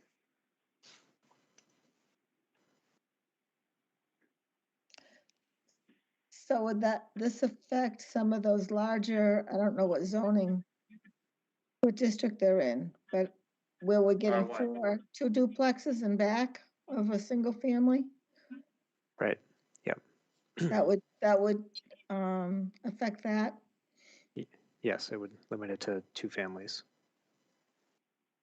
And again, I think I'm not defending the proposal per se, but I will say we get a lot of abutter concerns about these projects. you know, you may only see them a couple times a year, but we see, you know, we see the totality of it. And I think this is, again, there was some feedback and some conversation with the ZBA over the summer about some of the concerns and a butter, you know, regular kind of a butter issues in this concept. And there was another piece of it that has already fallen out during the conversation where we proposed these two articles, of which one died, as a potential solution. We think that this also corresponds nicely to the downtown zoning changes in that it stops the scattershot development happening all over town and tries to focus it into areas that we've said we want to see growth. Again, it's up to you all. I mean, we're having a policy conversation. If it's that's the planning board obviously can weigh in on whether or not this is appropriate or not. I just don't think it's been vetted. I don't think it's been vetted enough. I don't think people know about it. Okay. Lou, you wanted to add Yep. something?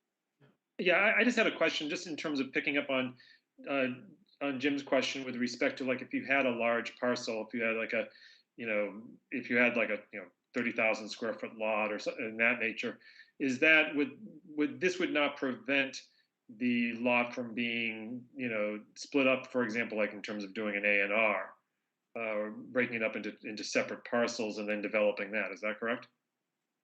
That's correct. Yeah, if you had the frontage, you could do that. You could also do a subdivision of that land as well. Okay, got it. You gotta have the front. You gotta have enough frontage, though, Lou. If you don't have enough frontage, say you have an odd-shaped lot or a pork chop lot, say Sure. you only have 100 feet in the front, you're not gonna be able to do 2 units or 3 units. So a Right. lot of these lots, you know, I just think it's a huge impact on people if they don't know about it. I mean, we're letting every meeting we just allowed a 2-family behind another 2-family, you know, and now we're going to take away that right, just because why? I don't know. I don't think it's known to people, and they're not going to really know about it unless they read that bottom paragraph. That's going to affect a lot of people in R1 who may be able to add a 3rd unit. And again, that's housing stock, and if it meets all the requirements, you know, it's not scattershot zoning. It's been allowed forever. If you have enough acreage. I'm not in favor of it, so I don't think it's been vetted enough. Just like the next article, I don't think we're ready for that, and I don't know why or who proposed that, but we'll get to that in a minute. Tori, you had a comment? Yeah, just wanted to elaborate on Mr. Duggan's comment about the house on School in Franklin, because that was built on a variance on a lot that wasn't big enough without that variance to build a single-family home. And then they applied for another variance for a 3-family, which they did not get, which is good, but they could have. And so with the status quo, you can get a gigantic house, which that is, which could be a 3-family on an undersized lot.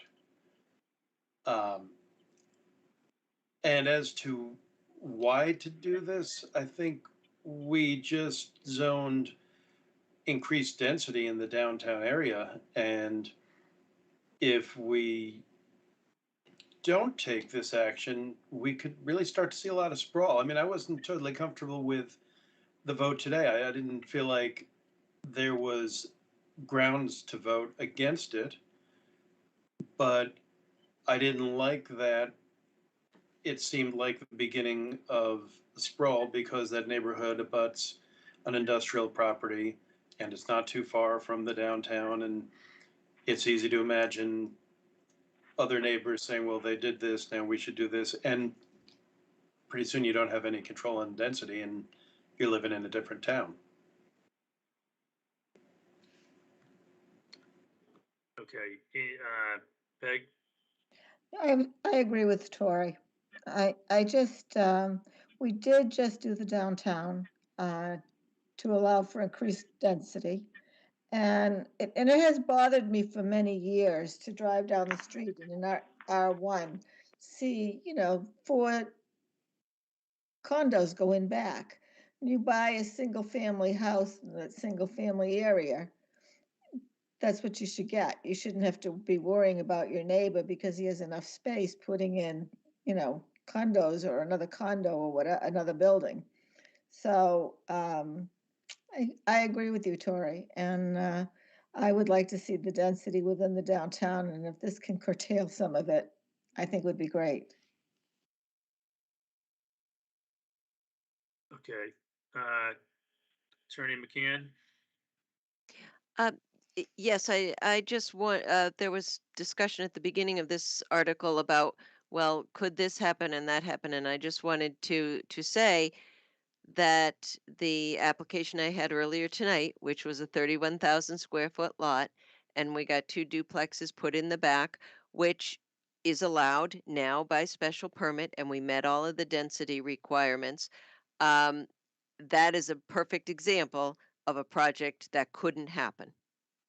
And that may be the policy decision of the board and what you want to recommend, but that's just an example that you just had tonight that went through ZBA and it came to you, and that project couldn't happen, and there would be no mechanism to make it happen. So that's just, and maybe that's fine. Maybe that's the decision that and the policy that this board wants to go with, and that town meeting would approve, and that's fine. I don't have a particular opinion on it one way or the other, actually, other than we've done many of them over the years. But there's an example. That project that you voted on tonight couldn't happen.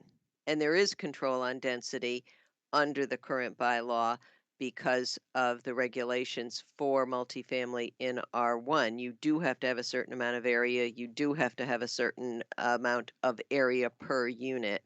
So there is built into the bylaw already density checks on that.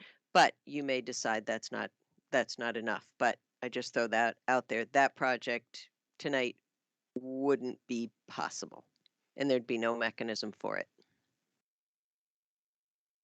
Okay, thank you. That's helpful. Any other discussions?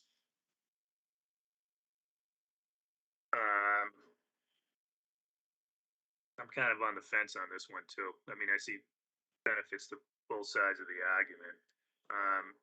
Do we have a sense, David or Aaron, how many parcels would be affected by this change? I mean, like we did on the institutional look. I know it's probably a much larger task, but do we have a sense of how many people are going to be impacted by this change?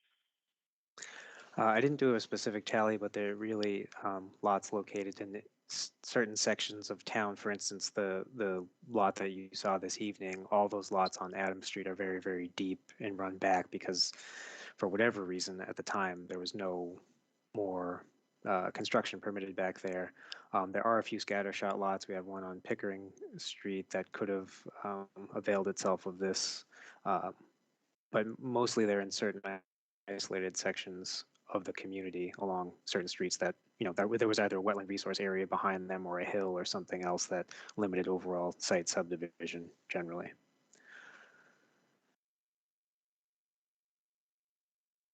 Okay. But this is the whole R1 district you're imposing it on. I don't think people are aware of this. That's my biggest concern. I don't think it's been made known to residents and owners of R1 properties that they no longer can develop their property. So I'm not sure it's been vetted properly or fairly notified people that are going to be tremendously affected by this if they said, I've always wanted to add a third unit for, whatever reason. I've got plenty of property and my neighbor just did it and this person just did it and now I can't do it. Do the town meeting members understand this? I don't think they do. That's my concern. I think this article and the next article, same pocket. Who's proposing it? You know, we don't really have it. It hasn't been vetted. Has not been, presented to the populace that's going to be affected. And I just don't feel comfortable voting for it. Okay. All right, so let's go back to Article 17. Is there a motion to move this forward?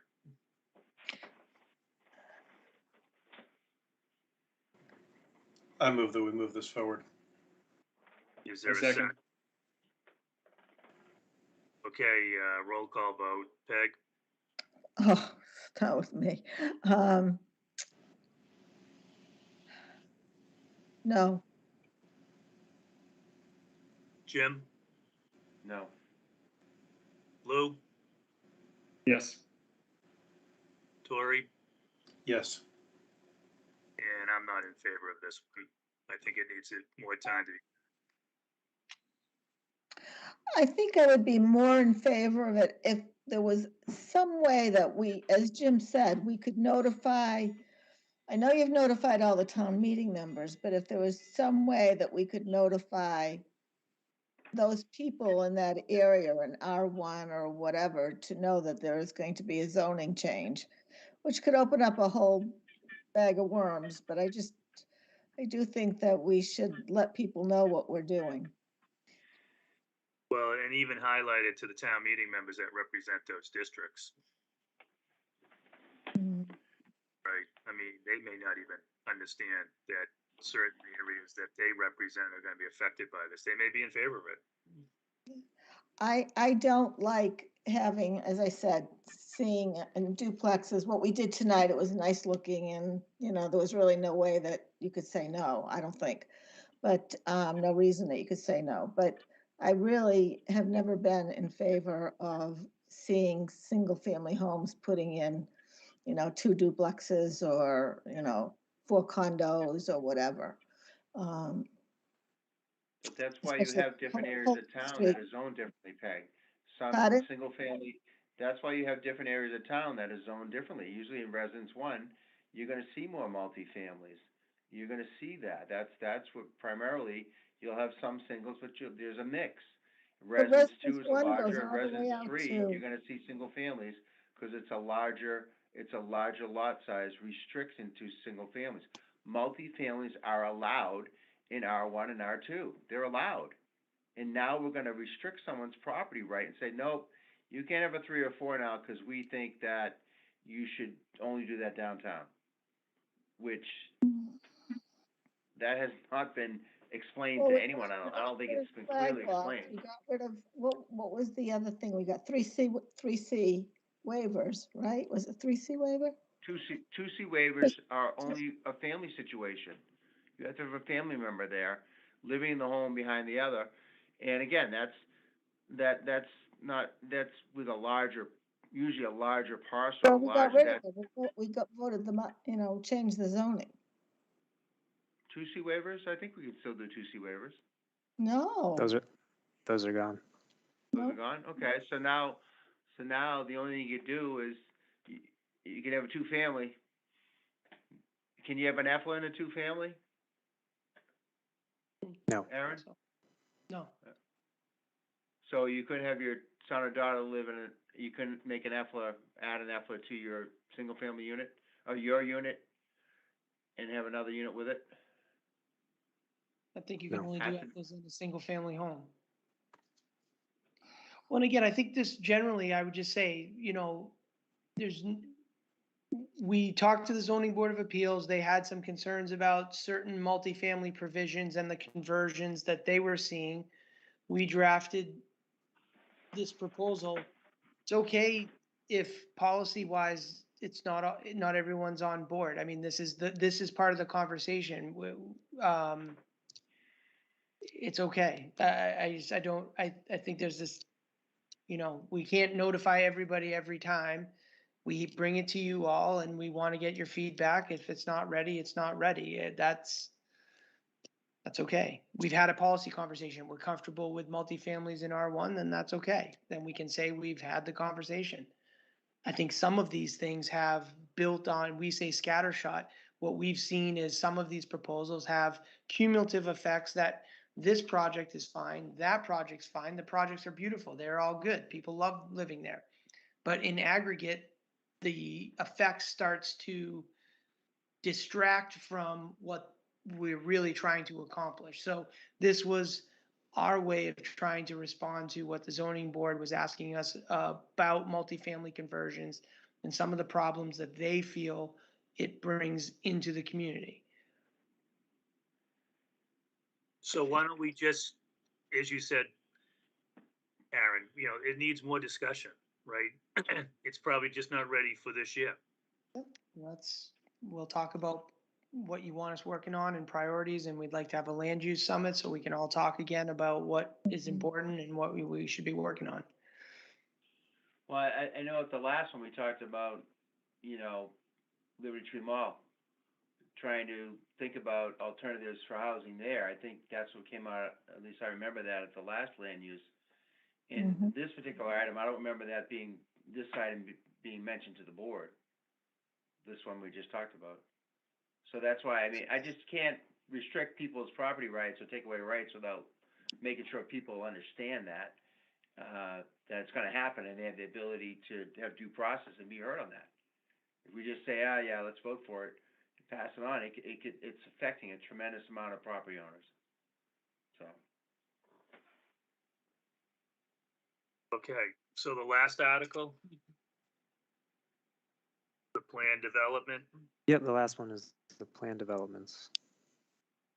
I don't really have many many updates. It's open discussion, whatever the board wants to talk about. And I think, again, just because there seems to be a theme, I guess I'll say it. This one was the zoning board of appeals told us that they were getting queasy with use variances. And Ms. McCann is here, can tell you the last several haven't gone very well. Both applicants and staff have invested incredible amounts of time with these proposals, and then they came to nothing. So in talking to that ZBA about some of what they're seeing, what would they like to see us work on, which many of these articles came out of that conversation. This was also one of the responses that we offered to them as an alternative to a use variance. So rather than simply tell people you can't do it, you can't ask, we offered a process that's very popular in Massachusetts, and David has more information on that if we need to get into it, but where we offer a process for property owners to ask for basically a customized zoning district for their site that would be vetted early by a group of officials representing the various regulatory boards that would kind of vet that proposal before they basically go into a town meeting on-ramp. Now, again, that town meeting on-ramp exists, like we dealt with earlier tonight, citizens petitions, owners petitions. There are certain times when that second half of Section A, 40A, Section 5, we can't stop those proposals from coming in. We were trying to offer a little bit of a front-end add-on to that regular rezoning process based on their feedback as an alternative to using use variances, which should be one-offs, not as a permit that people use in Danvers, trying to provide some alternative to create a little bit of order in what's a fairly chaotic and unpredictable permitting environment.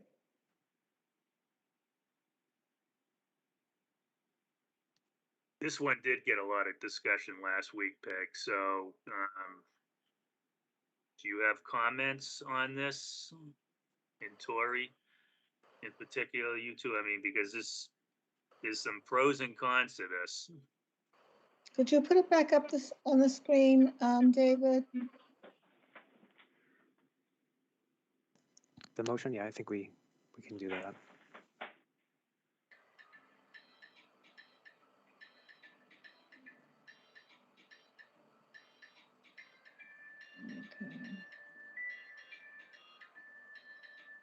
May I just ask a question too, just in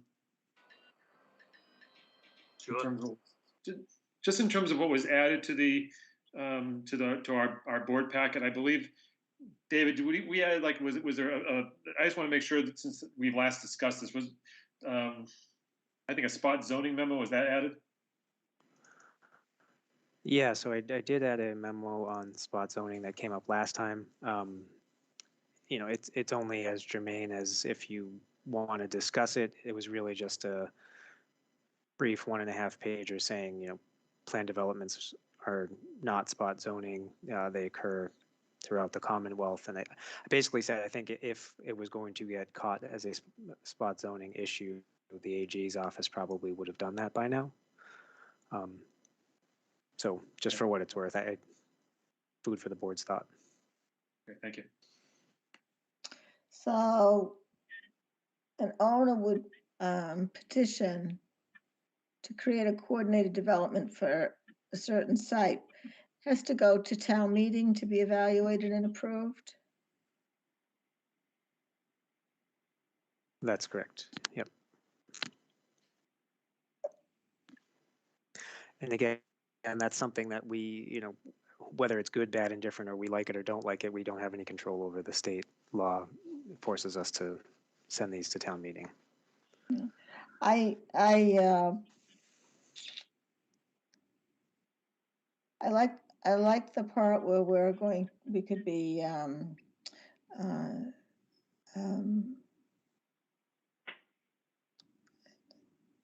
I'm trying to diminish the use of a use variance. I sometimes get frustrated when some things come through the planning board that have been to ZBA and they've approved, and I wasn't so sure should be approved. But I don't know if I have any questions on this right now, since I missed the discussion. Okay.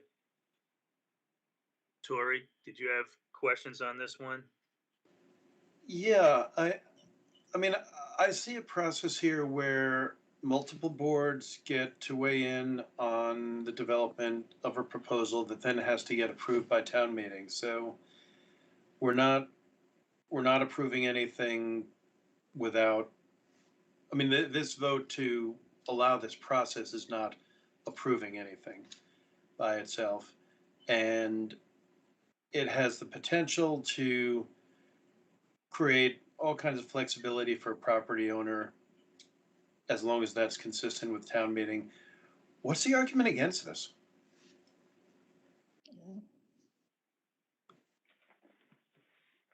You're shifting planning to the town meeting. Town meeting doesn't like doing zoning. I can tell you, I've been a town meeting member since 1989, Tori.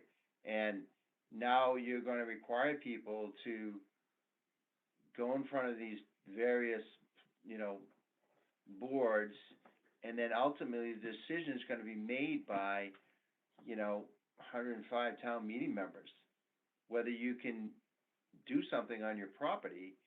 And we're lucky to have 2 town meetings a year. It costs the town probably 10 grand a year at each town meeting to have police details, use the high school, organize this. We're gonna require the you know, planning and development of the town to go through town meeting. We've never done that before. We have a planning board. We have a zoning board of appeals. Are you gonna volunteer for this board in addition to your other boards that you're on? I mean, it's just more and more oversight, and town meeting members that are not experienced with this type of thing are gonna be making decisions where they're right. The last 4 or 5 things that went up, the last 3 things that went up to the old theater on Route 128 have been shot down. They've been trying to develop that property for years. The big Maple Street project shot down because the ZBA wouldn't allow a drive-through. So development's not going through, but I mean, are we gonna shift that now to a town meeting? Look how long it takes to get to a town meeting. Okay, we're gonna have one thing on the agenda. Joe Smith wants to develop his property. Oh, well, we'll throw a couple other, you know, articles in there for, you know, moving budget items. But we're gonna have town meetings, you know, 5 times a year? It takes months just to get to a town meeting. You have to advertise, you gotta go through warrant articles, you gotta go through selectmen, then you gotta go to FinCom. I don't think zoning through the town meeting is a great way to go. Burlington is a big city. Burlington is next to 128. Where are these large tracts of lands? We don't even state what size, we're talking about. What size is the development? Is it an acre? Is it 5 acres? Is it 10 acres? We haven't teased this out. We haven't done the analysis. We're still parsing together some stuff, and these are huge changes. Huge change. You guys may not think, because you haven't been on the board that long, but these are huge changes to the way we do business in town. And maybe there's some validity for it, but trying to get 105 people to come out to a town meeting is not an easy thing. And are they the right people to make that decision? That's the argument against this. That's my argument. Again, this has not been vetted. I don't think town meeting members understand that this is what's being proposed. And where are the sites that we would propose for these places? Where are they? Would there be special town meetings called? I didn't have the impression that this You'd have would. to call a special town meeting. Because the annual town meeting is there's 50 articles on budget items. I don't know if they would allow you to squeeze one in. That's once a year, that's in May. Other than that, we have an occasional zoning meeting in December. Remember, And the now we're back gonna half of that process, the back half of that process exists today, right? An owner can submit a petition to the town to be taken up at the next town meeting at any Yep. time, on any size parcel. Doesn't happen too often. Doesn't happen doesn't. often, but now We're just, again, we're just enabling a process. We're enabling a process that we, the town, will look at certain areas and zone what we think is best for certain properties in town. This is if a property owner has a better idea and wants to go to town meeting and say, this is the campus that we want to build. You would have never known, town meeting, that this is what we want to do. This just kind of signals to them that we have a process that will help vet that idea before you get into that, what is already a process we can't do anything about. It'll probably not be heavily used right away. But it may open up some things, especially if it, use variances right now are part of the permitting plan.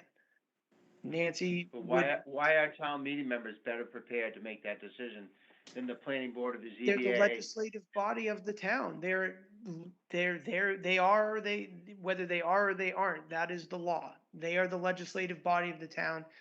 They make that determination. Only if we pass this bylaw. Right now, they're not. But if you have the owner's petition for Outer Maple is going to town meeting. You have health, you have the health board. You've got the Concom. You've got specialized boards that deal with specialized things. If Joe the farmer wants to, turn his 5 acres into a shopping plaza, you want him to go to town meeting and skip over the planning board. Sure, he might have a member or two on that board. In this process, that would be a meeting of one member of the ZBA, a member of the select board, a member of maybe the Concom, the planning board, and he's gonna come and say, I wanna do a strip mall in the middle of this neighborhood. And all 5 of those people are gonna go, that's a really bad idea. I suggest you not proceed with this. And Everything still has to go to the planning board too. Right, that section 5 still has to be followed. It's still going to get a public hearing in front of the planning board. But this landowner got a sneak peek from the boards that they're gonna have to deal with that represent the town. Again, if, Jim, if the board is uncomfortable, it's. You can go to technical review committee. You can meet with all the important boards. I hate to break it to you all, and I apologize. Now that I'm on staff, the TRC is not what you think it is. It's not, and I apologize. Nancy likes to say she goes to TRC. It's not what you think it is. We don't make policy choices. We look at it and say that pipe will work. That sidewalk will work. We're not saying we're making the decision because you're still going to a board. But again, this is a process. If you all do not feel comfortable that this has been thought through enough, or you're not comfortable enough with it, don't support it. It's that simple. It's not, we're trying to offer an alternative to what the ZBA said they were, when they were uncomfortable with use variances. This is something that is widely used. It's totally legal. The AG has approved hundreds, if not thousands of these. Not only the enabling acts, but the custom zones that follow through with it. It allows the private sector to tell you what they want to do. Lou? Yep. I was just gonna chime in just in terms of, you know, I'm in support of this because I do see that this does at least have a process. This doesn't just throw this to, you know, through to town meeting, you know, like, you know, in terms of, oh, let's eliminate, you know, the use variances and then just throw it to town meeting. I believe that this does create a process, and it does, you know, and before something goes to town, you know, before it would go to town meeting, you do have this, you know, you have the committee, you have this, you know, I mean, and, you know, you do have, and what I found attractive to this is that you do have the, you know, it's composed of the various entities, that would be able to sort of vet any of these proposals before ultimately it does go to town meeting. And so I believe that it is, you know, it does create a process. I think it's worked elsewhere, and I think that that we should forward it along as well. So thanks. That's all I have to say.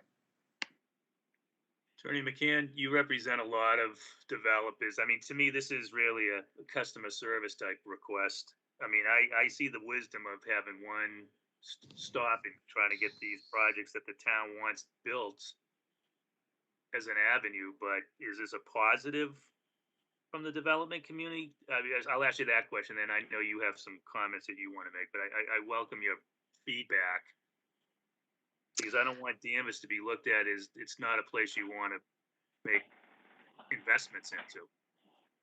Yeah, I don't think it's looked at as a positive, because the process of going to town meeting and expecting town meeting folks to comprehend a project and vote on it that night, either, depending on the project, either a simple majority or a 2/3 vote at town meeting, is and it's up or down that night, right? That is a hard, frightening process for a developer to have to put in all the effort up front to get to town meeting, and that's going to be who votes. When, in all due respect, and I said this at the last meeting, town meeting members do not generally attend the a lot of the meetings going forward. We see it tonight. You don't have town meeting members listening to this public hearing tonight on these zoning amendments. So they will be seeing the project for the first time the night of the town meeting, and they will be expected to vote on it that night. And I think it will be a hard process to get through. I don't know if other communities where this process has worked have been in cities where you're going to a town council as opposed to, or a city council, I should say, as opposed to town meeting. I don't know. So, Our population is greater than Burlington's, just for the record. yes, but is Burlington, and I don't know this, is Burlington's process, because it was thrown out, is that does that go to, who does it go to in Burlington? Town meeting. It To a has to go town to town meeting. Okay. Represented So town meeting. if use variances are eliminated, this does give an option. And I appreciate that it does give an option.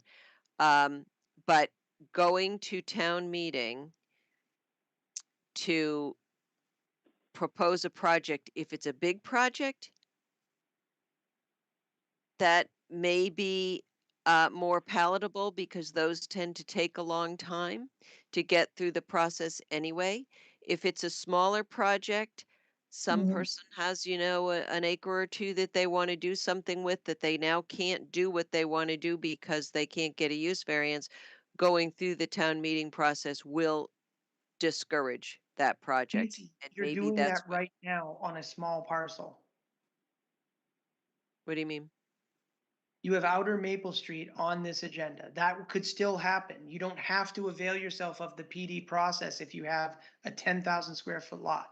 You're not, I mean, in this case, what you're doing right now, representing the clients on Maple Street, maybe you wouldn't use the PD process because I have 3 disparate parcels and they're all small, so I'm not going to do it. That's okay. You don't So that have we to could do this still do process. You're that. just enabling Well, it. yeah. Maybe Well, Mr. as I said, Valenti, who you represented, would want to use it because he wants to Right. get something done. Right. This is this is an option. As I said, if use variances are eliminated, this is an option.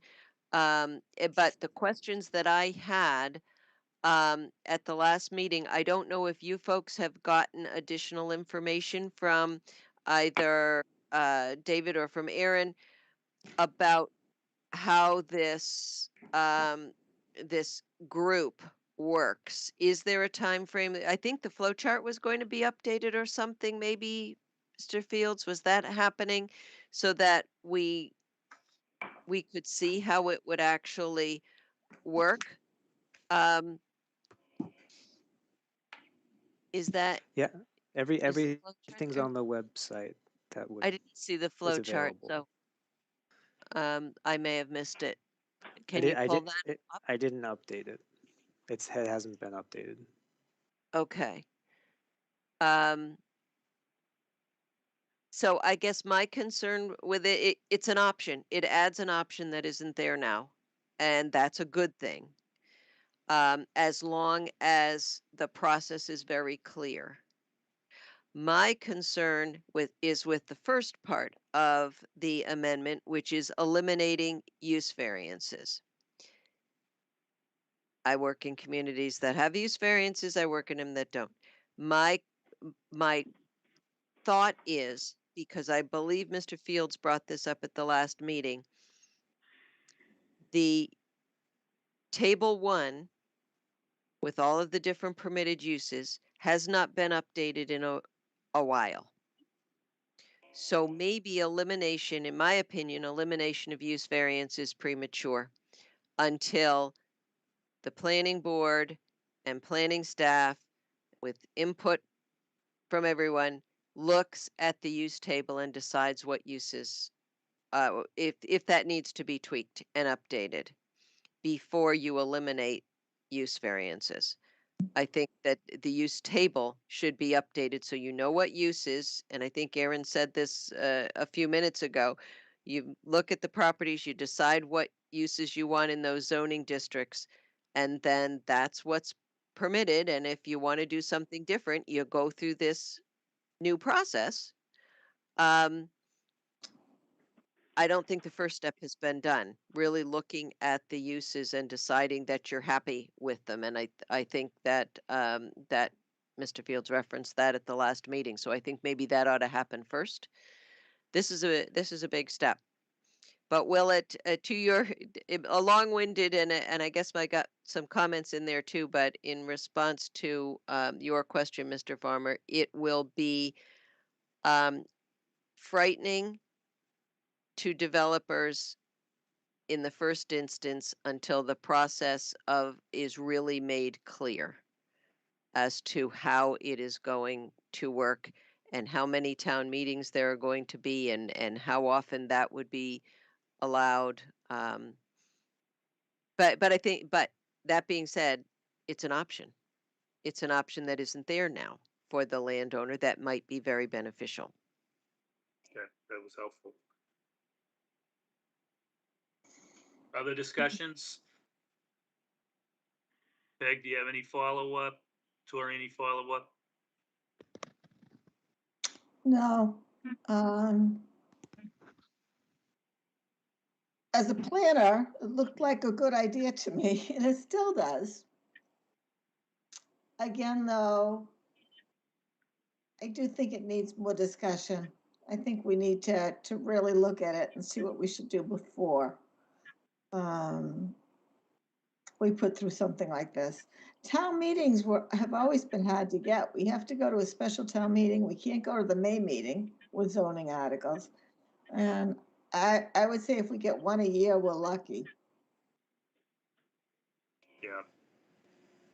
I feel the same way about this. And just the fact that we just heard Jim say that there's going to be a flood of these and we're going to have 5 town meetings here, and Nancy say that, you know, this is going to scare off developers.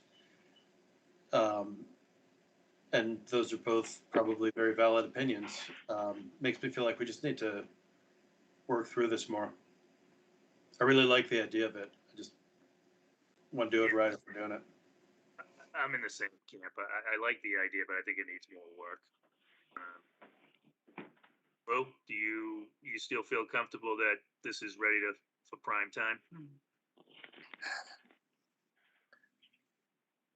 I think it is. I think it's still, you know, I'd be in favor of moving it forward. I can see the votes though, but I'd be in favor of moving it forward. But and I would support it moving forward. Although, but obviously I'd be happy to participate in further discussions about it as well.